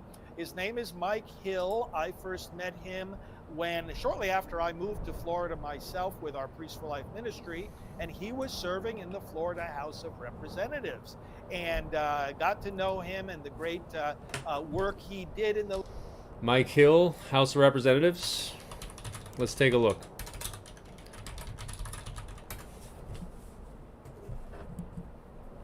Florida House of Representatives. Mike Hill campaign, Pensacola, Ballotpedia. Here we go. American politician. Is this him? Mike Hill. Where'd you come out of? University of West Florida. Interesting alma mater there. United States Air Force Academy. It's a cool logo. All right. Tea Party movement. President of the Tea Party movement. Another controlled burn. Let's see.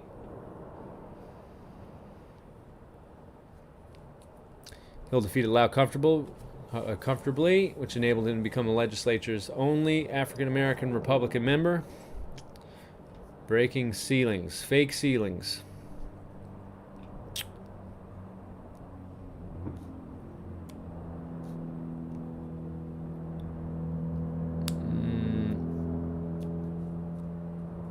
Just a second. So we got an up and coming. Yeah, here we go. He referred to Islam as a cancer and a demonic Muslim horde. He also falsely claimed on Twitter. I just hear like the seething leftist writing this to complete the two wings of the same eagle. Also falsely claimed on Twitter in 2018 to have earned the endorsement of President Trump, citing a reference to Michael Jordan. What? Questions were raised whether this violated Florida campaign law, although formal charges were not filed. In the same campaign, Hill falsely claimed to have bought Trump's star from the Hollywood Walk of Fame, or brought Trump's star from the Hollywood Walk of Fame to Pensacola. That sounds rhetorical, if you ask me. Good old leftists writing this crap. But that's interesting. We always have these fake-ass Republicans endorsed by Catholics that can't shut up about Islam, as if that's really the problem, and it's not the Jesuits hoarding them in. Any talk about the Jesuits? I'm guessing not, or problems within the Catholic Church? No, never, ever. Yeah, okay. Let's move on. The legislature standing, of course, for pro-life legislation and many other excellent bills that he sponsored and worked on, and he served in the Air Force as well, and he is an insurance agent in his employment, and he is continuing now insurance to work agent for the good of our country in the way that we are talking about this evening. So yeah, Mike prop Hill, him up more. To the program. Prop him up more, Father. Thank you for having me. It's my honor. Well, you know, listen, man. I wish there are so many smart black people out there, so many smart African Americans, and so many people of so many diversity. And you know what we get? We get propped up with Catholic garbage. I'm sick of it. I'm so sick of it. I'm so friggin' sick of it. These are what we get. Same thing with women and the feminists in power. There's so many smart women out there. So many capable women out there. I had a mom that was one of them. She was born and raised Catholic, but she was also against Catholicism. By the end of it, she got it out of schools here, and I know what it's like. I know you have there are people that can break the ceiling, the glass ceiling, or whatever you want to call it. You know what I mean? And have a more diverse society. But what do we get? We get Catholic shills. We're going to have propped into republicanism. Talk about with you. We look forward to your thoughts. I want to share a scripture here from the end of Matthew's Gospel. As we're all aware, Jesus commissions his disciples to go out into all nations. And let's read here, starting in verse 16. The 11 disciples went to Galilee to the mountain to which Jesus had summoned them. When they saw him, they worshipped, but they doubted. Then Jesus approached and said to them, "All power in heaven and on earth has been given to me. Go therefore and make disciples of all the nations, baptizing them in the name of the Father, and of the Son, and of the Holy Spirit, teaching them to observe all that I have commanded you. And behold, I am with you always, until the end of the age. Right, now go to the part of the Bible where it says, call no man father. How about that one? Mr. Father Frank Pavone, right? What you like to pick and choose which parts of the Bible you want to see, right? How about ones that we're commanded not to pray to dead people? How about that one? How about that one, Father? Right? You like to quote the Bible, right? Their lips, their hearts are far from Jesus, but their lips are with him, right? That's how it is. Let us pray. Father, we come together tonight. I don't do fake prayers, sorry. In our Actually, you know what? Let's listen to what he's trying to do. Because the prayers, the fake prayers, that I will not be praying with him with, because I don't. There is no discord with darkness. Let's see what they try and do. There's a lot of manipulation in these prayers, actually. Rather than just being offended and scrolling past it, let's just take a look. Pray. Father, we come together tonight again as followers of your Son, and as people aware that he has given us a commission to bring all the nations into your kingdom. Which kingdom is that? The Vatican. Yeah, ecumenism. Be it left or right. Right? What we got to realize, we got to stop looking at just the left. This is Right Side Broadcasting Network, just to let you know, okay? This is catering to us, and it's called ecumenism. If you're not familiar with this, it's extremely important that you do become familiar with it, I mean. Ecumenism, also spelled, whatever, is a concept and principle in which not Christians but Catholics who belong to different, Christians who belong to different Christian denominations work together to develop closer relationships among their churches and promote Christian unity. The adjective ecumenical is thus applied to any interdenominational initiative that encourages greater cooperation between Christians and their churches, and that includes fake Catholic Church, all right? The old Catholic Church, the World Council of Churches. Now, that's something to start looking into, my friends. That is something to start looking into. The World Council of Churches. In fact, I might do a little deep dive. Maybe doing a podcast on that or something like, or not a podcast, a live stream episode on them specifically. World Council of Churches is one of the most driving forces of how the Catholic Church is trying to get all the churches back that were protesting against them, be it the Orthodox, be it, not that I'm really a proponent of Orthodox Christianity either, but Orthodox Protestantism, all of it. You know, anything that they're infiltrating all of these churches, and then the mainstream to bring them back is the World Council of Churches. And it's going to end up with this one church thing. I mean, I'm sure people can give me enough information right now on the chat of how they're trying to get one church back together, right? And this is what it is. It's the Catholic Church that is not Christian whatsoever. They are completely antithetical to the Catholic, or to the doctrine of the Bible, right? And they're trying to get everybody rounded back up under their wings, right? So that's the Great Commission that he's talking about. It has nothing to do with Christianity. And to help your people observe... You mean the Pope? ...what you have commanded us. Lord, we know that we have to observe your commands in our personal choices, but we know too that part of observing all you have commanded us. NAR is the same, promoting unity within false religions, 100%. Little real quick recap. Good call, wake-up call. Rick Joyner, who's one of the headest guys. Mr. Knight of Malta, as you can see right here. Yeah, he's supposed to be a Protestant or Pentecostal or whatever. There he is, right here, sporting the old Knight of Malta gear, right next to, an archbishop or something like that. I don't care who it is. But, yeah. Can we see the whole thing? Not one channel is showing it. The whole thing of what? MIA Skies? Let me know. Just be a little more precise and have yourself a wrench as well so that you can pass on links. I'll cover whatever. We got another hour and a half yet. And I'm just dropping Redpills. To create public policies and laws that are rooted in your law, O God, as our founders understood. Therefore, we ask your light and your strength that we in our day, throughout these 50 states may continue to carry out this great commission. Lord, we want the right kinds of laws, and therefore we ask you, help us to choose the right kinds of lawmakers. No, I'm not going to be talking about dues today. I don't care about them, to be honest with you. I think it's a bunch of BS. We want the right kinds of court decisions. Therefore, O God, we ask you... The right kinds of court decisions.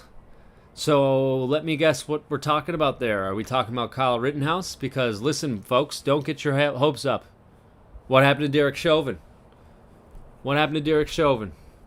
And he is he was like the precursor, because Derek Chauvin is it's still a little bit iffy, I think, right? Whether or not he was guilty or not, and it was about there was a political decision anyways to make him guilty, I believe, that even if he was not guilty, in the eyes of the law or whatever, to say that he was not guilty would have maybe caused riots everywhere. It won't be the same for Kyle Rittenhouse, but you'll be getting used to it. I highly doubt he will get off, he will walk. I highly, highly doubt it, although it's looking to point that way the whole time. Same thing was with the Chauvin trial, okay? Get used to it. Get used to it. There is injustice in this world. The Bible tells you specifically we're going to be screaming, where is the justice? And we'll be caught with our candlestick snuffed out if we go by these guys' intentions. They are misleading you to set you up for failure.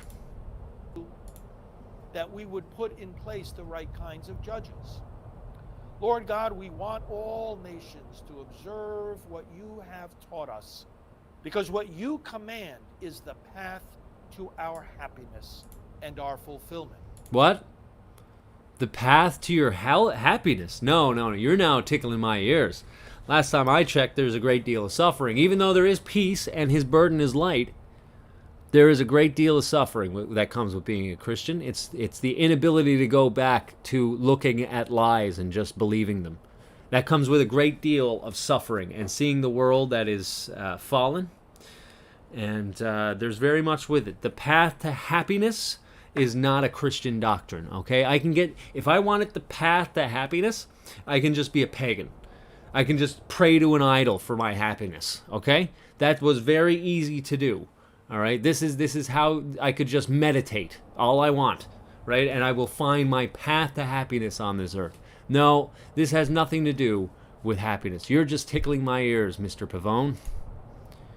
May those in public life observe your commands, that we may all live lives of godliness, devotion, order, and peace, and that the rights of all may be protected and the values you instill in us may be preserved and promoted. We ask all this in the mighty... Nah, you can, if you want to talk about fear porn and stuff like that, Skies, go find somewhere else to shill just because I'm talking about Jesuits and pedophiles. I wonder why you showed up like that. Mighty name of the only Lord, the only Savior, Jesus Christ. Amen. Amen. Yeah, amen. Yeah. This was all worldly desires. There was nothing about that had anything to do with Jesus. Nothing to do with Jesus. Well, let's begin, Mike, by acquainting the audience a little bit more with you and your background. Tell us about your own decision to become a lawmaker here in Florida. Yes, that started back probably in 2010, Father Pavone. At that time, President Obama was President of the United States, and I was getting frustrated at just yelling at the TV.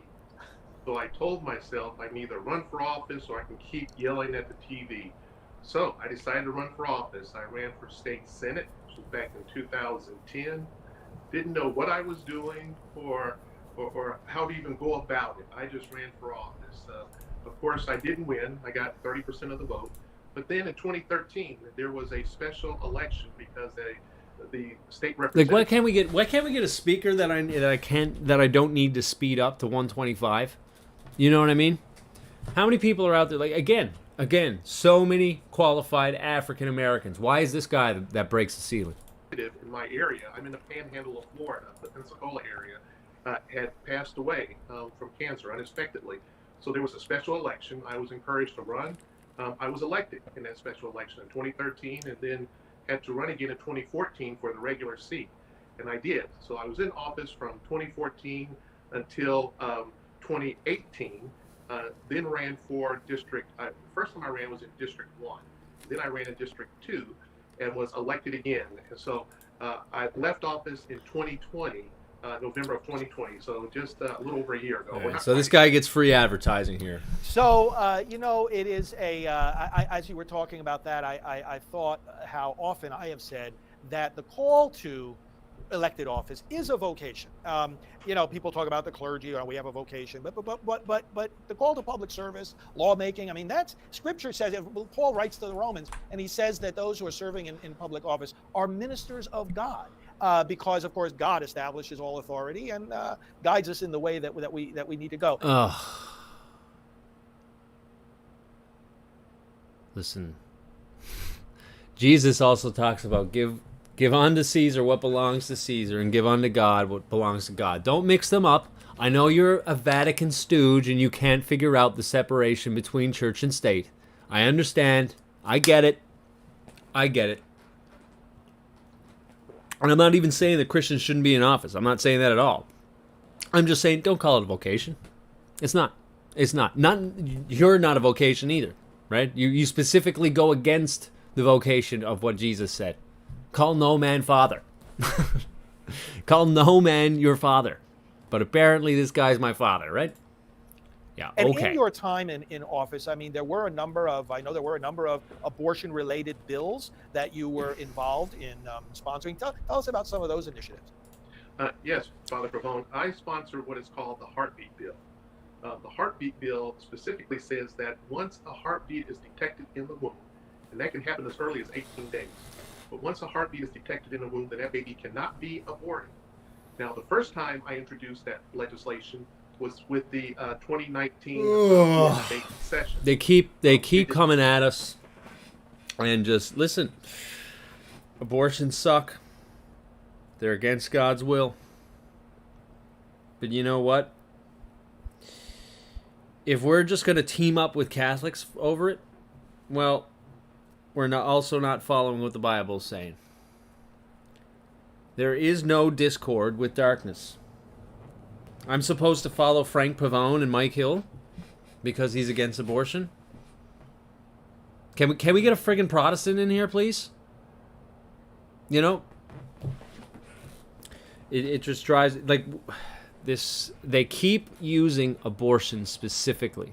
I'm not saying that we shouldn't be against abortion, okay? But I'm saying that they use abortion against Protestants to bring us all in under one church. And they do it, they just keep pressing. They keep pressing that button over and over and over. Not getting hearings at that time. The leadership, Republican leadership, would not give it a committee assignment. For whatever reason, they did not. I was then determined to bring it back for the next session. However, as I was considering bringing it back, I heard clearly from the Lord to remove exceptions from that bill. My first bill stated that there could not be an abortion once a heartbeat is detected unless there are cases of rape, incest, human sex trafficking, or the life of the mother is in peril. So the Lord spoke to me and said, remove those exceptions, and I did. The only exception I left in there is if there is what's called an ectopic pregnancy, where the woman's life is definitely in danger. But I removed the exception of rape, incest, and human sex trafficking. And the reason I did that is, one, because I did hear from the Lord, and because it became clear to me that despite the terrible tragedy those incidences are, rape, incest, and human sex trafficking, there is no life unless God says there's going to be life there. So despite those tragedies, if God has decided that there's going to be life there, who are we to say, no, God, you made a mistake, we're going to have to kill that baby? Right. That baby is just as precious in God's sight as anyone else. This is some, like, again, this is grade 1 stuff, and you're going up against non-believers, and yeah, maybe it needs to be taught, I guess, I suppose, but this guy is not really the best teacher either, and certainly Mr. Pavone is not either. Those exceptions, recognizing that out of a tragedy, triumph can happen. life can Anyways, come, I think this is probably all we're gonna get with this. even though they were included. This is obviously a fluff piece for him, like so that we can promote him. It wasn't just between me and my constituents, those of the entire state of Florida, even though they are included. That oath was between me and the living God. Yes. I was promising God that I was going to support, protect, and defend the Constitution. It was an act of worship for me. And inextricably tied to the Constitution is our Declaration of Independence. And in the Declaration of Independence, it says that we recognize those statements of God created all men equal and endowed them with certain inalienable rights, among which are life, liberty, and the pursuit of happiness. And to secure these rights, government is instituted among men, deriving their just powers by the consent of the governed. And so because This is all just so grade 1. Qualifications that candidates for public office should have. Yeah, anyways, this is all just a fluff piece for him. I'm done with that. I just want to point out, don't go trusting these people just because they're pretending to be on your side. This is how Catholics work the world over. You had the social justice popping off in Argentina and Paraguay and all that stuff back in the 70s and stuff. And then you had the juntas in Brazil, in Chile, all these areas. This is how they work. This is how they work. They play to both sides. What phenotype is this guy? I don't know. I don't care. What did I kill discussion by someone coming in? The reason why I capped that guy is because as soon as you go in, you start talking about Catholic stuff, they always bring in something stupid, and they're like, I'm so scared. I'm so scared.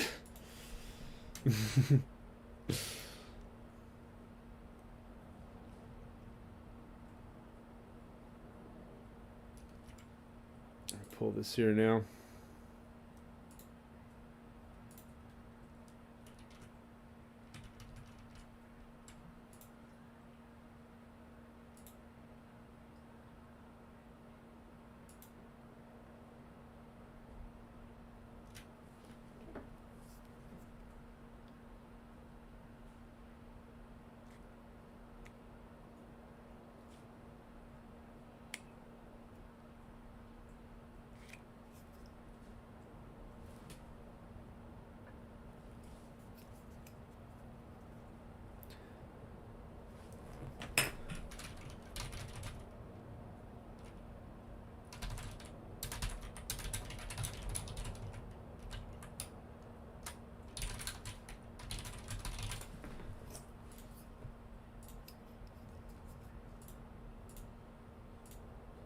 All right, so this is the stream that keeps on going here for those that are in. I haven't really paid much attention to this volcano, to be honest with you. Any other topics to talk about? If we're slow in chat, I might finish up a little bit early because we're just looking at some Yuletide logs. I think I've dropped enough of it. Sound of the volcano seems not natural. What makes you think it's not natural? What about it?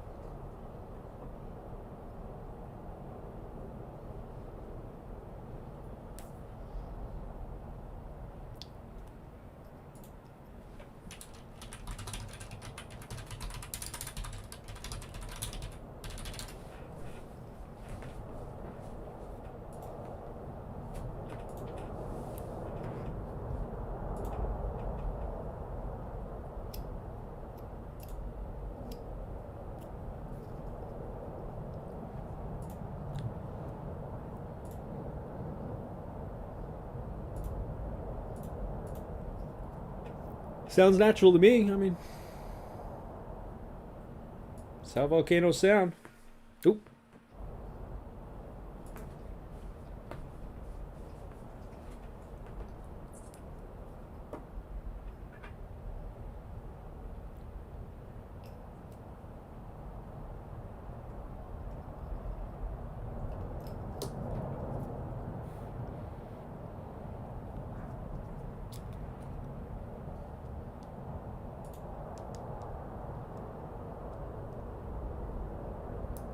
Continuously, rhythm is strange, always the same. I disagree with that. It changes often. Here, let's give you an example. When I started today, it was quite loud. See? It has rushes.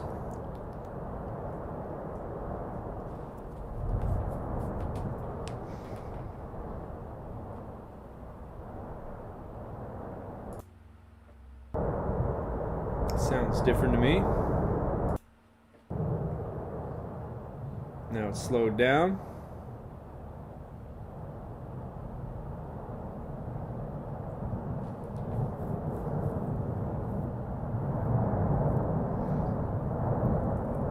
What do you expect it to do? What are the other sounds that it's missing?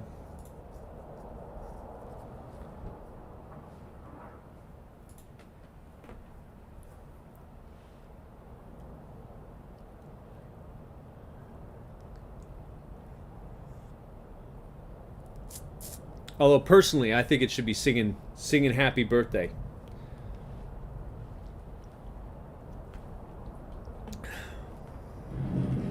Or some other song. Until then, I won't be convinced that it's natural.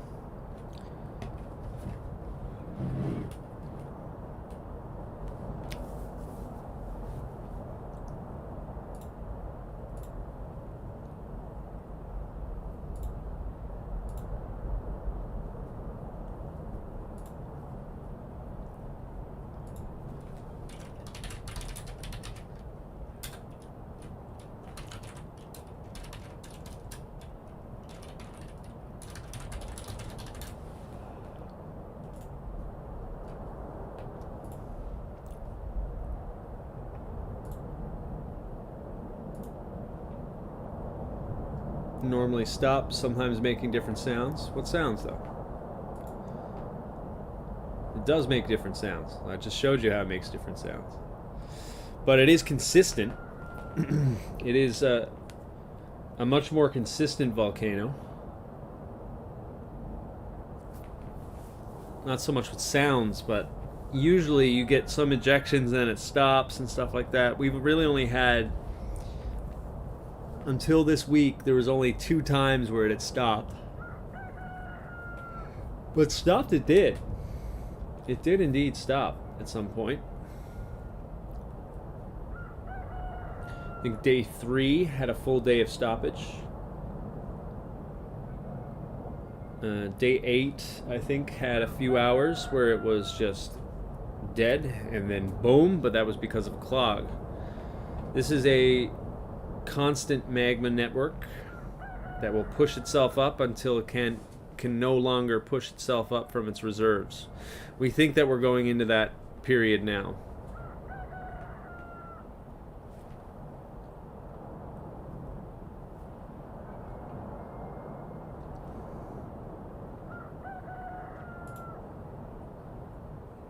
The old rooster has made a comeback. He's early today. Oh, no, actually, he's not even that early because we fell back, didn't we? He doesn't know daylight savings time.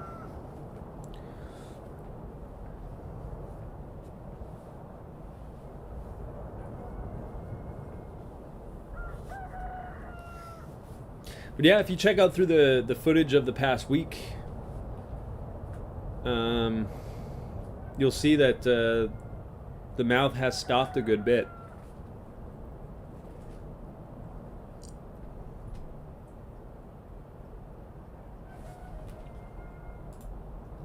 Oh man, there was just an earthquake in Argentina that was 200 kilometers down. We also have a new rash of, or a new swarm, I should say, of earthquakes. We'll check that out now. See what ones I've missed. It looks like it's starting to slam dunk a little bit. Boom. So over the past 2 hours, we've had 5, 10, 13 earthquakes, averaging just under 2.5. No, maybe a little higher. 11 at 3.1, 10 at 2.2, 11 at 2.4, 10 at 2.3, 12 at 2.5. It's all within the stagnation chamber, so the second to last chamber, and I'll show you real quick how that looks. There was a... I know I show this a lot, but apparently a lot of people haven't seen this either. So as we go through, I'll just show you what I mean here. So this is kilometers, 10 right here, 10 to 15, and this is the chamber, this area right here. It's not perfect, of course, but this is where we see most of the earthquakes. This seems to be particularly crooked down there, and you get a lot of lateral movement, and that's why we get a lot around that area, if I'm not mistaken. So if you bear this in mind, and you see that most of these are happening in the 10 to 14, 10 to 15, you can see they're all placed in that area, right? 11 at 3.1, 10 at 2.2, 11 at 2.4, 10 at 2.3, 12 at 2.9, and another one at 2.5, another 10 at 2.8. See how they're all in this same area? Looks like there is a thrust that is happening right now. And we did have another slew as well right here. So yeah, while I've been looking at the old Redpills and stuff, we've had a pretty crazy night actually for earthquakes.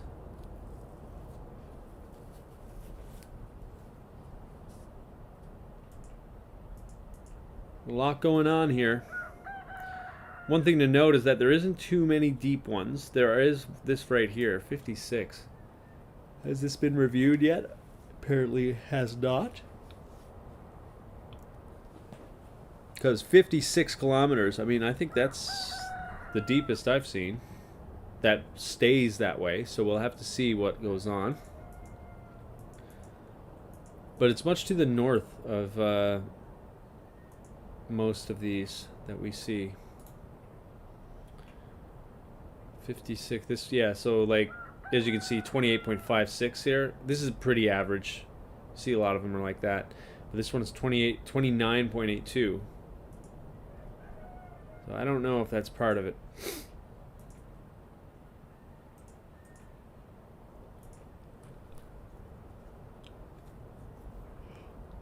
So that is your earthquake check.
Okay. I don't know if that really means... That looks like tripod adjusting. Bad at that. But it looks like we have a very large amount of black smoke that just came out of this. Don't go by that adjustment. That's probably just some not very good camera person. But look at this.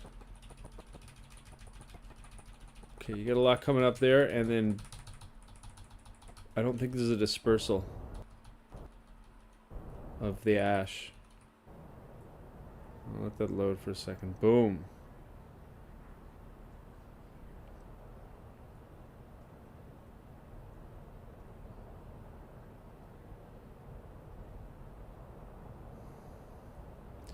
Might be a little bit of a change of wind, but I don't know.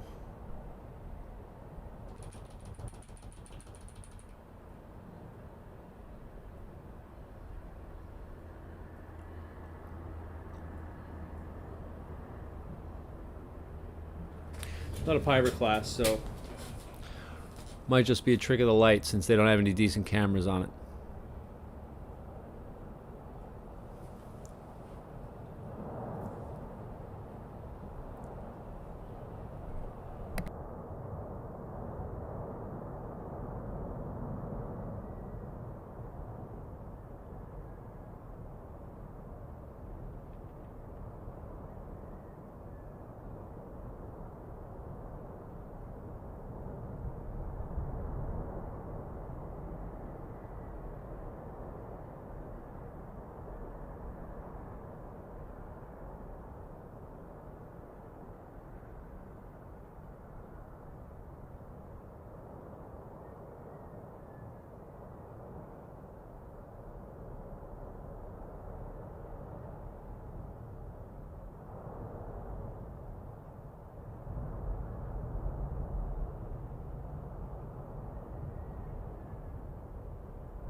So we're just trying to get a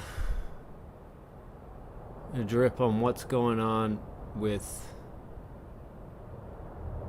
what just happened up top. There's a lot of smoke that just happened there. Check it out for those coming in. And I mean, it's possible that the wind just changed because it was blowing to the west or to the right of the screen. And maybe the wind just changed. See what I mean there? This is going back. But it looks like there was a whole lot more smoke that came out of nowhere too.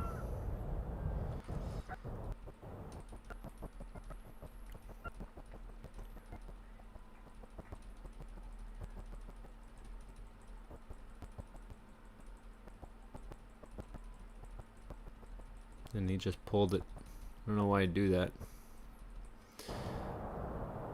Can maybe get TV La Palma up. Hold on.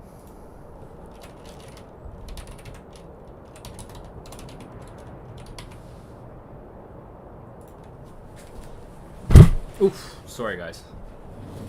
I'm pretty sure that registers pretty hard on that.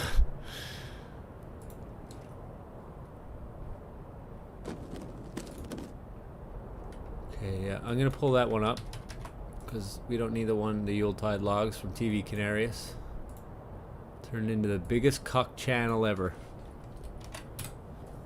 Stand by.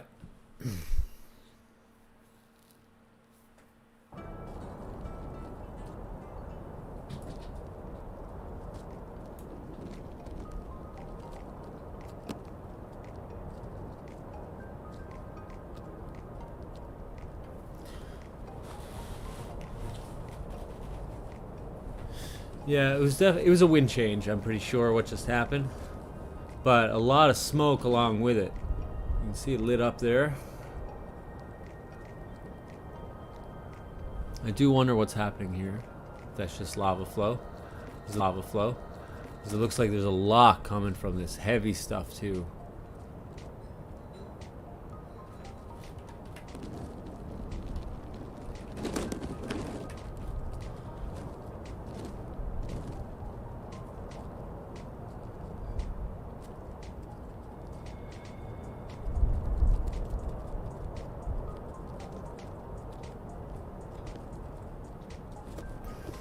The Gov has to be more aware and connect with big techno organism like HARP to help the situation after 50 days. Why? Why? What would they do with HARP? And this never was a volcano? I don't see what any of that has to do with anything, man. It's a volcano, you let it run its course, you don't want to mess with it. Why would you mess with it?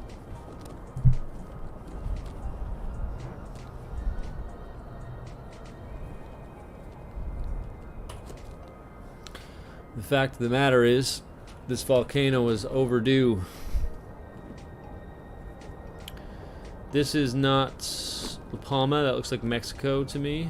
Yeah, it was.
Yeah, no, I'm not sold. That has anything to do with any of that.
New quake magnitude 2.40 has been detected from a distance 1 kilometer It's from in Volcano Turkey. La Palma with depth 10 kilometers 5 minutes ago. My bad. Another one coming in. Alright, you know what I'm going to do, guys? We'll do a last call, actually. Because if it is 10 inches low and the chat is even lower, then I would much rather just play some video games or chat with somebody. So we'll do a last call on discussions, on anything like that. If there's anything you want to talk about, go ahead and do so.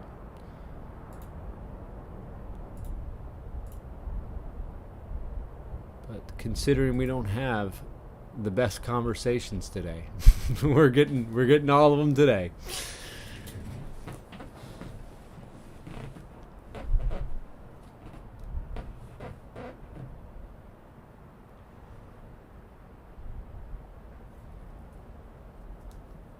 I would much rather do other things, a little bit more productive stuff.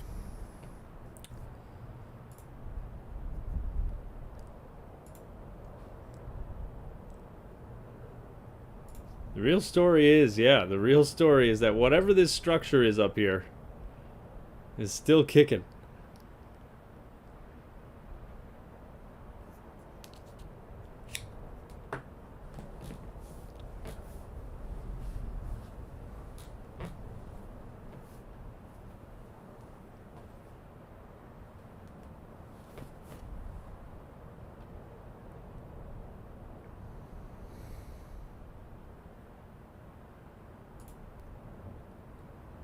But watching that is like watching a pot boil.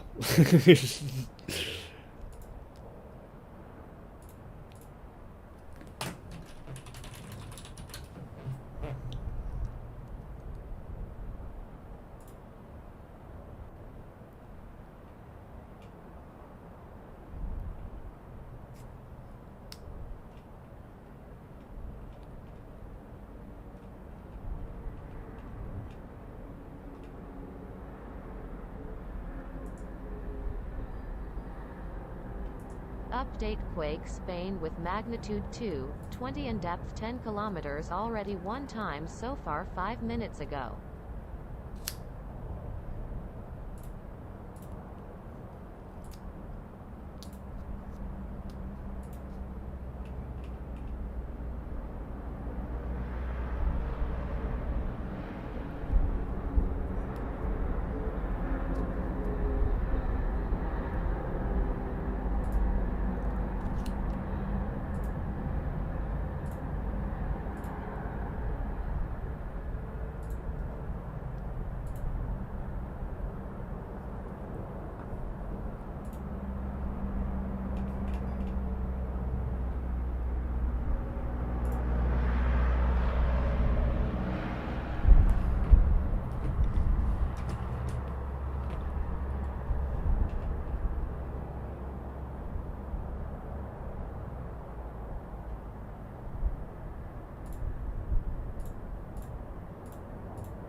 Alright, I think that's it. No one wants on the last call. I do appreciate all of you guys tuning in. I will give you the, what do you call it? Let me get a tiny URL for you. Because I know that usually I'm on for another hour or so, but if we are slow in chat, I can just give you the, just give you a link that you can go to.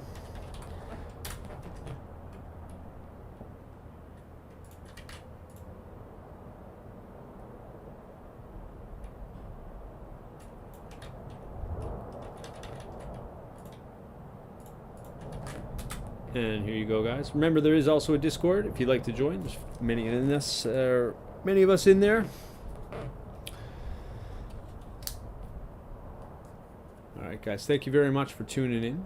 It's great to see you, and I'll talk to you later.